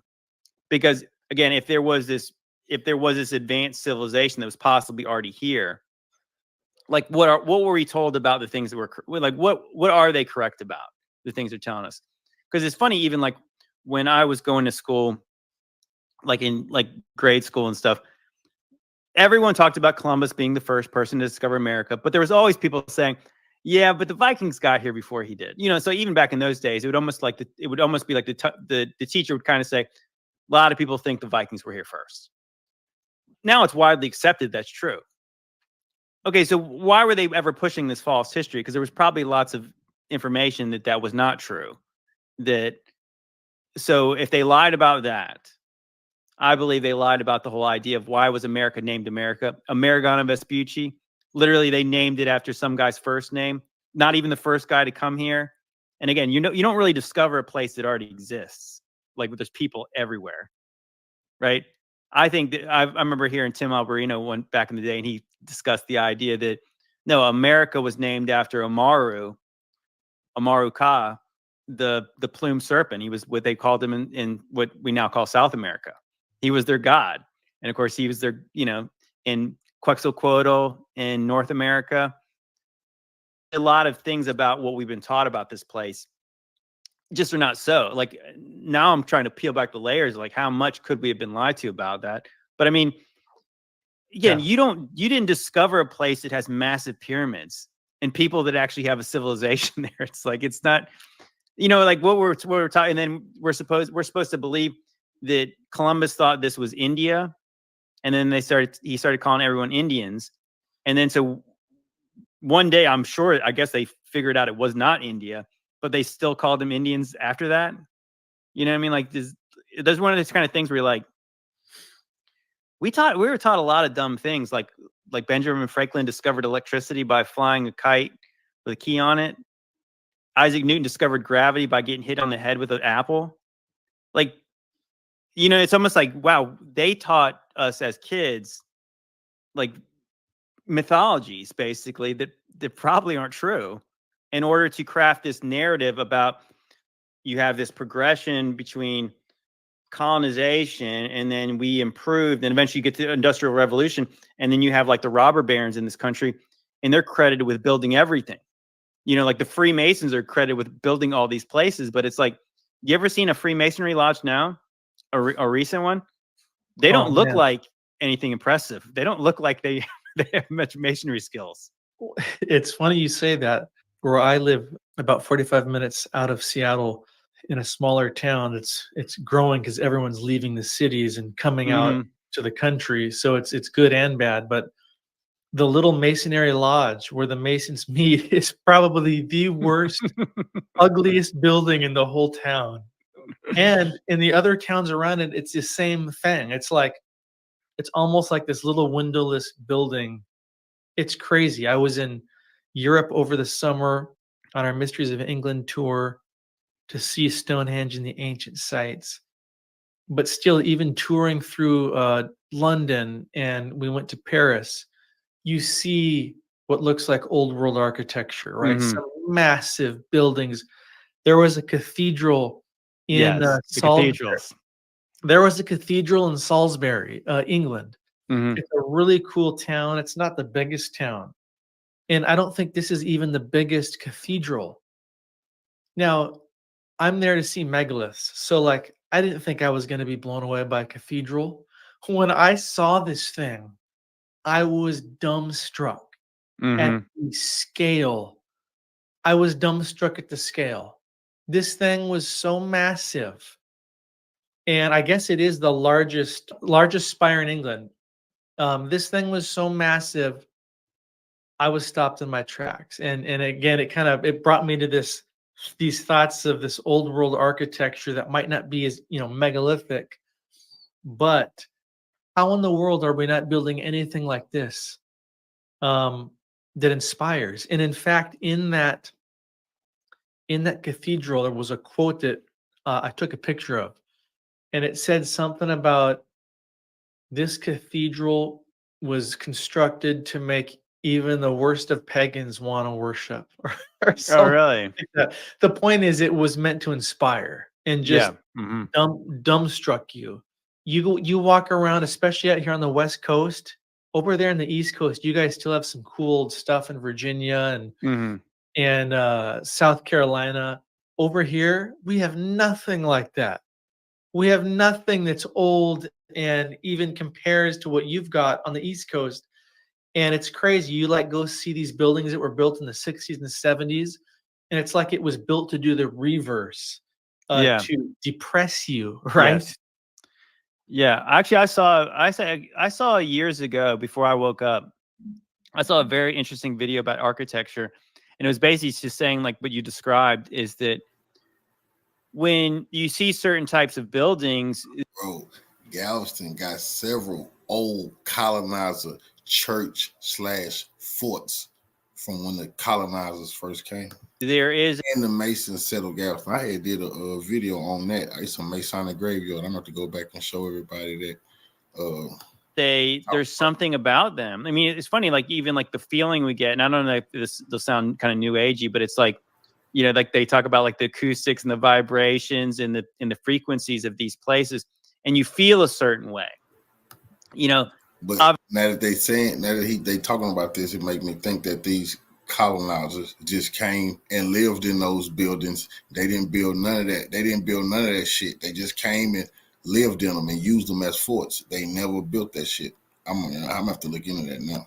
Obviously a visual thing too. Isn't funny when you see like the dystopian futures, a lot of times you see like these blocks and just like stains and stuff. Well, that's what they built after World War I or after World War II. After they kind of rebuilt lots of these places, they build this style called brutalism, going on the field, where it literally is like it oppressed the human spirit.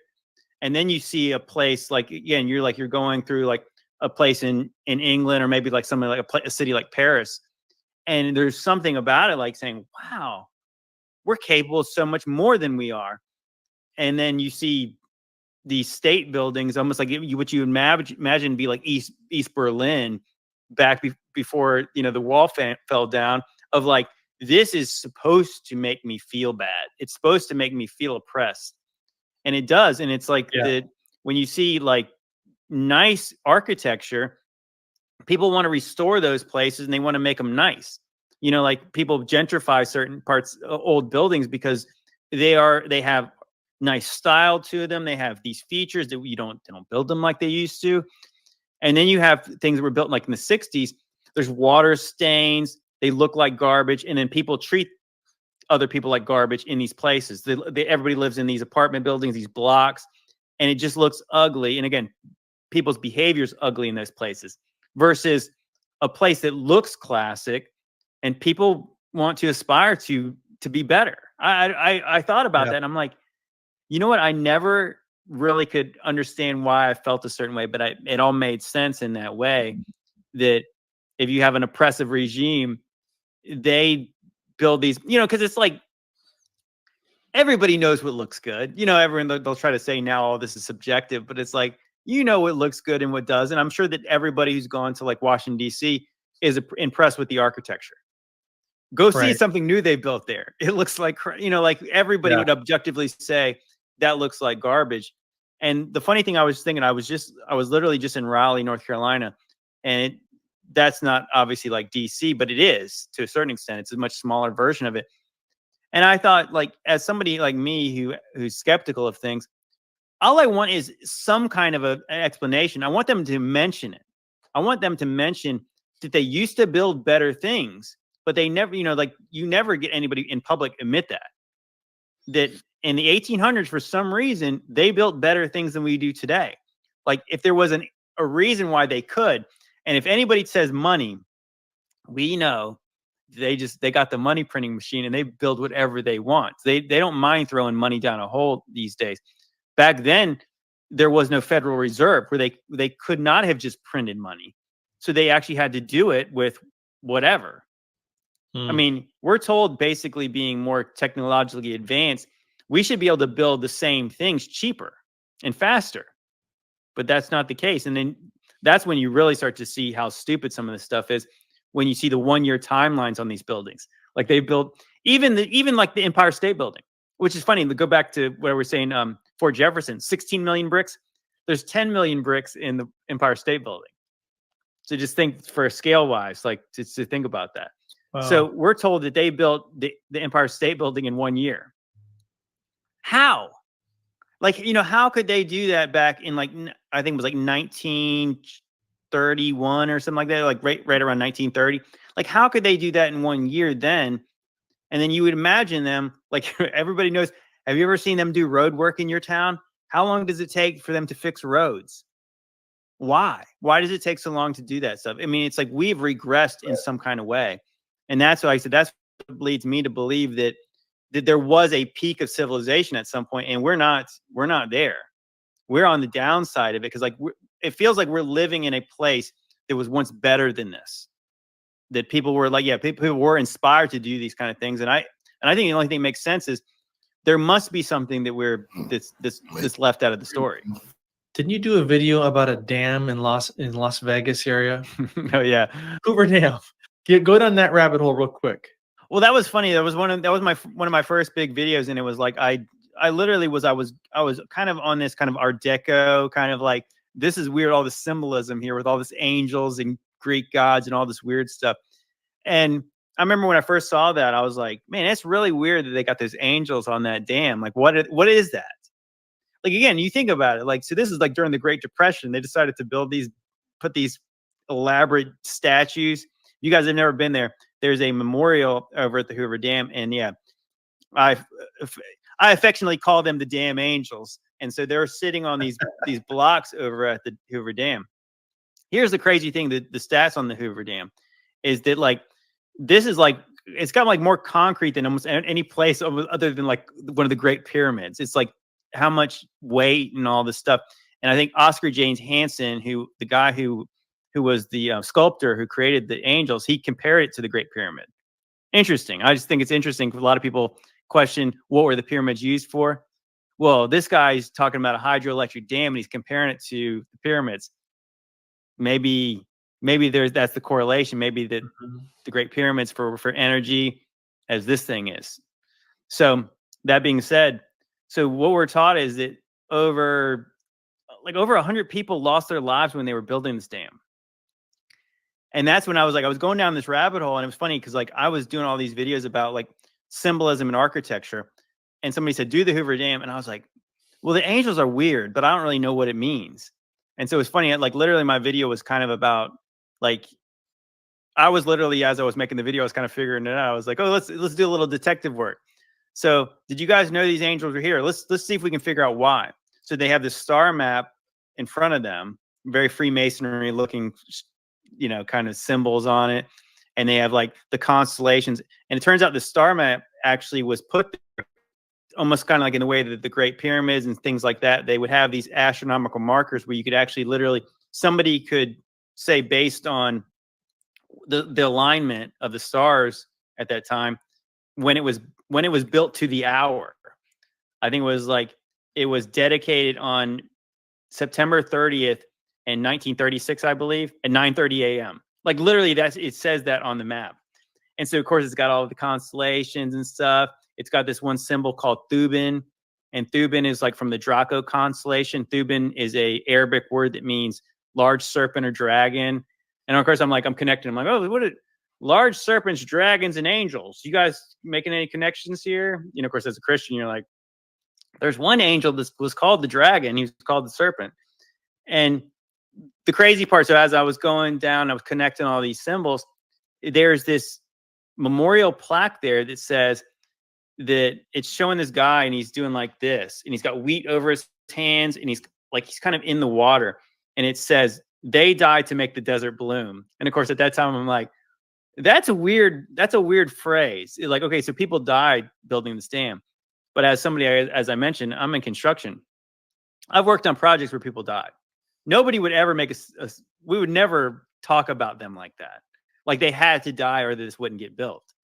You know, like that's a separate tragedy. It's like we do our best so nobody dies and we could still build the things. You know, that's different. But when you say they died to make the desert bloom, and I'm like, that's weird because like there's not even anything really blooming around there. It's like, you guys ever been to the Hoover Dam? It's pretty bleak around there. The only thing that probably bloomed was maybe Sin City. And then I started to think like, it sounds like a sacrificial thing. You know, there's all this symbolism. They literally dedicated, I think, the dam, the dam, I want to say it opened or the angels were finished during like Saturnalia. There's these black cubes they're sitting on. It seems like there's this imagery to Saturn there. Saturnalia, they sacrifice people to the god of agriculture, which again, he's doing like this thing here. He's got wheat over his hands. Like I said, do they make wheat around Las Vegas? I mean, like, if they do, I didn't know it. I mean, like I don't think it's known for that. And I started to think like, yeah, there's so much weird stuff about the Hoover Dam. Like, why is this something that's always pops up in movies like the Transformers? It was like in the new Westworld movie, you know, like, and interestingly enough, in the Transformers, where like they're hiding Megatron under the dam, which is funny because you have angels up there.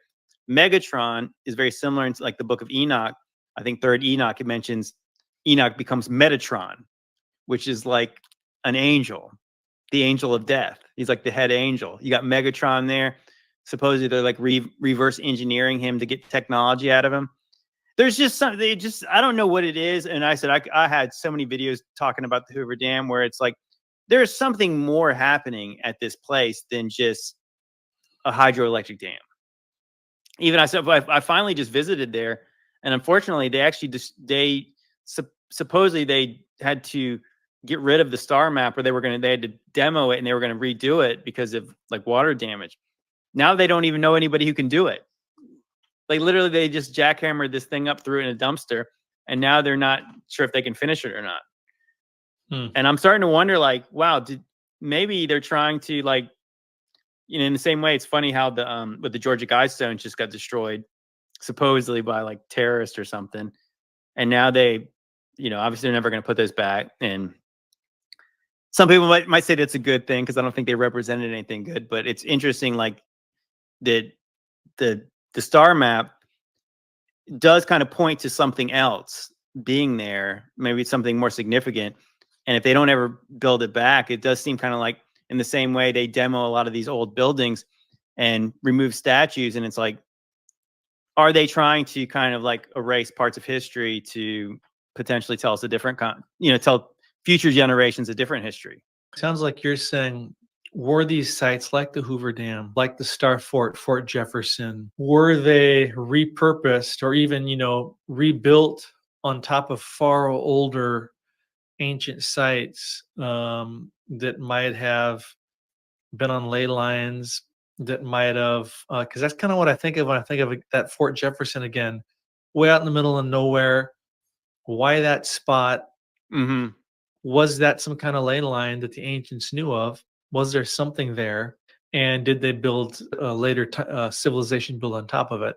Again, that's the common theme we see in Peru, we see in Egypt, we see the dynastic Egyptians, I believe, building on top of older ancient temples. We see the Inca building. You go to Machu Picchu, and literally you'll see small rough stone and clay mortar construction built on top of megalithic structures. Megalithic structures go up about 4 feet. Mm-hmm. And then all these buildings, it's just like you see the small rough stone on top. It's like, that's two completely different things. Yeah, you can tell. Somebody built on top of the older, and if it was the Inca, why didn't they build the whole thing out of the impenetrable, indestructible style, right?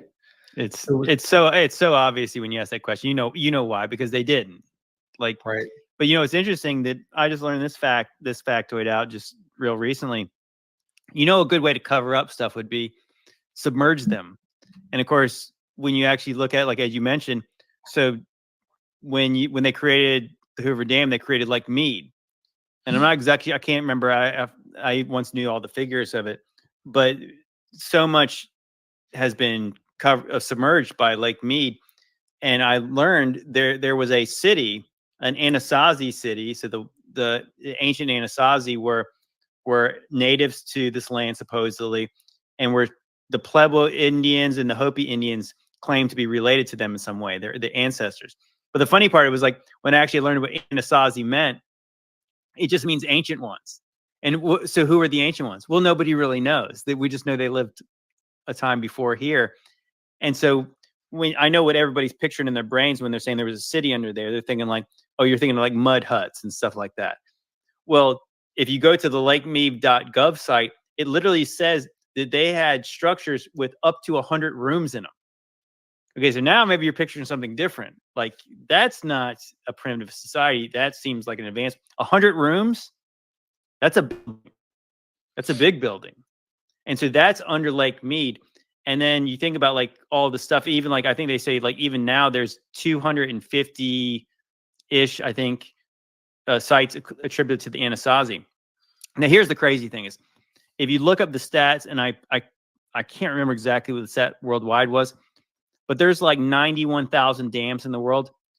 Like 90,800 of them are in America. It's like literally there's over 90,000 dams in America. So you think about it. Obviously, you have all these artificial lakes. What are they covering up? The answer is lots of stuff, but what are they covering up? Like I said, I gave you an example. There was an ancient city that was covered up. So what else is covered up by these lakes? You mentioned, mentioned there's literally no telling what they're covering up. I mean, because like I said again, like especially when you find out how deep these lakes are after, because like literally they're flooding out these valleys that are between mountains. I think they say like even now there's been all this talk about this worry of that Lake Mead was drying up. Yeah, it's because it was dropping under 1,000 feet by the dam. So it's like it's still really deep. I mean, that's like how deep is the stuff that's really submerged? The answer is really, really deep, and like you couldn't even find, we couldn't find out what's under there. You mentioned the Anasazi, the ancient ones. It's crazy looking at some of the artifacts pulled out of a lot of these ancient mounds in Ohio, in Florida, in Alabama, Arkansas. If you took these artifacts and you told somebody where's this from, they'd say that's a Mayan artifact. I mean, it looks that crazy. Artifacts pulled out of mounds in Ohio that look like they're straight out of Mexico. We're almost out of time. I want to ask you about one more site. You had a video about this. It was very intriguing, and that was, I think it was called Camp Hero. And the stuff about Stranger Things. Yeah, you were talking about the Stranger Things series and how were they actually getting their idea from this other actual site called Camp Hero. So tell us about Camp Hero. And I mentioned portals. So tell us why you think this might have been a portal. Okay, so a good maybe reference point here is like, so sometimes you might have to think in your mind, like block out that idea of what you've been shown, like in movies like Stargate. Like, so you think about, like, I know a lot of people are thinking like CERN. You have this big old thing and you could imagine it looking like a Stargate. But what I'm thinking, like, that maybe portals are a little different. It's more of a spiritual thing, like literally doorways that we might not be able to visualize in the way that you and I can visualize them. But so I got asked a question on my live stream the one day about Stranger Things. What do you think about that show? And I said, I think that show shows you a lot of real things. And I said, the crazy part about that show is a lot of people don't realize it's based on a true story. So, of course, I'm not saying it's true. I'm not saying the show's facts. I'm saying like that I do believe in a spiritual world. And I believe that when they showed the Upside Down, there is obviously a spiritual world that's like, it's running parallel to here. It's almost like an alternative dimension, you know, that those beings can interact, and there's a veil where sometimes it's thin, and there's ways to pierce that, and we can interact with that, and they can interact with us. So the interesting part about that, they were originally, I think, going to call that show, I think they were going to call it Montauk, because Camp Hero is a real place. It's a former Air Force base in Montauk, New York. And at this place, they were literally doing all kinds of crazy experiments on kids, on animals. Like literally, they were kind of like that story of 11 in that show. Is they were basically abusing children, doing weird things with them. They were trying to get them to astral project and all this stuff. And then, yeah, so like, if you could get somebody to astral project, if you believe in that sort of thing, which I do, I believe that is, you know, if you could imagine your consciousness, your soul, like leaving your body and going somewhere else, it's like, yeah, I think that's showing you like you're kind of going into this spiritual dimension, and maybe that's the kind of portal thing. Now, the scary part is that like, if you could go do that, the beings on the other side could likely come through too. So what this fantasy element of the show probably is showing you, like that there's this wall where you literally see things that could come straight out of the wall. Like, I don't think it would probably works like that, but I think that there is definitely something happening there where the things they're showing you in the show, like literally, I think it was like Bill Clinton gave some speech, and he doesn't specifically name it, but he's literally like apologizing for things the government was caught doing in some of these places, like using radiation experiments on people. And again, like the weird stuff with the kids, like these black sites, like these 3-letter agencies are doing weird things. And of course, what's the truth about that? Well, I don't think we're ever going to get the full story about what they were actually doing, but it's similar in the way that there's stories about Jack Parsons.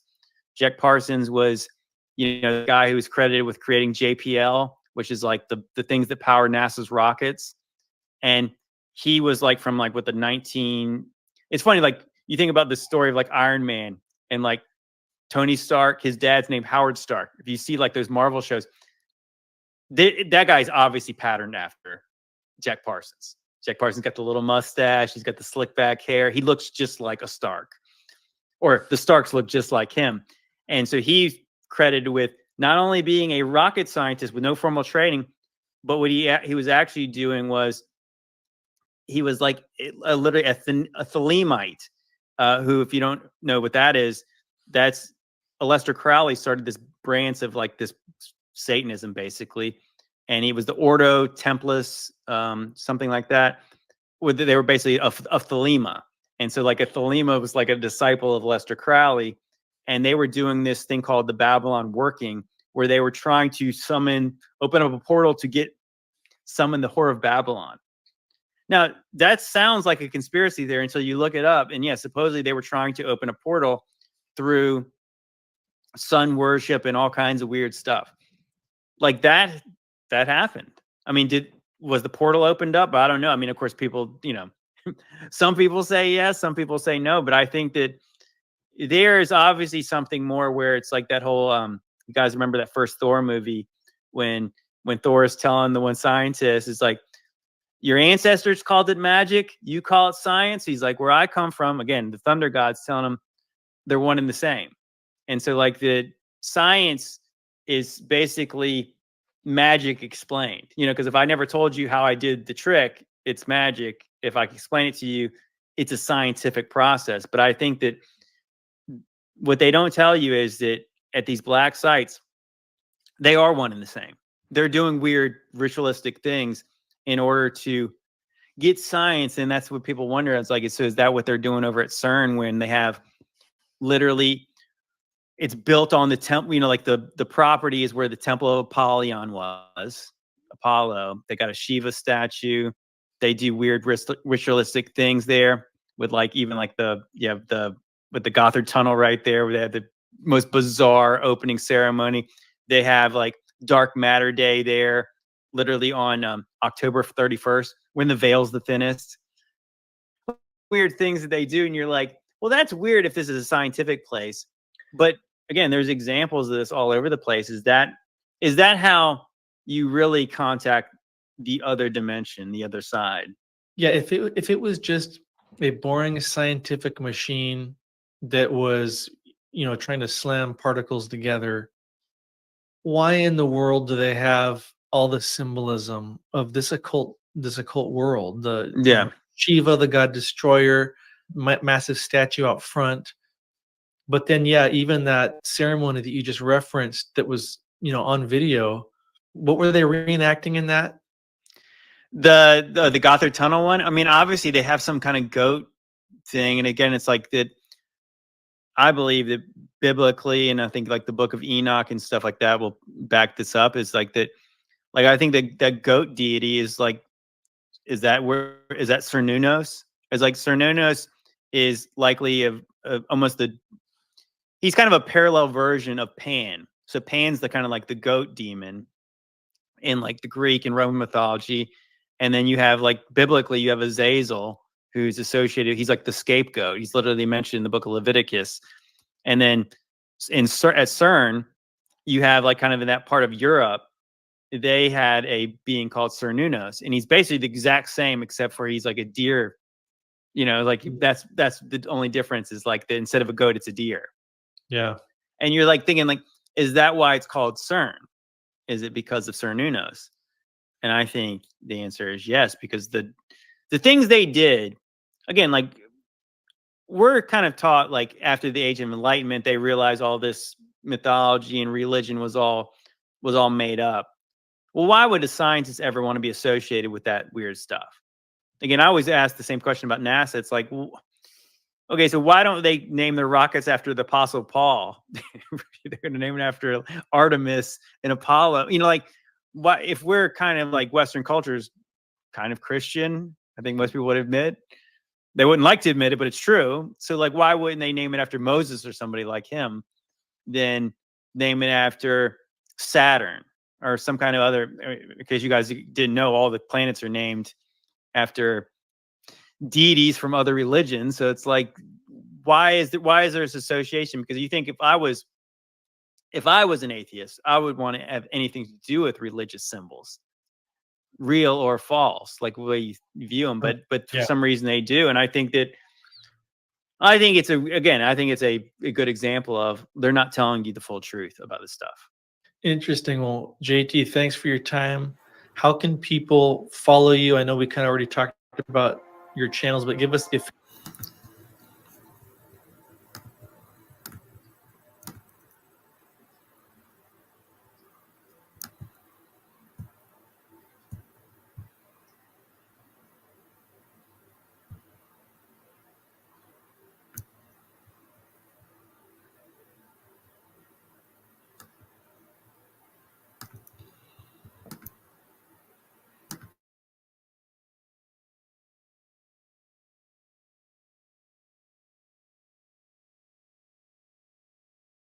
Make no mistake about it, I am absolutely interested in these black flying creatures, these black flying entities that are seen periodically on camera, whether it's these random news stations that are capturing them on camera or people in the public. They seem to have some kind of trend where they are spotted after some kind of big event. Now, of course, you're going to have those people that will say that these are birds, these are bats. You even have some people saying these are bugs. But to me, the way they move is rather unique. It's like they're slithering, like some kind of snake, like some kind of sky snake. You may be saying a sky snake, that's absolutely crazy, but you have to remember that many cultures around the world even worshipped a winged serpent. Now, I'm not saying that these are actual snakes with wings in the sky. All I'm saying is that they have a very unique movement, which separates them from birds and bats. And I can't help but think of NASA and CERN when trying to connect the dots here back to these black flying creatures.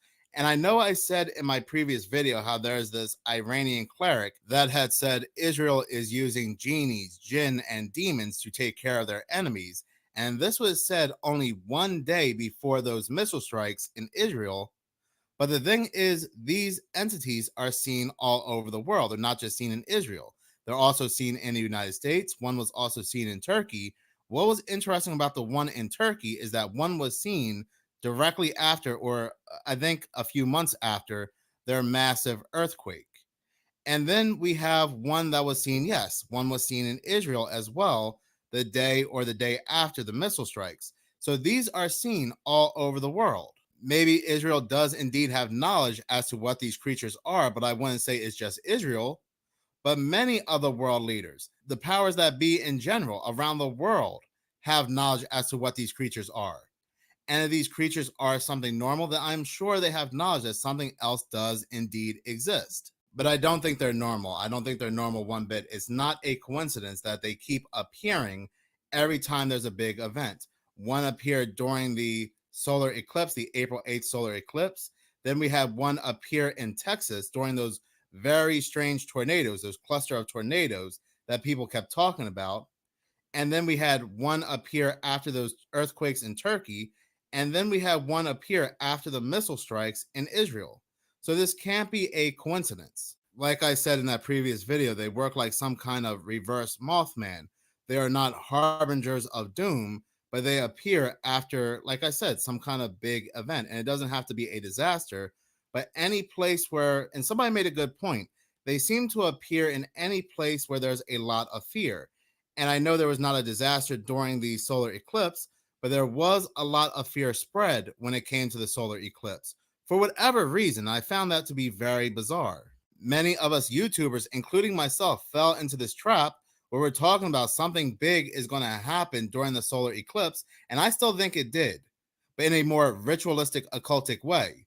But again, many of us YouTubers and those on social media fell into this trap because we had news agencies telling us, and news is just nothing more than a mouthpiece for the powers that be. But we had all these news agencies telling us to stock up, to prepare, to make sure we have our medication. We may see power outages, blackouts. They even said that the National Guard was going to be in certain locations during the solar eclipse, and we did not see the National Guard once.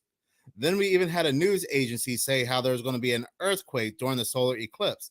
And again, this is all to build up fear for April 8th. The strongest earthquake in 140 years, John. Look at all of that. And it's not over yet because we've got the eclipse earthquake coming up on Monday. As Deborah Ross was telling us, it's going to be a transformative experience for anybody who was in the area of totality. Anybody that was talking about April 8th in any sort of way, in any negative way, and like I said, I was talking about it, but more in a ritualistic, occultic way, we're now seen as fools. We're being blasted in the comment sections of their videos because apparently people thought that the world was going to end on April 8th, when many people did not say that. We're only talking about how the news was mentioning these things that were going to go down, and so we all thought that something was going to happen on April 8th.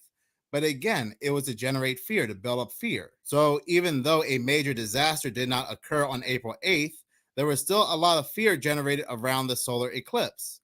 And it seems like, again, these black flying creatures generate all fear. But that's just me spitballing. That's just me connecting the dots.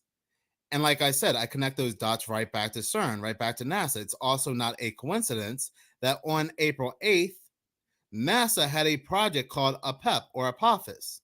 And Apophis is essentially just that, the flying serpent, the demon, basically Satan in ancient Egypt. They fired off 3 of those rockets, and what was captured in May, a month after the solar eclipse, a month after NASA fired all 3 rockets. Well, what was captured in Iraq was 3 of these black flying serpents, or these black flying creatures. I'm sorry if I keep calling them serpents, but 3 of these black flying creatures were seen flying at very high speeds in the sky. The only reason why I'm correcting myself in calling them serpents is because, again, I don't know 100% what they are. I'm only basing it off their movement. You think NASA is all about space and exploring space and so forth. It's all BS. They are nothing more than ritualists, occultists like those at CERN. This is why NASA took over from Jack Parsons, not because of jet propulsion technology, but because Jack Parsons was deep into the occult. He was the student of Aleister Crowley. Jack Parsons, L. Ron Hubbard, Walt Disney, among others, they would wander into deserts in New Mexico and practice what is known as Babylon workings, which was passed down from Aleister Crowley. And they said they would summon over these entities. A little bit after they would practice these magics, there was an explosion of UFO sightings seen in the United States. 1 year after these entities were being summoned over here in 1946 New Mexico, we have the Roswell crash. And then we have the CIA having a keen interest in UFOs in 1947. Yes, I'm talking about UFOs being summoned over here, and you might be saying, why would anybody need a UFO to come over to this dimension? It's just machinery. But at the end of the day, we really don't know what they are. We do not know what these flying objects are. It was always my theory that these flying objects, if they're not man-made, then these flying objects come from another dimension or they come from the waters below. These flying objects, which we think are machinery, might be a life apparatus for something to cross over here. They could be an entity themselves. We, again, don't know 100%. But it's awfully interesting. A year after these rituals were taking place in New Mexico, we get an explosion of UFO sightings and the government supposedly having a keen interest, like I said, in UFOs. Aleister Crowley's demon lamb, which he summoned over here, looks awfully similar to what we know as a gray alien. What is also rather interesting about Aleister Crowley, and we're talking about Jack Parsons and NASA, but what's interesting about Aleister Crowley, on April 8th, I believe it was 1906 or 1908, on April 8th, the veil was so thin, he actually spoke to a demon, which gave him knowledge to write a book. This entity he called Awas, which he said is his guardian, which helped him write the Book of Law. Then April 8th, 2024, we see this black flying entity flying in the skies. And I even made a video where I said they are summoning over a demon on April 8th, the solar eclipse, because that day was nothing more than a ritual. Now, and I even said this before the April 8th solar eclipse, because these dots are so easy to connect. So yeah, it's very odd that NASA has codenamed serpents on the exact day that one of these were seen flying in Texas. And then we had CERN. CERN initially was going to run the Large Hadron Collider on April 8th. Then some people came out and they said it's kind of suspicious that CERN is running the Large Hadron Collider on the exact same day of the solar eclipse. And then a week later, they come out and say, well, everything is ahead of schedule, so we're actually going to go ahead and run the Large Hadron Collider on April 5th. But again, these are liars. I am sure they started up the Large Hadron Collider exactly on April 8th, the same day of the solar eclipse, because their goal was to find dark matter. So CERN is out here looking for dark matter, supposedly on the day of the solar eclipse, and we have this dark creature flying in the skies at very high speed. Let us also not forget, articles were coming out where CERN themselves were saying that something had escaped from a higher dimension, and they were calling this something a ghost or a specter, but they were also using the word particle to make it sound more like science, a ghost particle, a neutrino. And what's also rather interesting, after these articles were coming out where they were trying to capture this fourth dimensional particle, countries around the world were taking more of an interest in neutrinos. Matter of fact, in the United States, they are spending close to $5 billion to build a neutrino facility, which they call Project Doom, the Deep Underground Neutrino Experiment. And they actually call it the telephone, because they said themselves they want to hear how the universe began. And it sounds like to me a very expensive Ouija board. So if anybody has any knowledge of these flying creatures, these flying entities, it would definitely be CERN or NASA. And I also find it funny that on the day of the solar eclipse, April 8th, and I know I keep talking about the solar eclipse, but that was really one of the first times we saw this flying creature on camera. And I mean, as the solar eclipse was occurring, people captured this flying. The man that is named after the God particle that CERN was looking for, the reason mainly why the Large Hadron Collider was activated, just happened to pass away on that exact same day, which I believe CERN initiated the Large Hadron Collider during the solar eclipse. Now, you may be saying he's old. That's what old people do. They get sick and they pass away. But again, what are the odds that the man named after the God particle, the Higgs boson particle, Peter Higgs, happens to pass away on the same day of the solar eclipse, which CERN goes ahead and activates on the same day that they are looking for this dark matter? What also happens to be interesting is that a day after CERN initiated the Large Hadron Collider, a day after this thing was seen flying in the sky, on April 9th, we see the anomaly for the first time on Beauvais Island. So we have a lot of interesting coincidences here, right? If these are only coincidences, we have a lot of coincidences here. That's the funny part here. People will see these string of coincidences, these many coincidences taking place at one time, and they'll call us fools for even talking about it. Everything's fine. Everything's normal. Now, I am a firm believer that these ritualists at CERN, NASA, and so forth can bring these things over here because they've done so in the past. They've used dark ritualistic sex magics and sacrifices. But now they are intertwining these dark magics, these dark ritualistic magics, with technology to either allow these things over here permanently or allow much more powerful entities over here. Now, it's not just CERN.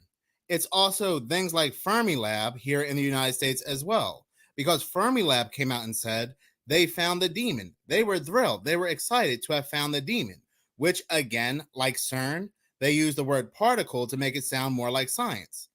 And they said they found the demon particle 66 years after it was theorized. And I guess that's a coincidence as well. Now, and I guess it's only just a coincidence that the very infamous Illuminati card game, which we keep featuring here on this channel, because again, it keeps foretelling events, even though this is not predictions, this is not prophecy. They are letting us know what's about to take place ahead of time with this card game, like they do so in any other form of media.